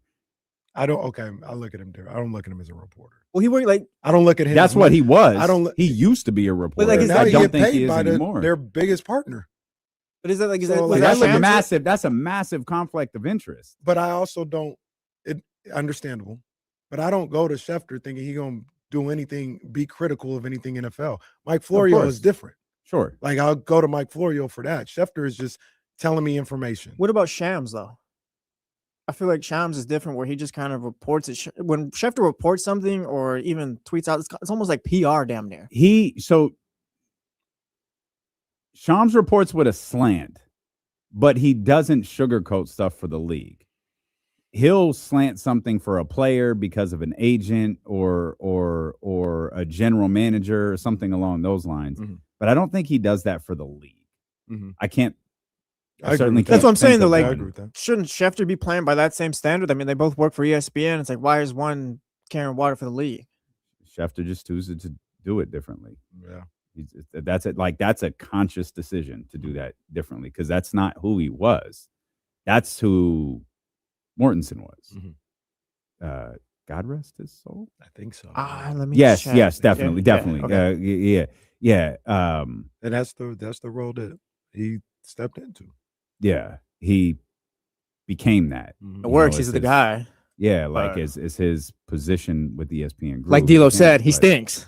Do you think? Yeah, I'm just not a fan. Do you think Jay Glazer carries water for the league, or he just kind of? Because I think he's an Asian guy. I think so. I think he just kind of gives. Yeah, I think he's closer to it. I think he's a player's guy. Yeah, he honestly he talks to he talked to Jim Harbaugh on Saturday. He's like, yeah, Jim Harbaugh said he signed with the Giants. Like, oh, that's how we know. Yeah, like I talked to Jay Glazer's honestly probably the best of the best if you want just kind of down the line. Like the amount of times that Schefter has tweeted in the last 2 weeks, such and such ex-coach is now going to be a top coaching candidate in this coaching carousel, or this hiring cycle. Now that could be true, because there's some, big name coaches for it, but it's also like you have said that individually about like 5 coaches. And a lot of that is, again, some of them are worthy of it, some of it aren't, but a lot of that is propping up the coach, the relationship with them, the agent, and so on. And I think with coaching agents, I could be wrong. I think there's only like a handful. It's not like there's 30. There's like 4. Jay Glazer will damn near tell you his sources every time. Oh, for sure. Like he doesn't like do the whole like, oh, I'm here. It's kind of like he breaks news. He's not always first, but he's never wrong. I like Jay Glazer. I love that. No, John told me. What? Oh, he didn't. Oh, y'all didn't know? Oh, never mind then. Jay Glazer, Ballers regular. He was. What's the name of his spot? His train, because he's a trainer. I don't remember the name. I'll look it up right now. Yeah, they love Jay Glazer. Jay Glazer. He was on Ballers a lot. I think Jay Glazer down with the swirl too. I believe. Run that one more time. I think he's down with the swirl. Meaning his partner? Okay. Unbreakable Performance Center. By Unbreakable. That's what it is. He was out in the streets this morning, I believe. Jay Glazer. Shout out Jay Glazer. We'll tell you legend on this show. Shout out Jay. Jay Glazer and Dan Lebitard, frequent visitors of Ballers. Lebitard, I don't remember Lebitard. Oh, Lebitard was definitely on there. It was when they was in Miami doing them. Yeah, he was definitely on there. They just that was a great show. Just that was a good show. Last year, too, Rock's was a little dumbass. And even that, he didn't start out that way. He was good early, and then the last year or two, just season or two, like that's kind of whack. Yeah, that's when he wanted to take, like, all of a sudden out of nowhere, the Rock, an agent's gonna buy a football team. All right, man. All right, man. Yeah, Jay Glazer. I see you. Okay. All right, Jay. Salute. Salute Jay Glazer and Eric Musselman, man. Salute them. Eric Musselman. And what's my boy's name? The Texas coach. Sarkisian? I haven't seen. Okay. All right. Yeah, Miss Sarkisian. Check that. I have. I think we've done this on the show before. Check that. I have. I'm running through wives in San Francisco. Claire Kittle. Claire is not. Juszczyk is not. No, none of them that I know of. Does Brock have a person? Yeah. Does he? Yeah, he just had a baby too. Oh, good for him. Yeah. He wears his wedding ring, or form of wedding ring, on, much like Kirk Cousins when he's playing. Kind of like tape. It's like a black rubber band. Oh, okay. That's what you do when you are trying to wear it, like when you play or something like that. You wear the. I think Shawn Michaels did that. Yeah. Like at the end of his career, he used to have. I was going to say beginning of his career, but must have worn a lot, huh? No. Sean was actually married during the birth of the Heartbreak Kid. Really? He wasn't married very long. Yeah. Yeah. He was the Heartbreak Kid. He wasn't, and I don't think Sonny ever gave him a ring. So, what now? What now for the San Francisco 49ers? Man. Real quick, you're listening to D-Lo and Casey on KIFM West Sacramento, KRXQ HD2 Sacramento, ESPN 1320, always live on the Odyssey app. And there's a couple of things that they've got to take care of. I think they're in a better spot at the end of this season than they were at the end of last season. Last season, it was a number of question marks. If I had to put a number on it, I'd say 15 question marks. This year, I think they're down to 5 to 7 question marks. Okay. True question marks. Every position, you always want to get better. You always want to improve. So there's always places in the draft and in free agency where you can get better. But the positions to really lock in for, number one for me, is wide receiver. Okay. And you can play this two different ways. You can play the conservative role of trying to get that number one wide receiver, and you use your first or second round pick to go after a guy out of college. You look at Jordan Watkins, you look at Jacob Cowing, and you say, we've invested in the draft in wide receivers. These guys were hurt. Let's give an opportunity this upcoming year. I think Jordan Watkins was a 3rd-round pick, I believe. You get Ricky Pearsall back. I think in this particular scenario, you sign Juwan Jennings. And you go about it that way. Mm-hmm. I think that's the safe pick. I think that might be, if I had to pick two of the spots, I'd lean toward them going about it that way. The other option is you go hunting for a big fish. You go hunting for a true, bona fide, game-changing number one receiver. There's people who believe, I don't know if I'm buying it, but believe for the right price and in the right conversation, you might be able to get Justin Jefferson out of Minnesota.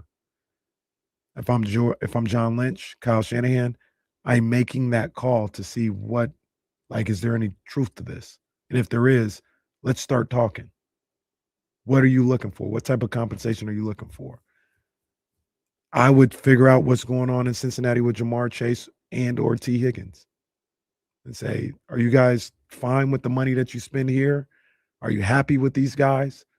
Or are you looking to maybe move one of these guys to allocate your salary cap to different positions on this roster? I'd take a look at George Pickens and do some research and say what's going on there. Look, they're so desperate for a number one. I'd get some intel on A.J. Brown. That's the one I was thinking of. I'd get some intel. The Eagles will trade to a rival if you give them whatever they want. I'm not, that's the thing. You might have to overpay for A.J. Brown, but he's gettable, I think. So let me ask you guys this. Let's go A.J. Brown, Justin Jefferson. What is overpay? Because I was talking to Alan. You can't overpay for Justin Jefferson. But I'm saying, what does that price look like? Because I was talking to Alan Bears fan about this yesterday. Wide receiver price ain't the same as Michael Parsons' price. You think? No, AJ Brown, I'm thinking you can add a 5th round pick, whatever. I'm thinking it starts at a 3rd. I can be talked into a 2nd. But a lot how would you rank them? The prices for players. QB, edge rusher, offensive lineman. QB's 1. Yeah, you might be saying the order. Yeah. I'm saying the order. So would it be QB? Yes. Edge rusher? Yes. Offensive lineman, specifically a tackle. Sauce Gardner is 1 for 2 first. Oh, man. I don't even think Michael went for 2 first. But again, I think you're probably. But he had the contract thing too. Remember? That's true. But also, comparing positions, I think you'd probably pay up more for a cornerback than you would a receiver, right? Pay more for a cornerback? I guess you said for a shutdown corner. Yeah. So do you think a corner has a higher price? A shutdown corner has a higher price than a star wide receiver?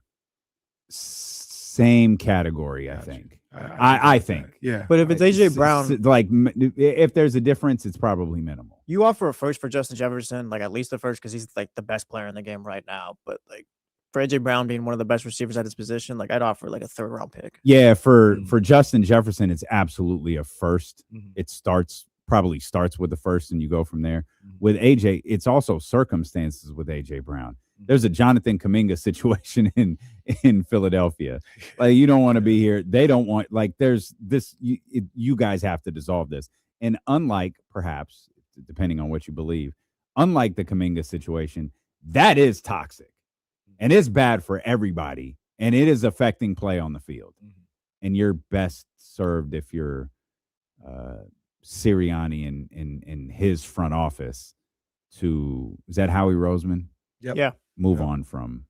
Yeah. I agree with you on the Philly aspect, but that's the 2 paths I would look at. If I was going to talk to Kyle Shanahan right now and make an argument, and John Lynch as well, make an argument why you should go big game hunting, is if Justin Jefferson, if they're even entertaining it. Yeah, you offer that first rounder because I think you're going to go with the wide receiver in the 1st or 2nd round anyway. If I were to make the argument, if I were to try to sway John Lynch and Kyle Shanahan to go the direction that you're talking about, I think my argument would be a little more simplistic. You already did this. You already did the draft thing. And you found like some fine player. You can't afford to draft another really good player like Ricky Pearsall who can't stay on the field. You need someone who has some NFL legs under them, who has some NFL equity to them. And I think what you just said is perfect. If you're looking at drafting that high, if you're looking at drafting that position that high, give up that position of draft and give it to Cincinnati, Minnesota, Philadelphia, depending on what we're talking about. But or depending on what the homework says and the research says, you don't have to give up anything. You go get George Pickens. And here's where the money aspect goes into play because you're saving money from the voided contract. And I can't remember. I think it was 12, maybe 15 million that Jawan Jennings is making this year. NFL cap might be a little bit more complicated than that, but that certainly is. That's almost $40 million. Can you imagine that you can apply towards going after George Pickens, or you can use to make the Justin Jefferson trade work with his contract? Wouldn't hate T. Higgins either. Yeah. You guys think T. Higgins a 1? Yes. Yeah, that's the Cincinnati's like you should never have 2 receivers paid as high as they do on your team. Like you pay a top, you can't have a filet mignon you pay, as pay Jamar Chase entree and a prime rib as a side. Right. Well, because it's like I don't think anyone's expecting Dallas to bring back George Pickens either. Like you just maybe they do, but it's just I don't think that's good team building to have 2 They be doing the same thing the Bengals are doing. Yeah, you have other issues. Like you can move off of Higgins and move that money elsewhere. Like we were talking about Sabonis earlier. I think the Niners should be going big game hunting. I tend to agree with you only because of the argument I just made. You've tried it the other way. Like, correct me if I'm wrong. My memory does not work like yours. Last time they went big game hunting was Christian McCaffrey. Yeah. That worked. The guy called me crazy. Like, that worked. Well, yeah. Who am I missing? Or was it Trey Lance? I can't remember who came first. Pause. Well, that was my flag. Where's my flag? Don't worry about it. Where is it? That's that's draft. That's to me that's different. You got that. It's different. That's a draft. It's different. Like McCaffrey. Like okay. Point is, like it worked. You don't do it very often. There's 2 things that come to. Again, you're better at this. Christian McCaffrey was before that Trent Williams. Yep. Because you don't miss when you do it this way. Right. And again, I understand it's not easy. I understand it's a more difficult path than just going to the draft. I understand it's also a more expensive path than going to the draft. But when you do it, it works. Right. So, and I think the time is now to do something like that. You did. You can't risk missing. No. You did the retool thing a little bit this past year. It ended up working out for you, even despite all the injuries. I think, once again, you need to be figuring out what do we need to combat the Seattle Seahawks defense. You need more explosiveness. You need more speed. You need more playmakers on the outside. And that should be priority number one. The other spots, like I think corner, they should be looking at corner. I think you can go get a veteran in free agency for a good price. I think Tariq, Tariq Worthen? Is that in Seattle? The corner? Yeah, he's gonna be Woolen, I think. Woolen, that's what it is. I always forget, but he's gonna be a free agent. Maybe you go after that. Go get him. They got drawing a blank on my man from New Orleans, Alante. I forgot his last name, but he's a free agent.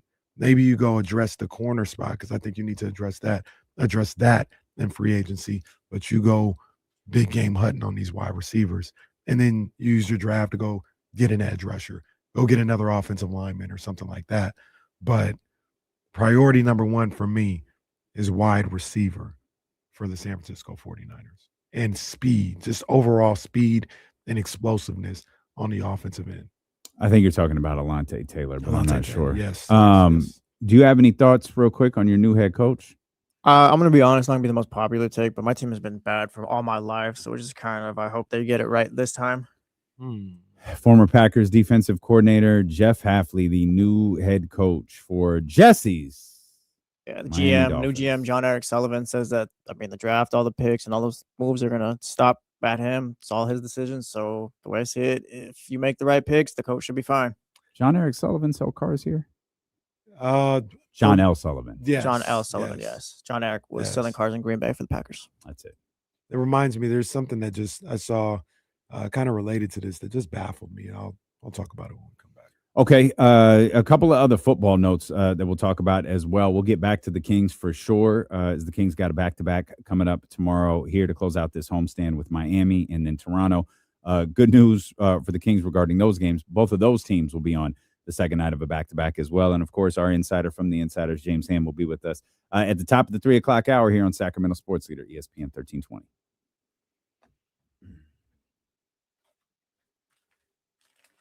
Yep, ADP is pretty much it. If you hire a bad offensive coordinator, we are cooked. And at this point, I'm not sure how much offensive coordinators just don't run the league at this point. Or unless you're a head coach that calls offense. Go get Kubiak from the Niners. I know he's an offensive coordinator for the Niners. Yeah, I think there's some 49er connections or some Shannon connections with the GM or the coach, I think. Something like that.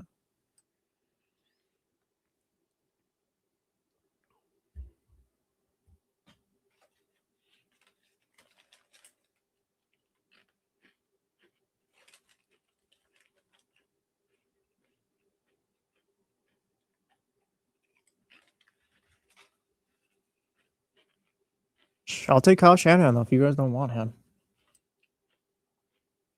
Don't listen to any of these people.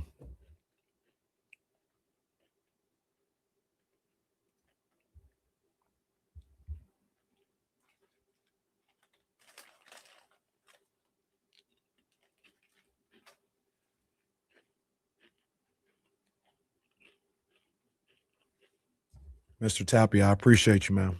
I appreciate you. Much love, man. That was really cool.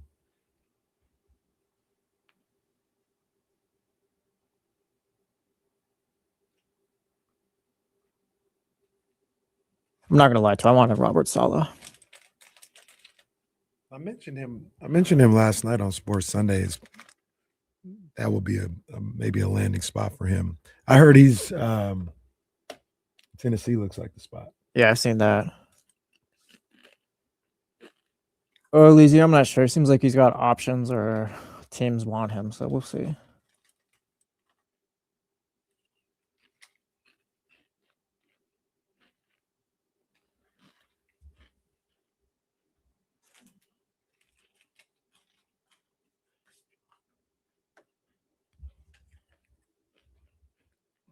AD, someone, I think it might have been Matt Mayoko, said, I know it might have been somebody. It doesn't matter, but somebody was mentioned how KJ Wright might get that look. Former Seahawks linebacker. He's been on the 49ers staff, I think about three years or so. He might get that look at DC if Saleh leaves.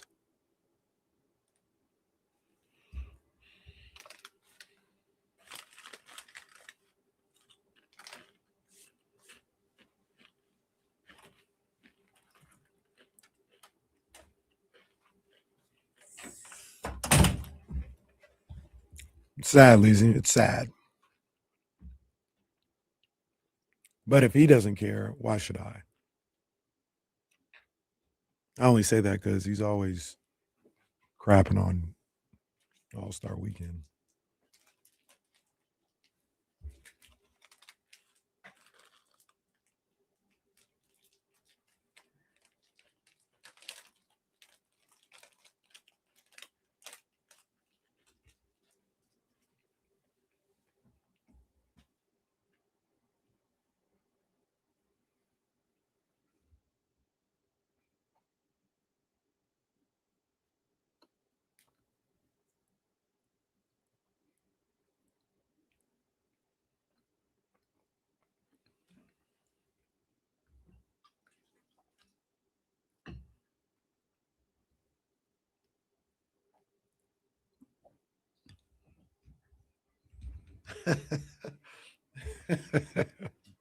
All righty.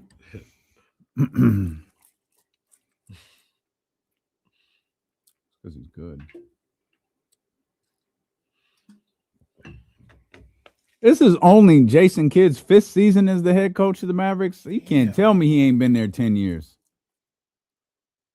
Mike. Somebody left him hanging. Yeah, I hadn't I got guess. there yet. Jalen's back.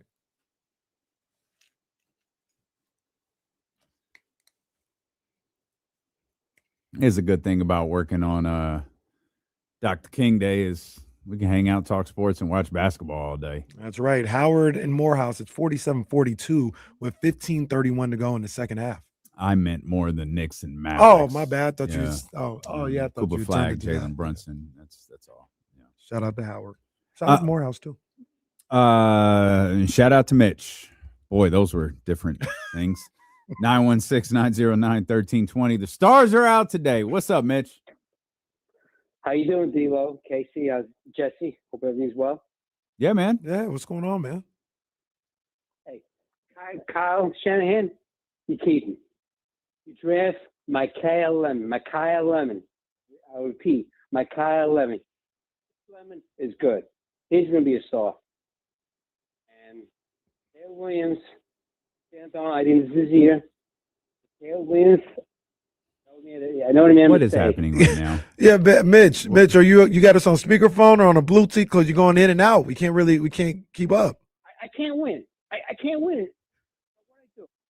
Oh, yeah. Okay. Sorry, Mitch. All right. Is this better? No, Is this better? No, it's okay. Yeah, we'll see you tomorrow, Mitch. Enjoy Dr. King's birthday, Mitch.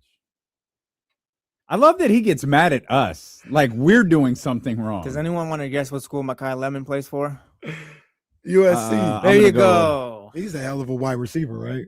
I think that's a wide receiver. Yeah. Yeah, the Niners, keep an eye on him. He can go. Once again, that's the safe route. And like Damien said, you're going that route with the draft. Mm-hmm. I need somebody a little. I'm with you. I'm with you. I'm with you on that one. I want them to take the swing. I want them to take the swing if they can.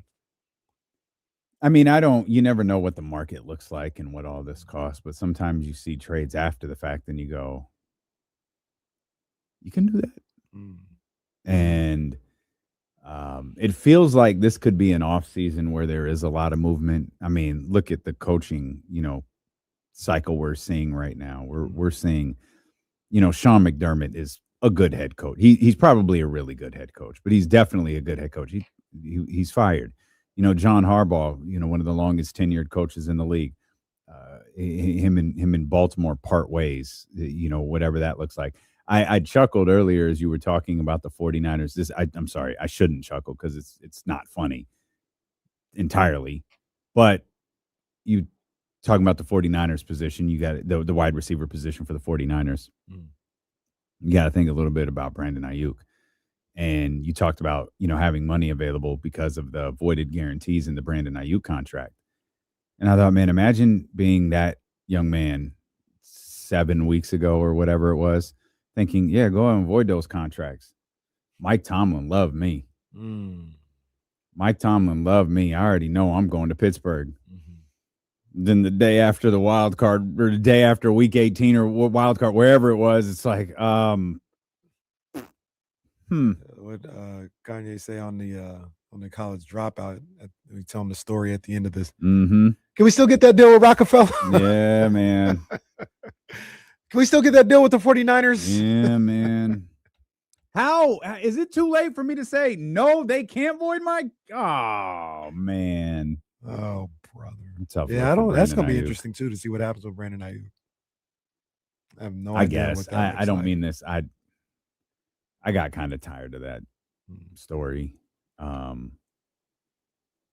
hope he's healthy. That's all I'll say about him. Is I hope he's healthy and I hope he can get out there and do whatever. He's not something that I'll be following too closely. He's not someone that I'll be following too closely unless he actually makes some noise in the league. The into the Justin Jefferson thing, I think it's a year early for that.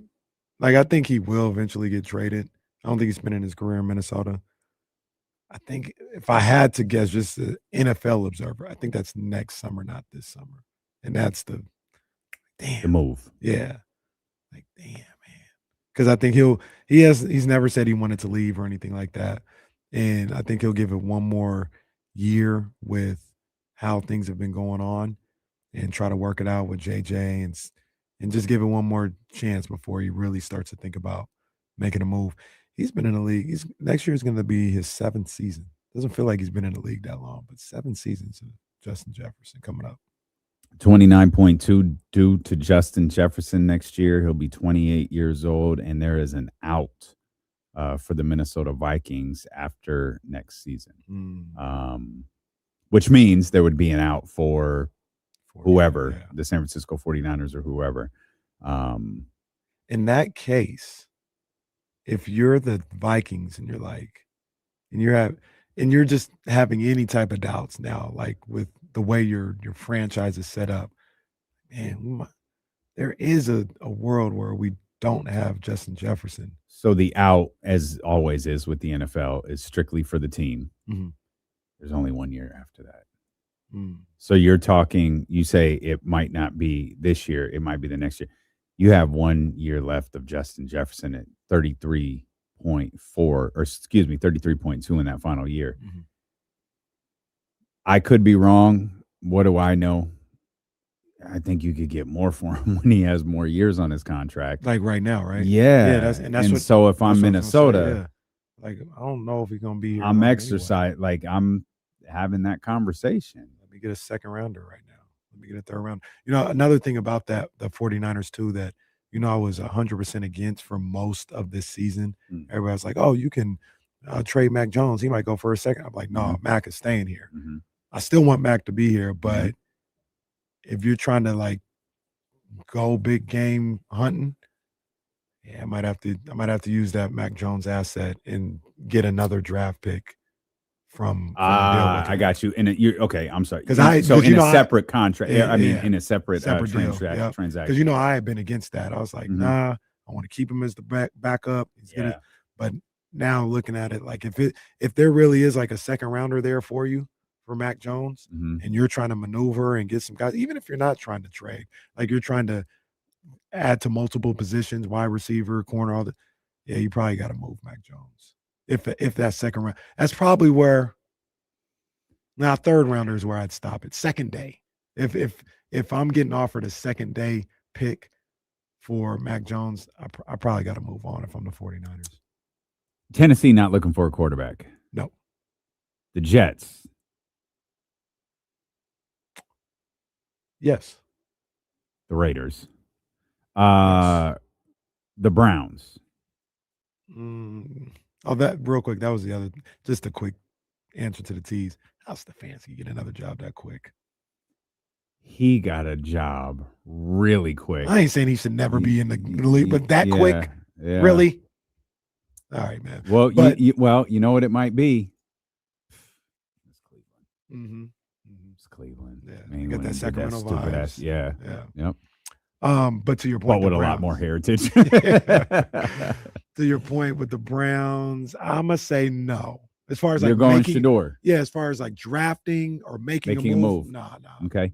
I think the conversation ends there. I mean, Indianapolis, I was about to say the Houston, Colts might. Pittsburgh. Yes. Pittsburgh is looking for a quarterback. You got Arizona. We have played this game so many times. Obviously, the Giants, you're not. Washington, New Orleans, you're probably not. Yeah, probably not. Yeah. Dallas, Atlanta, Tampa Bay. Yeah. How does Minnesota feel? They're gonna give it another shot. And Carolina's clearly settled. Yeah. And they've settled in to at least for another year. Did you say Miami? I didn't. I'm sorry. I didn't say Miami. Miami obviously very much is looking for a quarterback. So what'd you say about 4 or 5 teams looking for a QB? I don't know the Spades terminology. 4 or 5 possible. you got a 4 and 1 maybe. Yeah. There's a couple maybes up here. There's a couple like we'll see what it looks like. Yeah. I was gonna ask Jesse if he would take Mac Jones. He'll be back in a second. Yeah, he'll be back in a second. He walked out. But you probably got to move on from Mac. That was one of my favorite 49ers in recent memory. Mac Jones it seemed like a great teammate. The Mac Jones story is pretty dope. Yeah. This year's Mac Jones story is pretty dope.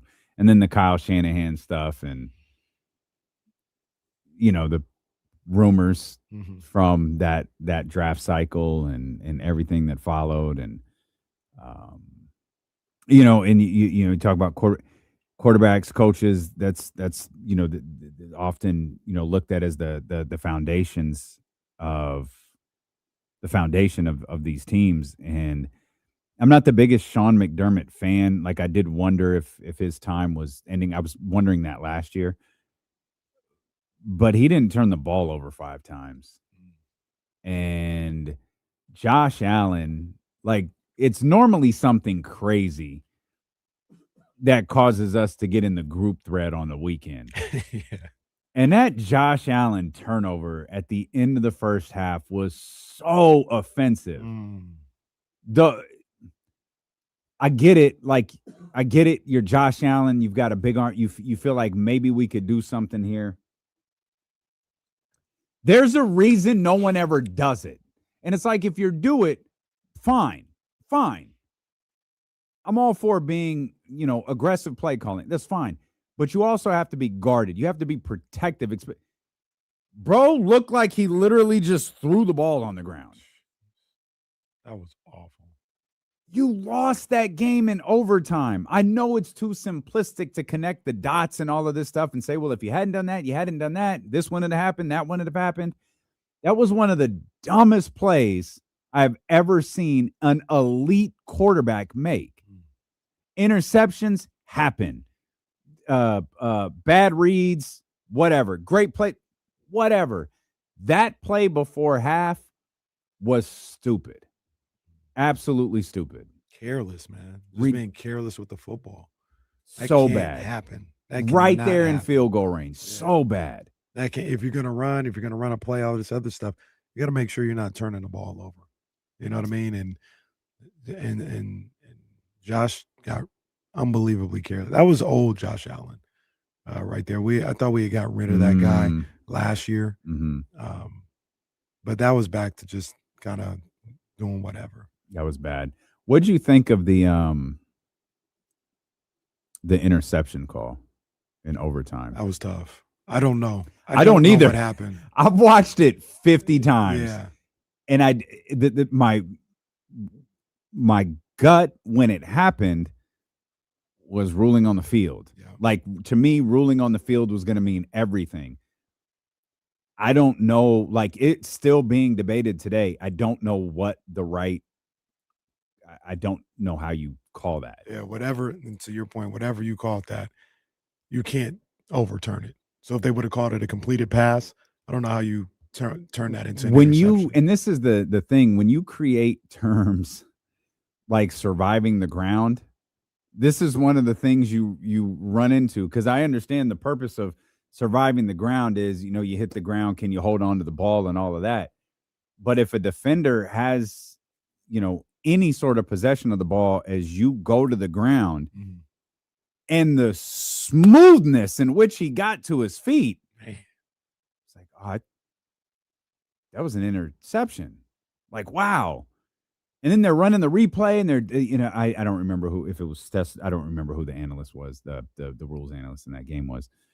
But you just keep watching it like, he's on the ground. He's got possession. It's like, oh, okay, maybe it's not an interception. And then they rule it, and it just goes back to ruling on the field, ruling on the field, ruling on the field. I still, to this second, do not know what the correct call is in a play like that. I don't know either. And it felt like there was no clear possession either way. Like, it'd be one thing. Like, I hear what you're saying when it's like he caught it, but did he survive the ground? I don't know when the catch started and when it ended. Yeah, because every angle I could see, as soon as they're like, oh, he caught it, that's when I saw the defender's arm go in there and have his part of the possession of the ball. That was one of the most difficult calls I've ever seen in the NFL. Yeah. I don't know. And therefore, I can't be mad either way, at the ref. That was tough. I'm envisioning the guys in the headsets. Guys, we don't know. I'm sorry, what was that? We have no idea. What'd you call it? Call it an interception. Cool, just keep it at that. Just keep it at that. I'm trying to look at it again. I can't tell. I don't know. I cannot tell. I do not know what happened there. Yeah, no clue. That's a tough one, man, and that's a tough way to end your season. I wouldn't say I've been critical of Josh Allen, but some people think I have been. This is a tough year to lose. I know everybody's going to like the fact that Mahomes isn't there, Lamar isn't there, it's open for you. But in my opinion, this was probably Josh's worst team. And that's why I don't want to be like, oh, Josh, you couldn't get it done. Like I didn't think he had the horses. He didn't to get it done. But also he did against the Broncos. Like, that game was close, and if you don't turn that ball over 4 or 5 times, you're probably going to the AFC Championship. You're right, but the defense wasn't good enough this year for the Bills. Did you make the argument the defense has never been good? Well, maybe I think 2 or 3 years ago was really good. In their elimination games where they've gone home, they have not given up less than 27. So every time it's like, all right, it's coming down to it. Like, the defense doesn't necessarily show up. But, like, again, like, you had opportunities yesterday. You turned the ball over 4 to 5 times. He did. And you go, see, the way I look at that, though, Jesse, is, some turnovers just shouldn't happen, like the one at the end of the half. But he made plays to get them back. He had the 2 touchdown drives. He gave them the lead. And I think, didn't they have the lead?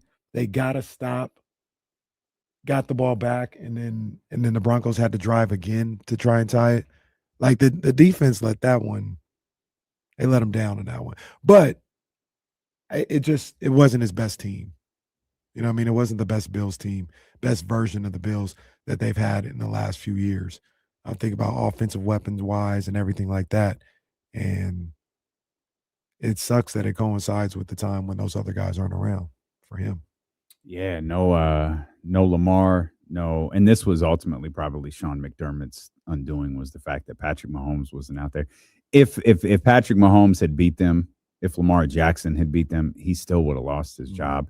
It just looks worse that of the penthouse quarterbacks in the NFL, none of the other ones are in the playoffs, and you got sent home early by, this is not shade, but it's Bo Nix. You didn't get sent home by one of the other big boys. You got sent home by Bo Nix. Yeah. And that's tough. Yeah. I don't know what's next for Buffalo. Like, obviously, they fired Sean McDermott this morning. They're looking for a new head coach. But in terms of, do we think they're just back here because Josh Allen is still the quarterback? Mm-hmm. Are they due for a Kansas City-like season, a Baltimore Ravens-like season, where they fall way back? Does this new coach highlight something that Sean McDermott couldn't tap into, and that's what ultimately gets them over the top, despite how bad their defense was that you just laid out? Like, I don't know what's next for them. I think they'll be okay. They're kind of like the 49ers to me, where they have a high floor, and you always just be maybe a move here or there on the defense for Buffalo, maybe, or a top wide receiver for the Niners, where it's like, all right, now we're back. You got one of the top running backs in the league. Josh Allen is one of the top 3 quarterbacks in the league. Probably want to fix up that wide receiver room a bit, but I think if you get the right coach in there and you fix up some of that defense, like, they'll be fine. And same with the 49ers. Like, it's the 49ers. You get Bosa back, see if that defensive line's playing better. You're gonna have Fred Warner back, shore up the defensive backs, and add a number 1 receiver. It's like, oh yeah, they're back now. The killer for the Bills, though, kind of like the 49ers, is you've got at least one juggernaut you got to deal with within the division now, because the Patriots seem like they're here. Yeah, 12-5 didn't win the division. Yeah, so you're gonna have your road to getting to the Super Bowl may be like what it was this year. Like, we're a 6 seed. We're gonna have to go on the road for 3 rounds, and that's gonna be tough. That's gonna be tough, man. So I think they obviously they got the quarterback to be able to endure something like that. And I think when you got a guy like Josh Allen, you always got an opportunity. That's such an interesting way to discuss the NFL, because you said it looks like New England is here. Look at Seattle, right? We talked about Seattle, 14-3. We talked about the incredible season that they had. What were they last year? 10-7? I think so, yeah. And it's like, oh, wow, okay. You look at Philadelphia. Philadelphia won the Super Bowl last year. Lost in the wild card. Another Jesse spoiler. Yeah, I went 0 for 2 right, weeks ago. But at no point did it feel like Philadelphia was going to repeat, right? And it's just the funny nature of the NFL, where it feels like, yo, man, watch out, the Patriots are back, and we're used to, people our age, we're used to the Patriots. That's 20 years. We're used to, okay, the Patriots are back, great, they're winning for the next 20 years because that's what the Patriots do. It's like the Spurs. Well, they don't win for a short period of time. They win for decades. The reality of the NFL, what the 49ers have done really is not normal. Like, they win at a very, very high level. Kyle Shanahan's first time not going to the conference championship when making the playoffs. That's that. The streak is over. There it is. But normally it's like up. It's like a quick up, a quick down. Okay, back up, down, back up. If you have a quarterback, you sustain it a little bit longer. Like, Buffalo's been running for a while. Yeah. And that's what makes me look like, Jesse says, oh, they'll be okay. It's like, all right, okay. Like, you got the most important position fixed up, though. I mean, and that's usually what matters the most. If like, Josh was like Kansas the 8th City, best quarterback or the 10th best quarterback in the league, maybe it's different, but like, just he's first, second, or third. Yeah, like that makes a difference. I got you. I got you. I do wonder if they're going to have even the best have a year like the Chiefs had. Mm-hmm. You know what I mean? And when is that, if that's happening, when does it happen for a guy like Josh? That happened to Lamar Jackson this year. Is it more likely to happen to Buffalo, who is in this, we won't call it retooling, but they're in this like figuring it out stage? Or is it more likely to happen to the Seahawks or the Patriots? You know what I mean? Where we don't know exactly. We think there's something with Drake. We don't know exactly what's going on over here. With all due respect, we kind of know what's going on over here. Mm-hmm. Like, we know, I think we all believe we know the ceiling of Sam Darnold. But are like one of those two teams more likely to have a down year next year? than the Buffalo Bills are for the reason that Jesse just laid out. Casey mentions the Chiefs. Quiet as kept. 15. We don't say this because he's got the Super Bowls, but 15 has not been as good as Lamar and Josh Allen the last few seasons. I say it. Yeah, you say it. I'll give you credit there, but like you agree. Mahomes hasn't when really. I say it. Like he's good. I'm not trying to say he's not, but like he just hasn't been Mahomes the last couple of seasons. I'll say he hasn't been that guy since. Whereas like I see like. Would you say it was the year they lost to the Bucks? That was the last time he was like, "Yo, this guy's next level." Yeah, because we were. I mean, I'm not gonna lie. I was talking about his incompletions that day too. These are the best incompletions of all time. Right. He and once, like you said, he's been good. He's been a top 10 quarterback. The numbers are still pretty good, but they're not. They're not as good as Lamar and Josh. In that time. The ability they've shown, just I guess that game changing type. I don't think that's been Mahomes' last 2 seasons. So I wonder if that's a part of why the Chiefs kind of fell off and why I don't think the Bills won't, I guess, completely. Man, that guy coming off of ACL. I mean, if Lamar doesn't get hurt this year too, I'm sure the Ravens are back in the postseason. Went from 41-12 to 27-14, 26-11, 22-11. The problem with that is 41 to 27 was the next, like 41 touchdowns to 27 the next year. Correct. Wow. He doesn't throw for 300 yards no more in games. I took the less on that. Went from 5,200 yards, 5,250 to 4,183 to 39.28 to 35.87.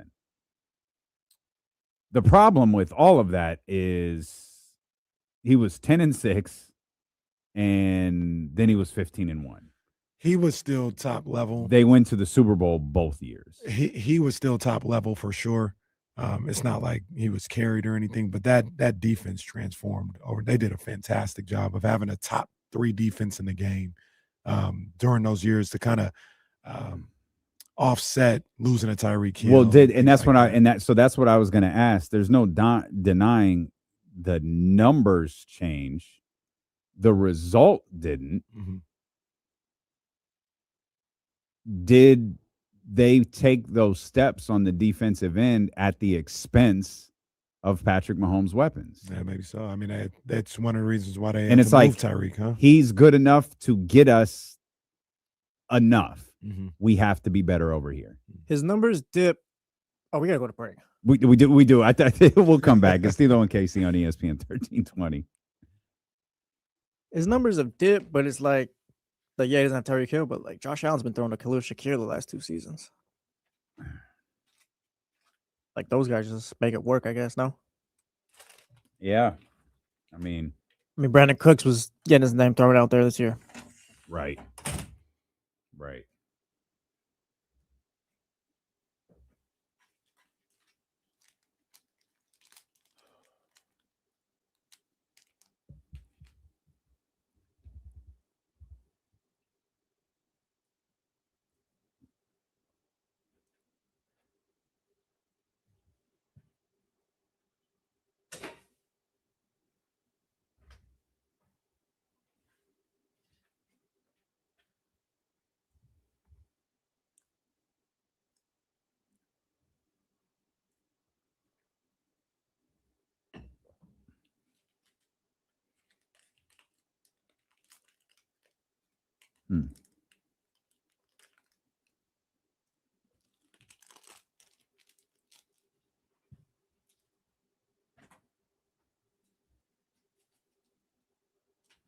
I think wide receivers get a bad rap in the league. Like, yeah, they're probably divas, but also I don't get paid if you don't throw me that football. Right.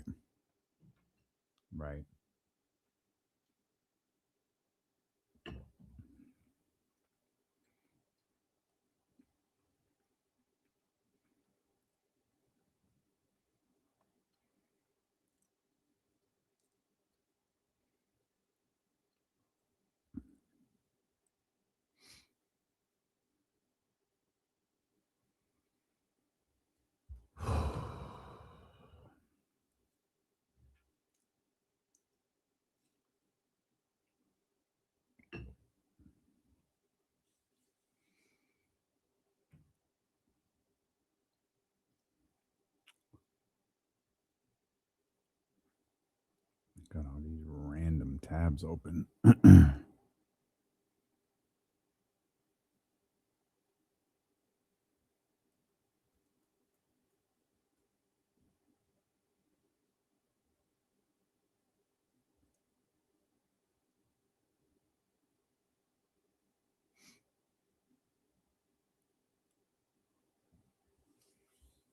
Appreciate y'all tapping in, man, wherever you at. I know a lot of people's schedule is a little bit different today, man, so we're happy you're, The thumbs up, you're please. here. Yes, please do.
What happened to just you today? Oh, no, Casey said he was going to be here. I think he was joking when he said he wasn't going to come in.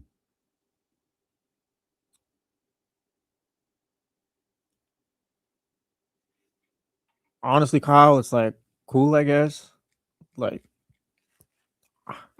what am I gonna do if they lose? Like, go somewhere? I don't know. Like, hopefully they got it right this time. Like, what am I supposed to do? They said Troy Aikman liked him. Great.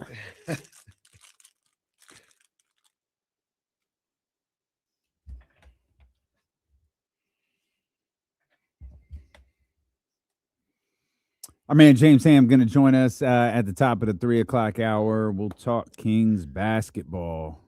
Why does TC message us in the chatty house from 2 different accounts?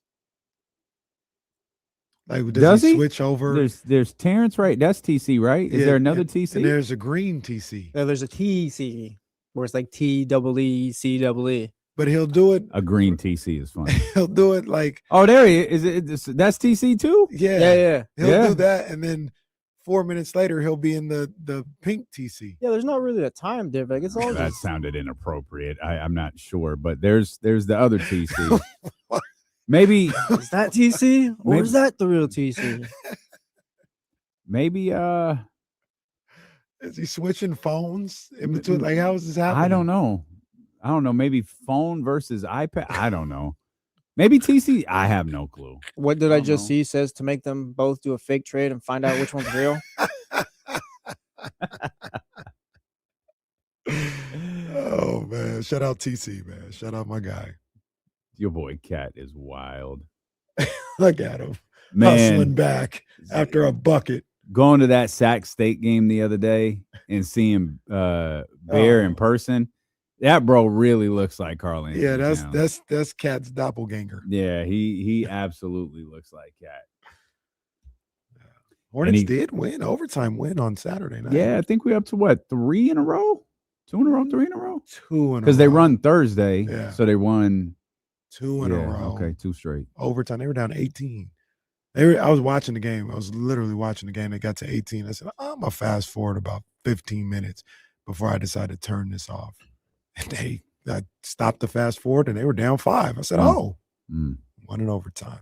Real fan would have watched it all. Damn. Well, shout out, it was on K-Max, too. Oh, salute. Yeah, damn, Cat is going at it right now. That's what he do. That's what he do. Settle down. They're down better 9. Before we ship them out. They're down 9 to Dallas. Relax there, New York Knicks guy. That's what my boy Cat does.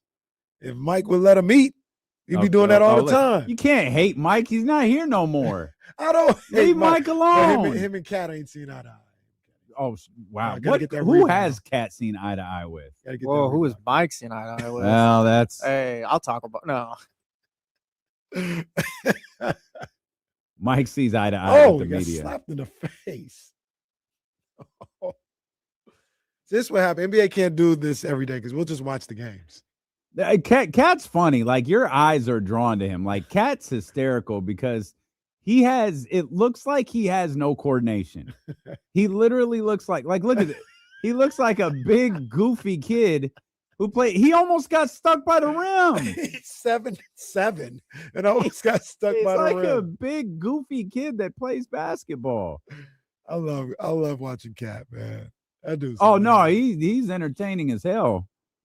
But Bucks beat Atlanta earlier today. OKC beat Cleveland. The Clippers won again. No Kawhi. Did Kawhi come back? Clippers are 19-23. Kawhi Leonard did not play today. James Harden had 36 in that win over the Washington Wizards. They said that's who Josh Allen is, by the way. James Harden. James Harden is better. Jesse had a Josh Allen take locked and loaded this weekend. Is that the Caleb Williams one? No, No. yeah. No. Oh yeah, hey, I'll say I don't care. No, it didn't happen. I said if Josh Allen threw a pick on the Bills' final drive of the fourth quarter, I think, or something like that, if he threw a turnover, I'd say and he didn't. Yeah, he wouldn't even be better than Eli. Oof. Oof. I popped for that. That made me laugh. I don't want to say I was rooting for the interception after that, but is James Harden that inaccurate though?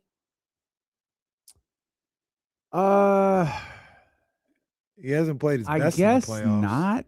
Yeah, I guess nobody does what James Harden does in the playoffs. Let's be perfect. If you're going to compare him with James Harden, James Harden's Lamar. Yeah. I mean, Clay takes a step back the postseason, I guess, or he just doesn't have the moments that he does in the regular season. I don't like that one. I don't like accurate. that one. I think it's accurate. Yeah, poke a hole in it, I guess. Can't. I don't think I can. But it felt offensive. You know what's also interesting is James won't get it done in the deciding game, but he actually has moments throughout the series. Game 2, he's good for 40. Right. Game 6, he's gonna hit the floor 40 times. Like that literally happened last year, or like games 1 and 2 were like, and then he literally just folded up. Oh my gosh, Game 7 was a joke. Tyler Jennings trying to start fights. Now do Westbrook. We acknowledge that Westbrook is Phil What the Rivers. hell's wrong with him? We acknowledge that Westbrook's Phil Rivers. I took Eli for Paul Pierce. All right. Tyler about to get blocked. The hell was that all about? Before James gets in here, feels like we got to talk about Bears Rams. Oh yeah, we have not talked about that. Speaking one of yet. Josh Allen 2.0. Caleb. Yeah. Not a bad thing, by the way. It's just it's don't take the quarterback home in the run every league. time. And I don't love how like DJ Moore didn't probably run his hardest on that route, but I don't think that route was ever really open to throw like that. You could have hit Mononga in the check down and fought to live in It felt like the safety was always going to be there and try to make a play. He was not wide open or anything. It felt like the way that drive was going, you didn't need to do that. All you needed was a field goal for the game, right? You were picking them apart. And you took that big shot, and man, it killed you. They'll be back, I think. I feel great about them compared to the other teams that lost this weekend. I think they feel great. Yeah, I think they will be. Yeah, I think they'll win that division again. Caleb will take another step forward. Like I said, I think he's Josh Allen, but in the sense where he takes the home run stuff, but the ability is there as well. If you're Josh Allen, that's not a bad. No, it's not. Yeah, he's comparing him to one of the 3 best quarterbacks in the league right now. Caleb, he got better as the season went along. He absolutely got better as the season went along. The killer for him though is in the biggest game, the biggest games, plural. What do you have? 5 picks? He didn't turn the ball over all year. 5 picks in the playoffs. And I don't know. It's going to be a little different for him next year, for the Bears next year. And you guys know I'm a big believer in this, big proponent of this. This whole 7 comeback thing, that ain't happening next year. Like they were successful in 7. Yeah, they're gonna have to find a comebacks. different way to win. That means they probably were like 9 games like that, so they probably went 7-2 in those type of games. Yeah, it's probably gonna be closer to 5-4, 4-5 next year. So you're gonna have to find those times when you dominate a little bit more throughout the season. I got to do a get off my lawn take, I guess, because this is the new school thing. You got to start taking the points now. I'm sorry. I'm tired of going for 4th down every time. There was a point where 6 times yesterday, something like that. But there was a point I texted Kyle Madsen. I was like, if the Bears just took the points, it was like 3 4th down stops where they didn't get. If they just took the points, they would have been up 2. They would have been up 19-17. I know it doesn't exactly work that way, but like you can take the points. That's okay. Hey, I got my eye on Ben Johnson. Very, very good offensive coordinator. Very great offensive mind. Hell of a football mind. Really good coach. I got my eye on the way he moves. And this 4th down thing, this is something that's been going on all year. And here's the thing with him constantly going on 4th down. He doesn't even make his best play call on 4th down. Like, yeah, I got my eye on that guy. He sent his left tackle or 79, whoever it was, out for a little check down. Caleb Williams tries to hit him and he almost gets it picked off because he couldn't get. Like, what are you doing? I got my eye on Ben Johnson, man. I don't know about him. And I don't know whose decision it was, if he influenced it, if it was just, what happened or they were on the same page. But this was a Detroit thing. All that 4th down going when you're playing Minnesota in October and you go for it on 4th down, it's cool. But in the Moths, if you want to go in the playoffs, like, I don't know, bro. If you want to go 4th and 1 from like your opponent's 35, where you're like, it's a fourth down conversion or it's a 52-yard field goal, like fine, like make that decision. But like if there's sure points on the board where you're within the 30-yard field goal, take the points. What were they, like the 12? Yeah, it's like they were there. 4th and 3, yeah. and he's let's just go for it, sir. It's the opening drive. Get the three on the board. Whereas like you're fighting for a touchdown to tie it up. No, you took the points. Now you're fighting for a touchdown to take the lead next possession. Yeah. Once again, got my eye on that guy. That Caleb 4th down pass was just ridiculous, unbelievable. Yeah, unbelievable. The way he was able to, the physical ability to make that pass, and then I don't know. That was a little bit of a calamity from the Rams secondary. Weight room, pal. Weight room. How does that happen? Barely touched him, and he's flying all over the place. Yeah. Just flying out there like, come on, man. How does that happen? How is he the only one over there? Aren't there supposed to be safeties there too? Like, yeah, I think 4 were rushing Caleb. That means you had 7 in coverage, and there's only 1 guy over there. I don't know. That was a calamity to me. Fantastic play and a calamity. This doesn't seem right. Were they 5-12 on 4th down just in the postseason alone? Sounds about right. They were 3 of 6 yesterday, and one of them was the one that you just described. That's crazy. That's the one that got completed. 5-12 on. I mean, just the idea of going for it on 4th down 12 times in 2 playoff games. He almost lost the Packers game with all that. Didn't he go for it on 4th down on like his own 30? Twice, I think. Oh man, yeah, didn't run a halfback option one time for the record. Not one time. Maybe it's something. It's a learning curve. He's got to, he'll learn from it. Maybe, I don't know, but I don't know. Should I give him the credit or the blame for how Detroit moved when he was there? No, that's just the way he's still doing it. Yeah, Dan Campbell, I think, is still doing it. That's just the way the league is moving now. Well, the league needs to move back. Yep. If you're gonna go for this farm, but like there's gotta be some give and take. There's situations for it. Not every 4th down is a situation to go for it. And then also, don't call your 27th best play. Please don't. What was that? The left tackle was. That like I yelled at my TV. You got hand up. Eligible. And he's wide open too, but no one's gonna eligible. I feel so bad because Caleb Williams just throws a bullet to his chest and just bounces off of him. It's D-Lo and KC on KIFM West Sacramento, KRXQ HD2 Sacramento, ESPN 1320. Always live and free on the Odyssey app. James is going to join us right now. Real quick, did you see the On This Day in WWE from 35 years ago, the Royal Rumble, where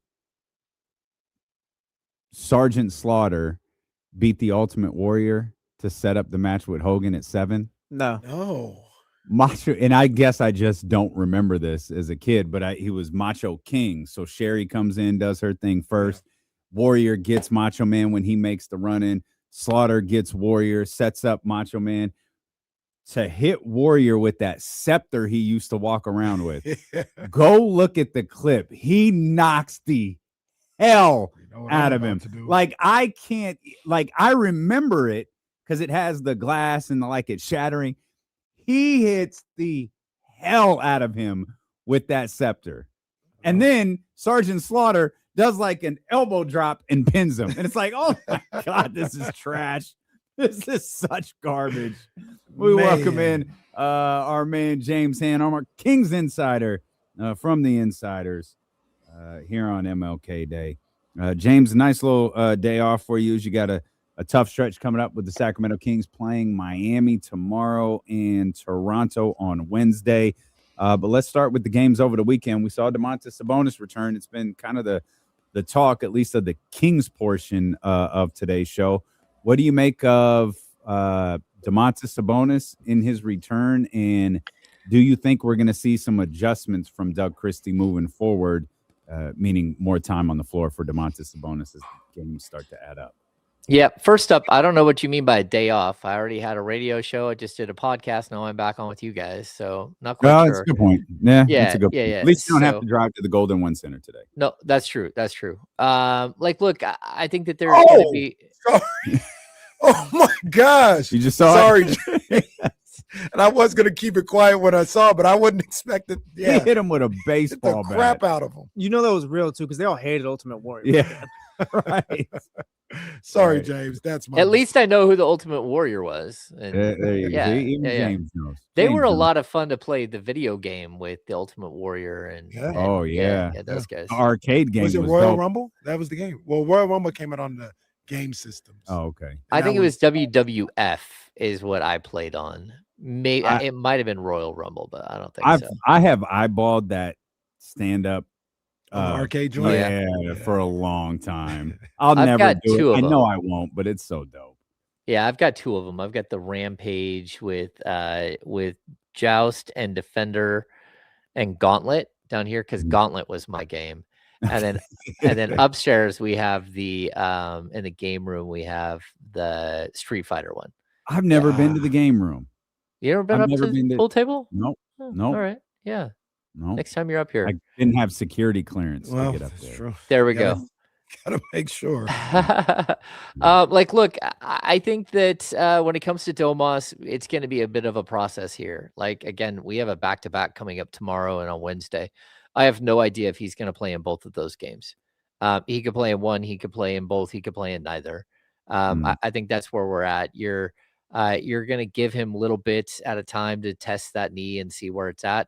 But you also have to remember that, like the trade deadline is like, I don't know, 15 days away, 16 days away, whatever it is, and maybe 17. Whether Domas is going to be part of a trade that goes out the door or not, you need to build him up the right way and make sure that he's healthy for the rest of his career throughout this debacle that has been his knee issue.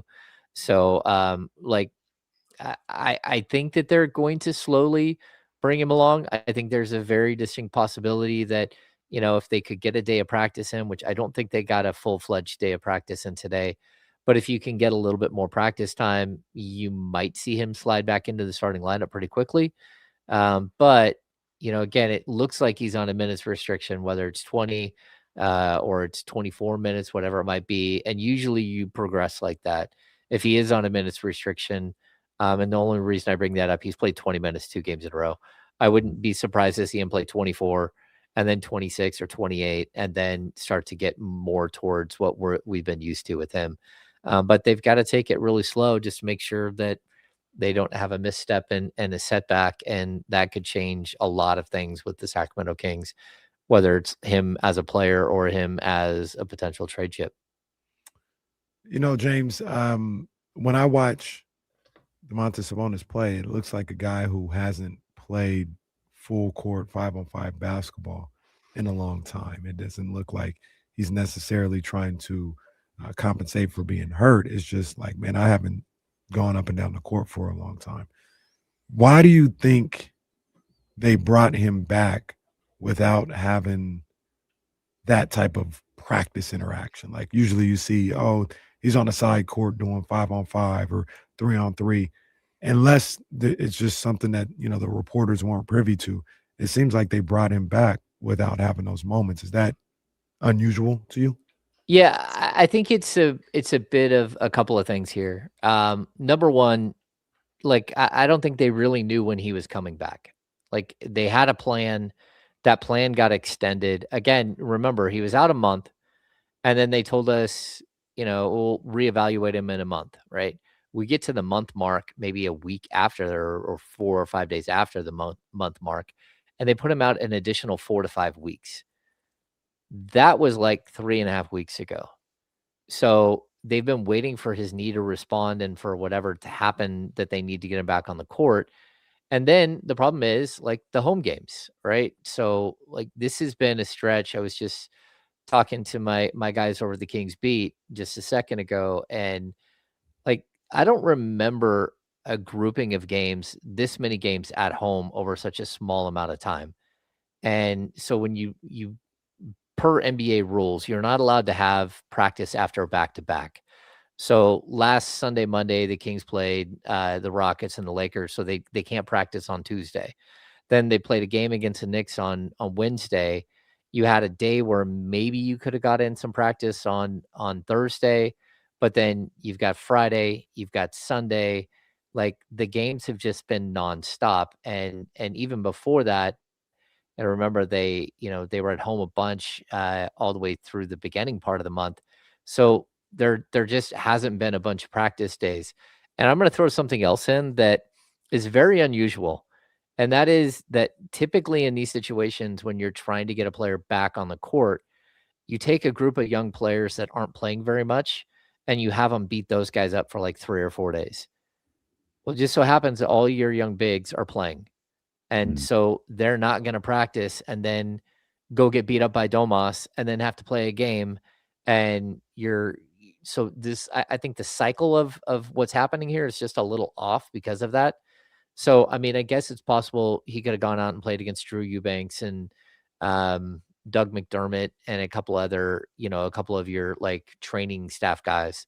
But it's also possible that they just don't have an ability to get him out there. Maybe he could have played 4-on-4 and 2-on-2, and Dario Saric is out there with him.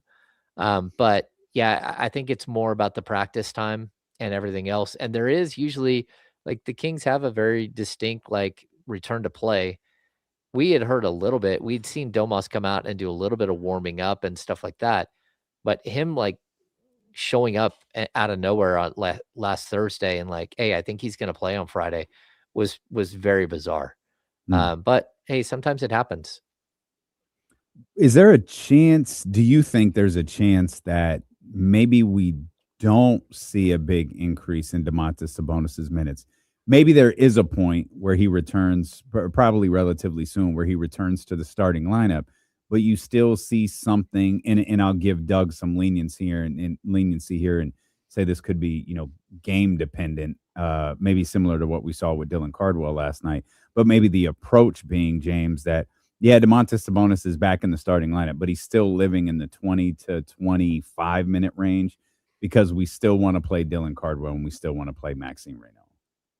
I think it's pretty quickly he's going to be ramped up to 30 minutes a game. And whether we go to 36 minutes, I don't know, but I would just point to, guys like DeMar DeRozan playing 36 minutes a night, Russell Westbrook playing 36 minutes a night, a lot of nights. And Like Doug has relied heavily on the veterans. Him and Domas have always had a very good relationship because they were, he was his personal trainer basically for 2 summers. They traveled together. I think he's going to try to get him back out there. And again, I think the numbers, they work. Again, if he's going to play, let's just say he plays 32 minutes, that leaves you 16 minutes at the center position, right? That someone else can play.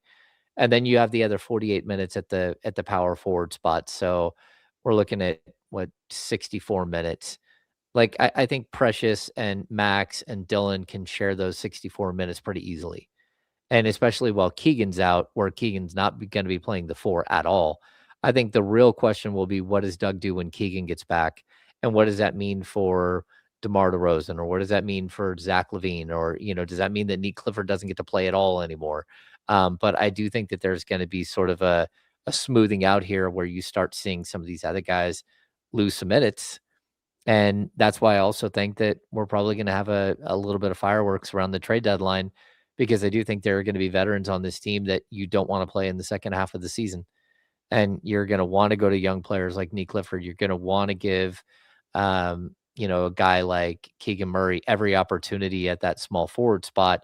And on top of that, you're going to want to see, hey, what does he look like with Precious? What is a front line of again, Domas, Keegan, and Precious, or Max and Domas, or Dylan and Domas with Keegan? Like, you need to see all those things going forward, unless Domas isn't part of this either, and he's sent out between now and February 5th. I heard you guys talking about it earlier on the insiders, and I guess right now Kings are who they are. You play any lineup if you want to. I don't like the idea of the 2 bigs for any more than a couple minutes. The lack of shooting from pretty much everybody that will be involved in that, outside of maybe Precious, and even with Precious being able to shoot the way he has lately, that's not necessarily proven. But any combination of Domas, Maxine, Dylan, and Precious playing together, 2 at a time, I don't think that one's a good idea. But you think they're probably going to take some time to try and see that a few times, at the very least, before Keegan comes back? Yeah, I think so. And even when Keegan does come back, like, look, I think that if you can use Domas in the high DHO, like way out at the 3-point line, you can create space that way. I've said it from the beginning, like when they built this team, I said, they don't have enough shooting. It's going to be a huge problem. And the shooters that they do have been in and out of the lineup, whether it's Keegan getting hurt, or it's Malik Monk being in the doghouse for a certain amount of time, or it's Keon Ellis not being able to find his spot in the rotation. Like, those are pretty much your 3 best shooters. And they haven't been around. They haven't been available, or they haven't been part of what's happening. Like, that's going to be the fatal flaw to this team the entire season. And you just kind of got to play through it. So I think, again, if you pull Domas way out at the top of the key and start running DHOs or high pick and rolls up there, that's how you're going to see this team create that space that you're talking about, Kenny. But I do agree. I mean, it's going to be interesting to figure it out. But I'd also tell you, like, Dylan Cardwell put up 12 points last night. It's his best season, his best game as a pro, scoring wise. And he's learning how to play in that dunker spot. And there have been plenty of teams that figure out how to use, a non-shooter and a rim running dunker. I mean, the Golden State Warriors with, Draymond Green and JaVale McGee, they were able to figure it out with neither one of them shooting threes hardly at all. Now, they had some of the greatest 3-point shooters ever all around them, but there are other teams that have been able to find success doing this. And, like, look, fact is, Domas has to hit the 3 ball, and he's got to take them. And, I love the idea of Dylan Cardwell as a true rim runner and Domas as a trailer. That can work, especially if you go Domas as a trailer and go right into a pick and roll or DHO action at the top of the key and start having all of the action kind of pulled back out to the perimeter while Dylan's down in the dunking spot. I think a lot of what we saw in the game last night is totally repeatable. Eventually, someone might start to defend Dylan Cardwell.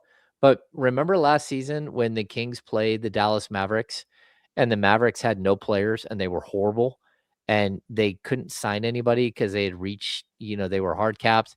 And who was it that, they signed Kai Jones, and Kai Jones just dunked on the Kings again and again and again and again and again. And he had like 18 points. That's what Dylan Cardwell can do. He can hide, on that baseline, hiding out somewhere. And as long as he's rebounding and moving and not just stagnant, you can figure out ways around the spacing issue a little bit. But I think truly on the defensive end, he's so good that I want to see more of him with Domas. I do. I just need Domas to be able to defend in space. And right now, I don't think he can with his knee. How do you think this team has taken to Dylan Cardwell and some of his the on-court antics that get the crowd so riled up? I think his teammates enjoy it. I think some of them are looking at him like, well, I wouldn't do that. But that doesn't mean that they don't see the joy and the energy. Now, on occasion, I think a teammate might smack him in the back of the head and say, hey, bro, the play is still going. Stop celebrating. Right? Because I think at some point it's like, yeah, you're doing jumping jacks because you blocked a shot, but the shot went right back out and it's still live. And what are we doing? But overall, like, look, 2 weeks ago, this team was unbearable to watch. Just horrible to watch. Nobody wanted to tune in. And now I think everybody does. They want to see what Dylan Cardwell is going to do next. And I don't look at him as a gimmick because he's just playing really, really hard. And he's like celebrating in a strange way. But I think everyone's okay because, like, look, it's become fun. And you don't want to be just the gimmick team that has the beam and then, this Dylan Cardwell thing and, Russ smacking his head every time he hits a 3-point shot. Like, I think the worst thing for the Kings is for Russ to go 5 of 9 and, like, by his 5th 3, you're worried that he's got concussion symptoms, because he keeps popping himself in the head every time. But like, look, this is part of the fun. If you're not enjoying the game of basketball, then what are you doing? It is a game. I'll tell you what I'm enjoying really quickly on this day of Martin Luther the King. The New York Knicks are getting their ass kicked. It's 75-47 right now. Ooh. Max Christie and Najee Marshall are leading the way for the Dallas Mavericks. They're at the Garden too, so I'm sure they're just. I'm really sure patient. They're handling it very well. Really patient. I'm sure. Yeah, things are all good in Mike Brown land right now. To James's point about the Kings, I don't want to go overboard. It's not like Beam Team 1 year. I'm not saying that. But Friday and then even yesterday was the first time in a while I was like, hey, Kings play at 7 o'clock. And it was like 6 o'clock. I was like, let me go get these wings because, like, I do want to watch the game. I do want to see what happens. Obviously, Sabonis was coming back, so I wanted to see what that looked like on Friday. But after how they played on Friday, you get to Sunday evening, I'm like, all right, let's see what they're like. It's been months since I had that type of energy towards watching a Kings game. And I think Dylan Cardwell and his energy and the way it's kind of spread throughout some of those guys is a big reason for that. Yeah, I think the same thing about Max. And it reminds me of the 2018 Kings, the 18-19, the Dave Yeager year where they won 39 games. Like, look, this team is not nearly as successful as that team was, but it's a lot more talented than that team was. But they were fun, and they gave you something other than, just a dreary, what's going to probably be a 25-win season here. They ran, they played with heart, they played fast. As soon as a bucket was made, they had it running the other way already. Like, I think we're starting to get to a point where there's a lot more fun to this, and that's good because this was getting a little dreadful to go watch and for people to tune into, and all of a sudden it's not. And a lot of that is because of the exuberance of guys like Dylan Cardwell and the play of Max Reno and again, Malik Monk finding himself while while Dennis Schroeder was out for 3 games. Yeah, things are fun, more enjoyable. Nick is kind of tough to watch right now, no? Yeah, I mean, like, look, I think And tough in the sense of we really want a lot out of him, and it just hasn't shown. Yeah, I think I've told you guys this. Like, it's easier to be Dylan Cardwell than it is to be Max Reno. And it's easier to be Keon Ellis than it is to be Nick Clifford. It's, when you have a whole bunch of things that if you're like a 5-tool or like a Swiss Army knife, right? Doug loves to talk about Swiss Army knife type players. If you're a guy that, can score with both hands and can go shoot the 3 and can take somebody off the dribble and can, like, you have all this stuff, that's really difficult to translate all of those things to the NBA court. When you're a guy that plays defense and shoots a 3 or plays defense and grabs rebounds, it's like you have 2 jobs. Go do those 2 things and do them really well. And so I think Neek has all kinds of things in his bag. I think he can take people off the dribble. I think he's an excellent passer. I think he's a great rebounder for his position. Like the defensive side of the ball, he's doing really well, like playing defense with his chest. But it's almost like there's too much to give him at such a young age. And so it's easier for some guys to just walk in and be the player they were in high school and college. And for other guys, it's not that easy because they don't give you the ball and let you dribble. They don't give you the ball and let you go draw fouls like Nick Clifford did his whole final year at Colorado State. They don't ask of you all of these things of you to score 18 points or to grab 9 rebounds. So you're kind of locked in a box and you don't know how to help. And again, I think it's just like the maturation of a young player. He'll get to the summer, they'll work on his 3-point shot, they'll work on some of the other basics, and he'll improve probably more during the summer than he will any point at this point in the season, unless we get to a point after the All-Star break where they've traded DeMar DeRozan, they've traded, Malik Monk, they've traded Keon Ellis, they've traded maybe Zach LaVine, and all of a sudden Nick Clifford is needed for 25 to 30 minutes a game.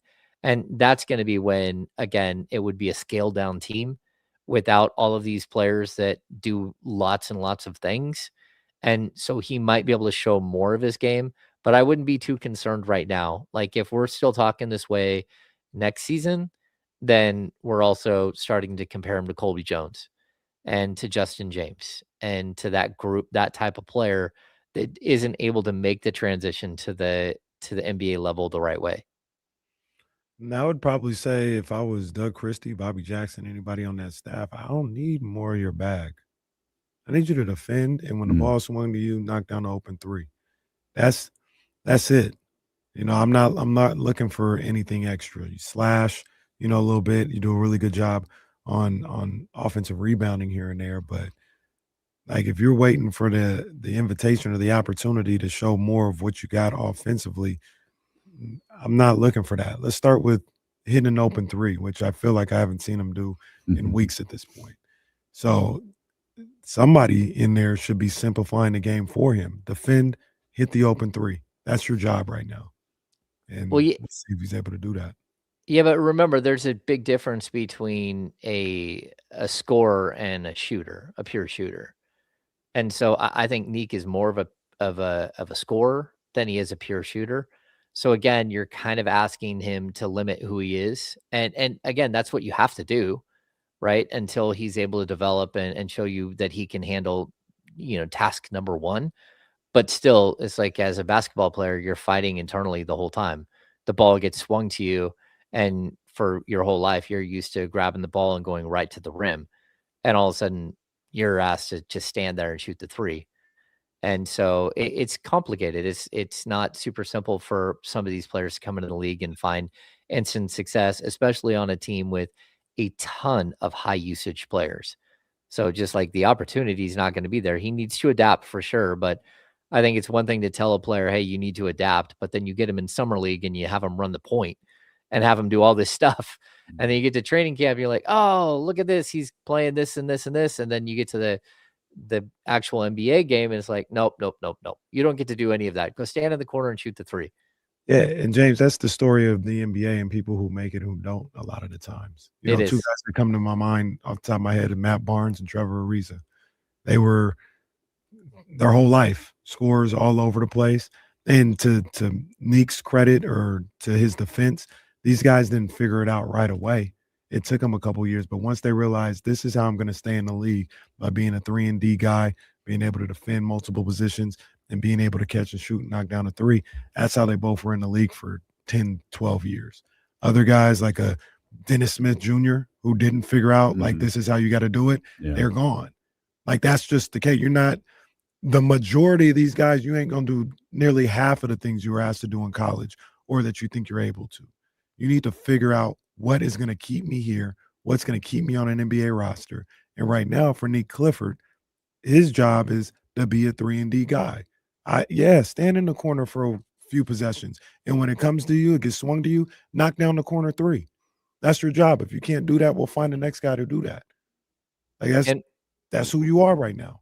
Real quick before we go to break, it's funny because before he got drafted, the year before he got drafted, he was just a 3-and-D guy. And then they took him and they added the passing and they added the ability to get to the rim and the ability to draw fouls in his final year. So he wasn't just a 3-and-D guy going into the league. Now it's like, hey, we got to back it up a little bit, and you got to be Keon Ellis, and then you can be Nick Clifford down the road. Mm-hmm. We'll come back. We'll talk much more about the Kings with our Kings insider, James Ham. Specifically, has anything that we've seen over the course of the last couple of days, last couple of games, done anything to change your perception on them? We'll talk more with James Ham. We're dealing with Casey returning here on Sacramento Sports Leader, ESPN 1320.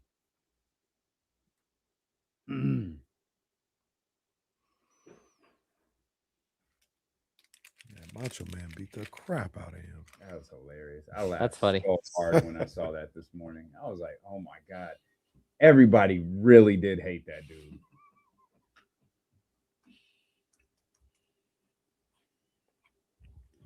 I'm surprised he didn't start bleeding. He hit the shit out of him. Did I ever tell you, when I worked at Copeland's, I had a kid who worked for me that had gone to like professional wrestling school.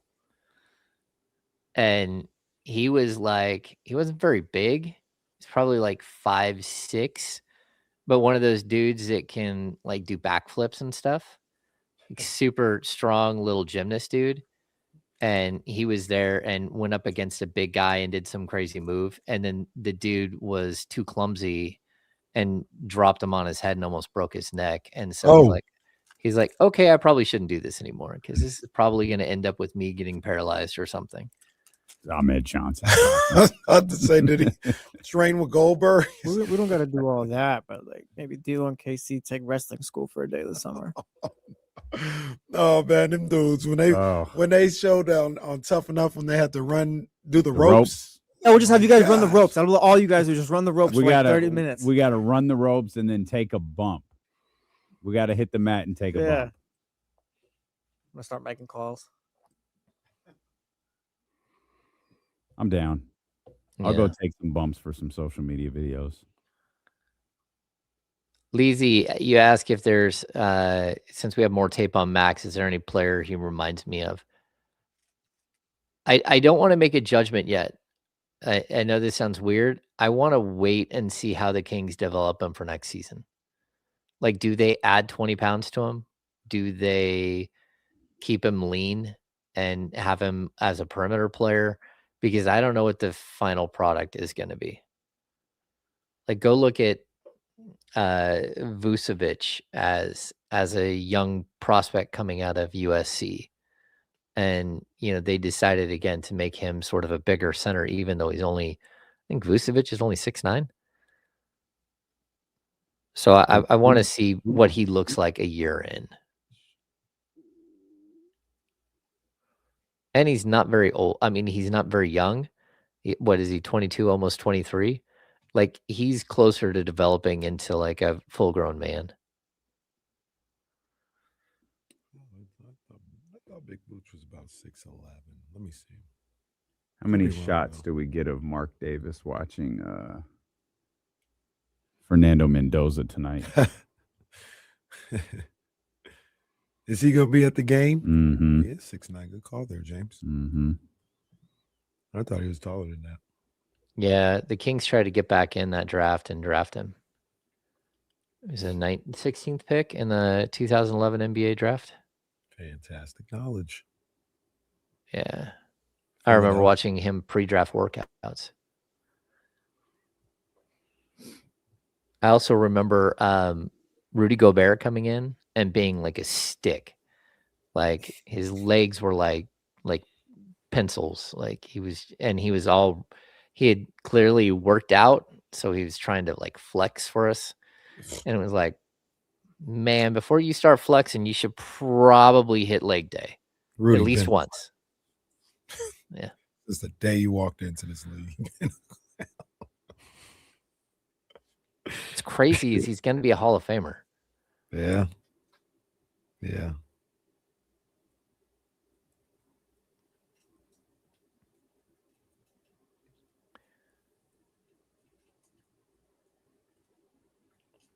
I think Gobert was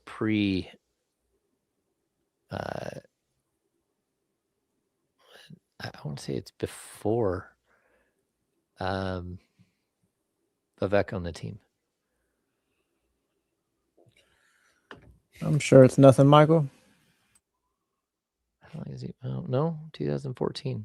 No, Vivek Yeah, on the turned team. it around. I thought everything was going to be okay, and then it's been a bad 3 weeks or so. 2.5 weeks.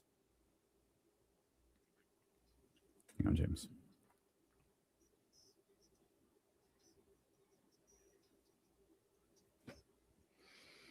All right, we're back here with James Ham talking Kings basketball. No Kings game tonight. They lost last night to Portland after beating Washington on Friday night. They'll take on the Miami Heat tomorrow and the Toronto Raptors on Wednesday. Both of those teams will be playing on the second night of a back-to-back, as Miami has Golden State tonight, and then Golden State has Toronto tomorrow. So Miami and Toronto will both be on the second night of a back-to-back when they take on the Sacramento Kings. Of course, the Kings will also be on the second night of a back-to-back when they take on Toronto, if that sort of thing matters to you. Of course, two tough teams coming up here. Hammer, has the way the Kings have played recently, particularly with wins against the Rockets, Lakers, and Knicks. Everybody beats the New York Knicks at this point. But with wins against 3 playoff teams, 3 good basketball teams, has that changed your perspective at all of this basketball team, maybe some of their players, maybe even how Doug is doing as a coach? I would say certainly how Doug is doing as a coach, because I think he's somehow found a way to blend these guys together a little bit. So I think that was a problem. You had these young guys, you had too many injuries. The young guys are forced to play. You know, again, I talked about Precious earlier, but Precious doesn't get signed until the first week in November. So it's not like he had a training camp or anything. And the guy all of a sudden starts a whole bunch of games for you. I think this has just been like a really, really rocky season where guys have been in and out of the rotation. Guys have been hurt. And then when the losing starts to set in and it starts to snowball, it gets a little out of hand, it becomes just this bear. And, you know, it's really hard on everybody. We had this kind of interesting moment at the beginning of our pregame conversation with Doug yesterday. I asked him about, you know, like sort of how this is different for him to have a 4-game win streak coming into a game, and has it taken some of the pressure off of him? Does the coffee taste better? And he said, yeah, it does. But at the same time, you know, it's a work in progress. And he gave the line about, you know, you want, it's not always about wins and losses as much as it is about the process of getting better and all that. And so I do feel like they are getting better. And I also feel like some of the veterans are playing more to their strengths and not to just putting up stats on a bad team. And so sometimes that means that, you've got to give a little bit of yourself. Like, again, I thought uh, DeMar DeRozan didn't have a great start to the game yesterday. He finished with 14 points, but he didn't get there until the fourth quarter, and he didn't get in double figures until the fourth quarter. But he had 7 assists. And, I mentioned it, how, they had 29 assists last night. All 10 guys had an assist. They had 36 assists on Friday. All 10 guys had an assist.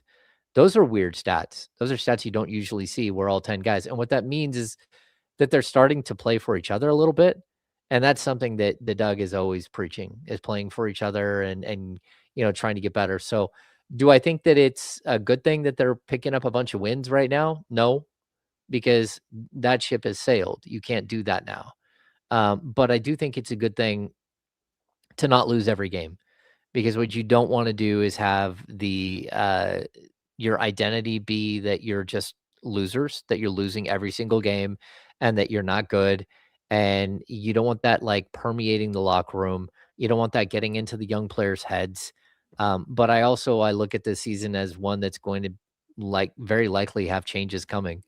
And so what we see today, what we saw 3 weeks ago, it's almost like, again, we're dealing with multiple seasons within a season.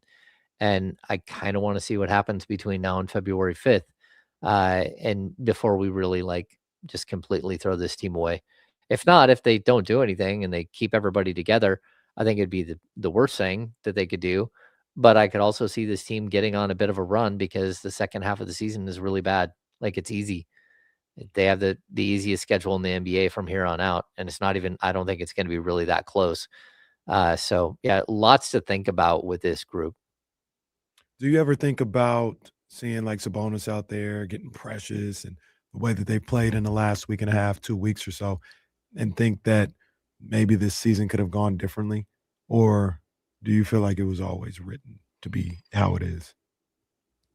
No, I mean, I think we all, we walked into the season and we all made our predictions. And, when Keegan got hurt right off the bat, I think my predictions went from 38 to 36 wins. But I also thought that the floor was 30, 32 wins. And I am surprised that it's gone this far south. But I also, when you take over a team mid-season and it's just chaos and you trade your best player and you're trying to hold on, and, Doug did every scouting report or most scouting reports himself. He had he wasn't dealing with people he was comfortable with. And so it was just hold on for dear life and get through the season last year. This offseason, Doug hires a whole staff and he does all this work. And I think he's realizing now, it's such a huge job to be a head coach. How many times does he have to talk to us in a week? And it's 25 minutes a day during, when you have games. You got to talk in pregame, you got to talk in postgame. You got to talk at every practice. He also has 30 employees that are underneath him. There's a whole coaching staff, the training staff. Those are all basically his employees when he's there. He's a manager of all of those people. And so you're getting pulled a million different ways. And he keeps saying, you don't know what this seat's like until you're sitting in it. And I've felt that from him the whole time, that he's fully digesting, as he's trying to do the best to digest what's happening the whole time. But sometimes you're going to lose 7 games in a row because you didn't make the right adjustment, or you had guys lose their way, or you had injuries, and you just got to keep playing through it. So I think it's been a really, again, it's going to end up being a bunch of seasons within one, but it's a really strange one to kind of figure out and wrap your head around. Do we talk a lot about Max, Dylan, the young guys, what type of position this season can put them in for next year. Do you think what Doug is doing right now is putting him in a positive position for next season as the head coach? I would hope so, because look, it's one thing for a general manager to sign a guy to a 2-way contract, and put him in your building and say, yeah, he'll probably spend most of the time at Stockton. It's another thing to draft a guy in the second round and say, hey, he's probably going to spend the entire season in Stockton. They signed Drew Eubanks to play the backup center position. They did not they did not draft Max Reynaud to be a starting center for 20 games in his first 40. That's not what they signed him up for. So I think Doug has done a really good job of developing the young players so far, him and his staff, but of also not losing sight of like the love, like, because that's what we're seeing right now. We're seeing a moment where they kind of came out the other side, and they're getting a moment where they can breathe for a minute and not just have like everything about them being so negative. And so I think, again, he's done a really good job of developing some of these guys. And it's like, if Neat Clifford becomes part of that, he becomes part of it. But, not everybody develops at the same pace, and not everybody continues to get better. I do want to see what Doug looks like without some of the security blankets. Like if you take a DeMar DeRozan and move him, or a Domantas Sabonis and move him, what does it look like when Max Reynaud isn't just a young center who's playing because Domas is hurt, but he's your starting center moving forward? Or what does Keegan look like if he's your starting small forward and DeMar DeRozan isn't there shooting 15 to 16 shots a game? And it's his show, and he's got to perform. What does that look like? And so I think we still have a lot we can learn from this season, which is why you keep showing up and why you keep tuning in. We all want to see where it all ends up, especially after the All-Star break. I mean, after the trade deadline, when this team could look way different. And I'm kind of here for it. I want to see what the next version of this team can be, with a bunch of young guys running through a soft schedule in the second half. And, whether they win or lose, at least they're going to have an opportunity to compete on a lot of those games. Even if a lot of those players that again, security blanket type players, those aren't just security blankets for Doug, they're security blankets for the young guys as well. Take those things away and see how they look, and see if they continue to grow, or if they fall flat and you kind of go, they are who they are. I wonder if they're not so much security blankets as like maybe it's the exact opposite, because you used DeMar as an example. You probably throw Levine in there, where Doug might feel like, yeah, I got to go to these guys, like I have to.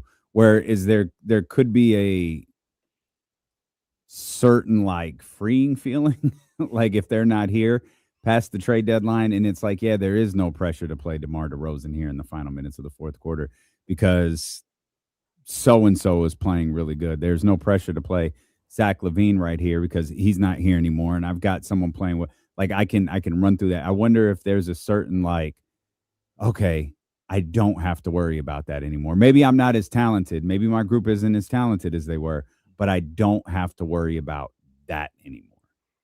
Yeah. I mean, I think it would be a good thing. Like, I do want to see Keegan Murray. Like, who are you? What do you have for us?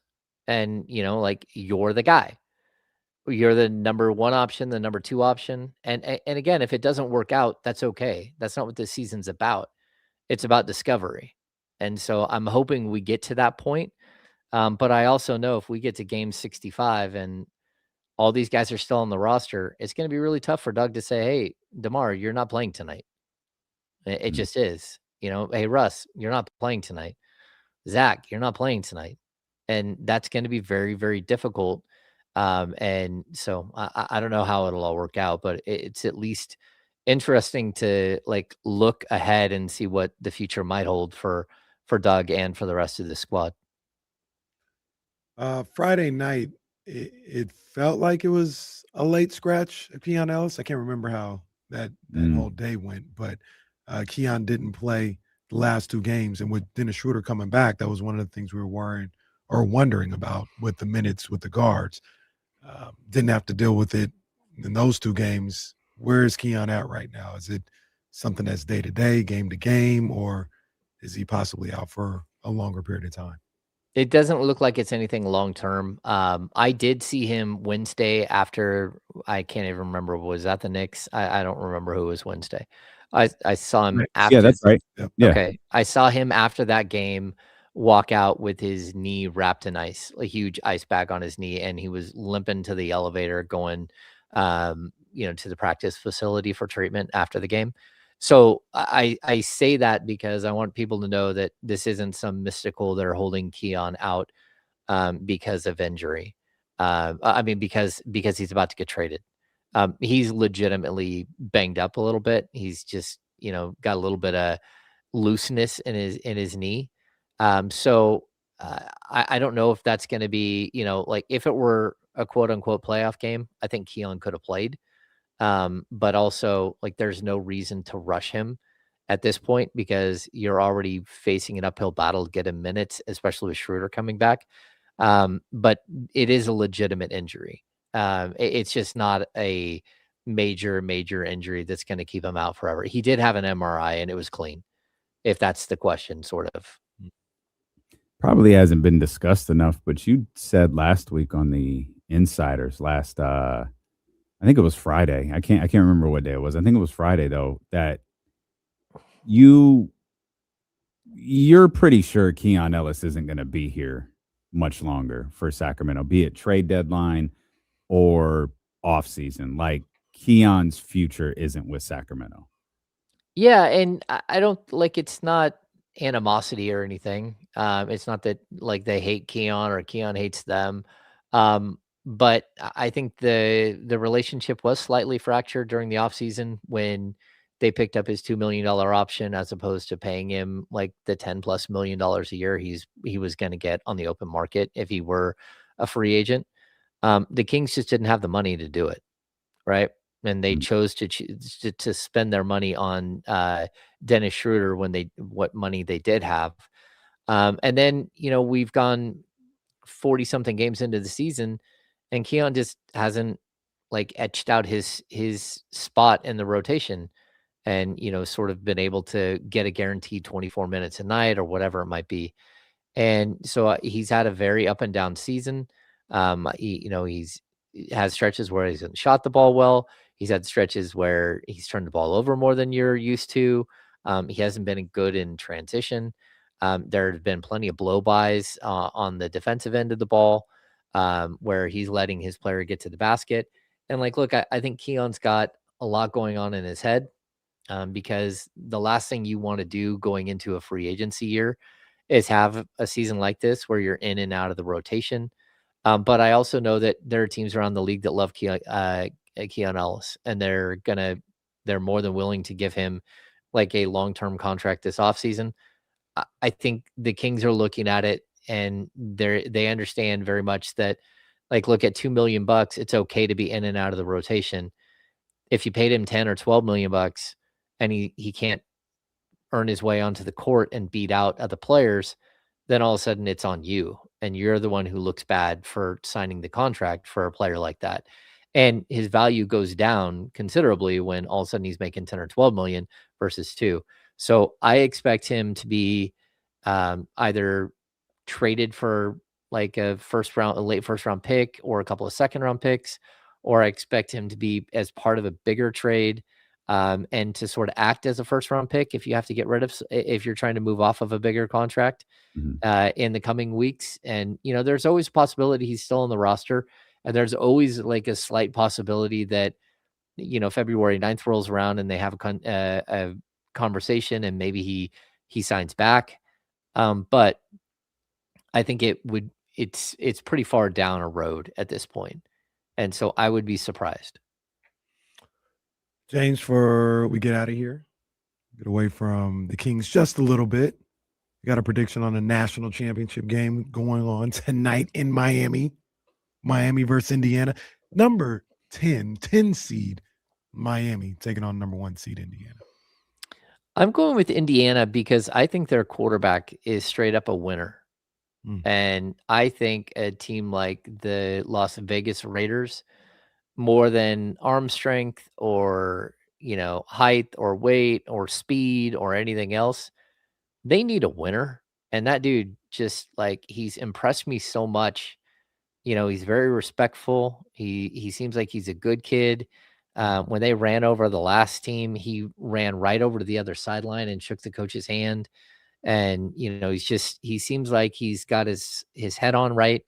And I think he's just really, really good. Now, I don't know if it translates to the pro level because I can name a bajillion different really good college quarterbacks that weren't good pro quarterbacks.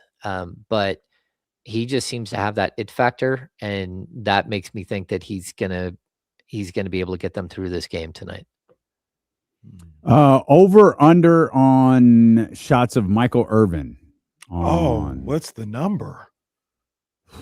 Matter of fact, don't even say the number. Over. Yeah. Over 47 times. Michael Irvin showing on the sidelines. You're like, that they need the Michael Irvin cam. I actually don't hate that. One of the alt broadcasts on, one of the ESPN stations people pay $40 for. Yeah. Put the Michael Irvin cam on. Put the mic there. on him too. Well, you can do it on the app. You can do the Patreon version. Yeah. That's definitely on the pay version. I don't want to see that. I'm seeing the preview. I don't need the Ray Lewis cam. Keep him out of the way. This is what a interesting difference in Miami, this historic football universe, the Michael Irvins and the Ray Lewises, and you can Dwayne Johnson, Scott X, you could just run through Jimmy Johnson, you could just run through the list of people who have been associated with that university. And then you got Indiana. And the first thing you think of with Indiana University is Bobby Knight. You are not thinking about their football program. Yep. And here they are, where they have not only been incredible this season, they have in many, many instances been dominant. Oh, yeah. And they have a chance to win a national title tonight against I don't want to use it. Heritage isn't the right term, but this is a school with a very rich NFL history. I think, is it fair? Fine. Yeah, for sure. Okay. This is one of the all-time schools in college football. It feels like it. It feels like it. But, you think of Georgia's won so many titles recently, Bama, Clemson. Yeah, but the 80s and 90s Miami. It's been a while since Miami's done it. Yeah, there might be people watching tonight who are first time. Yeah. They got a couple of different generations, though. You got the 80s Miamis, then you got the early 2000s Miamis.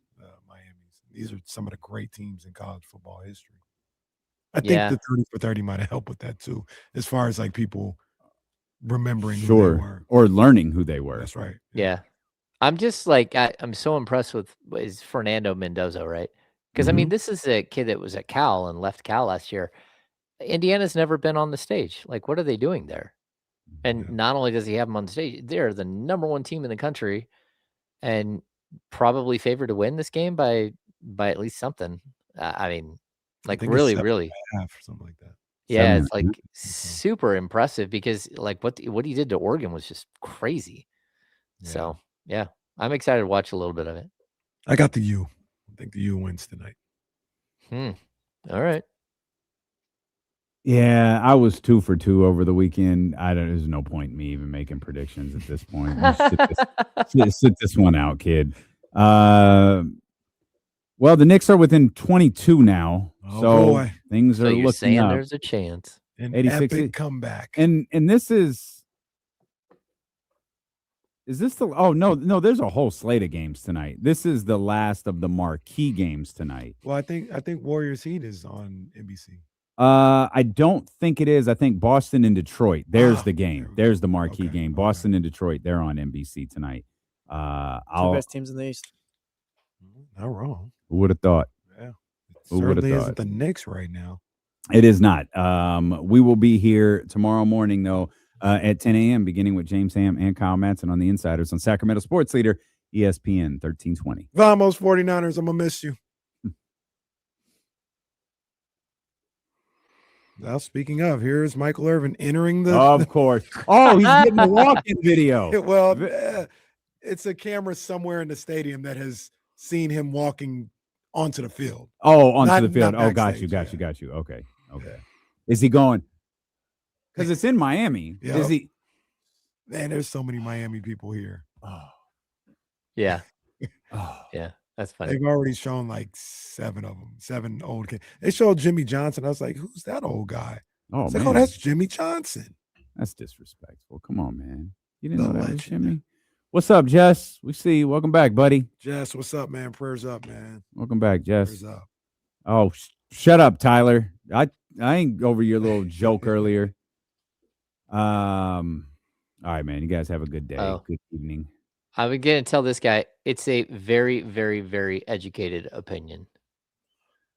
I would say it's more than an opinion. And it's probably not my opinion as much as it is others that matter. Yeah, man.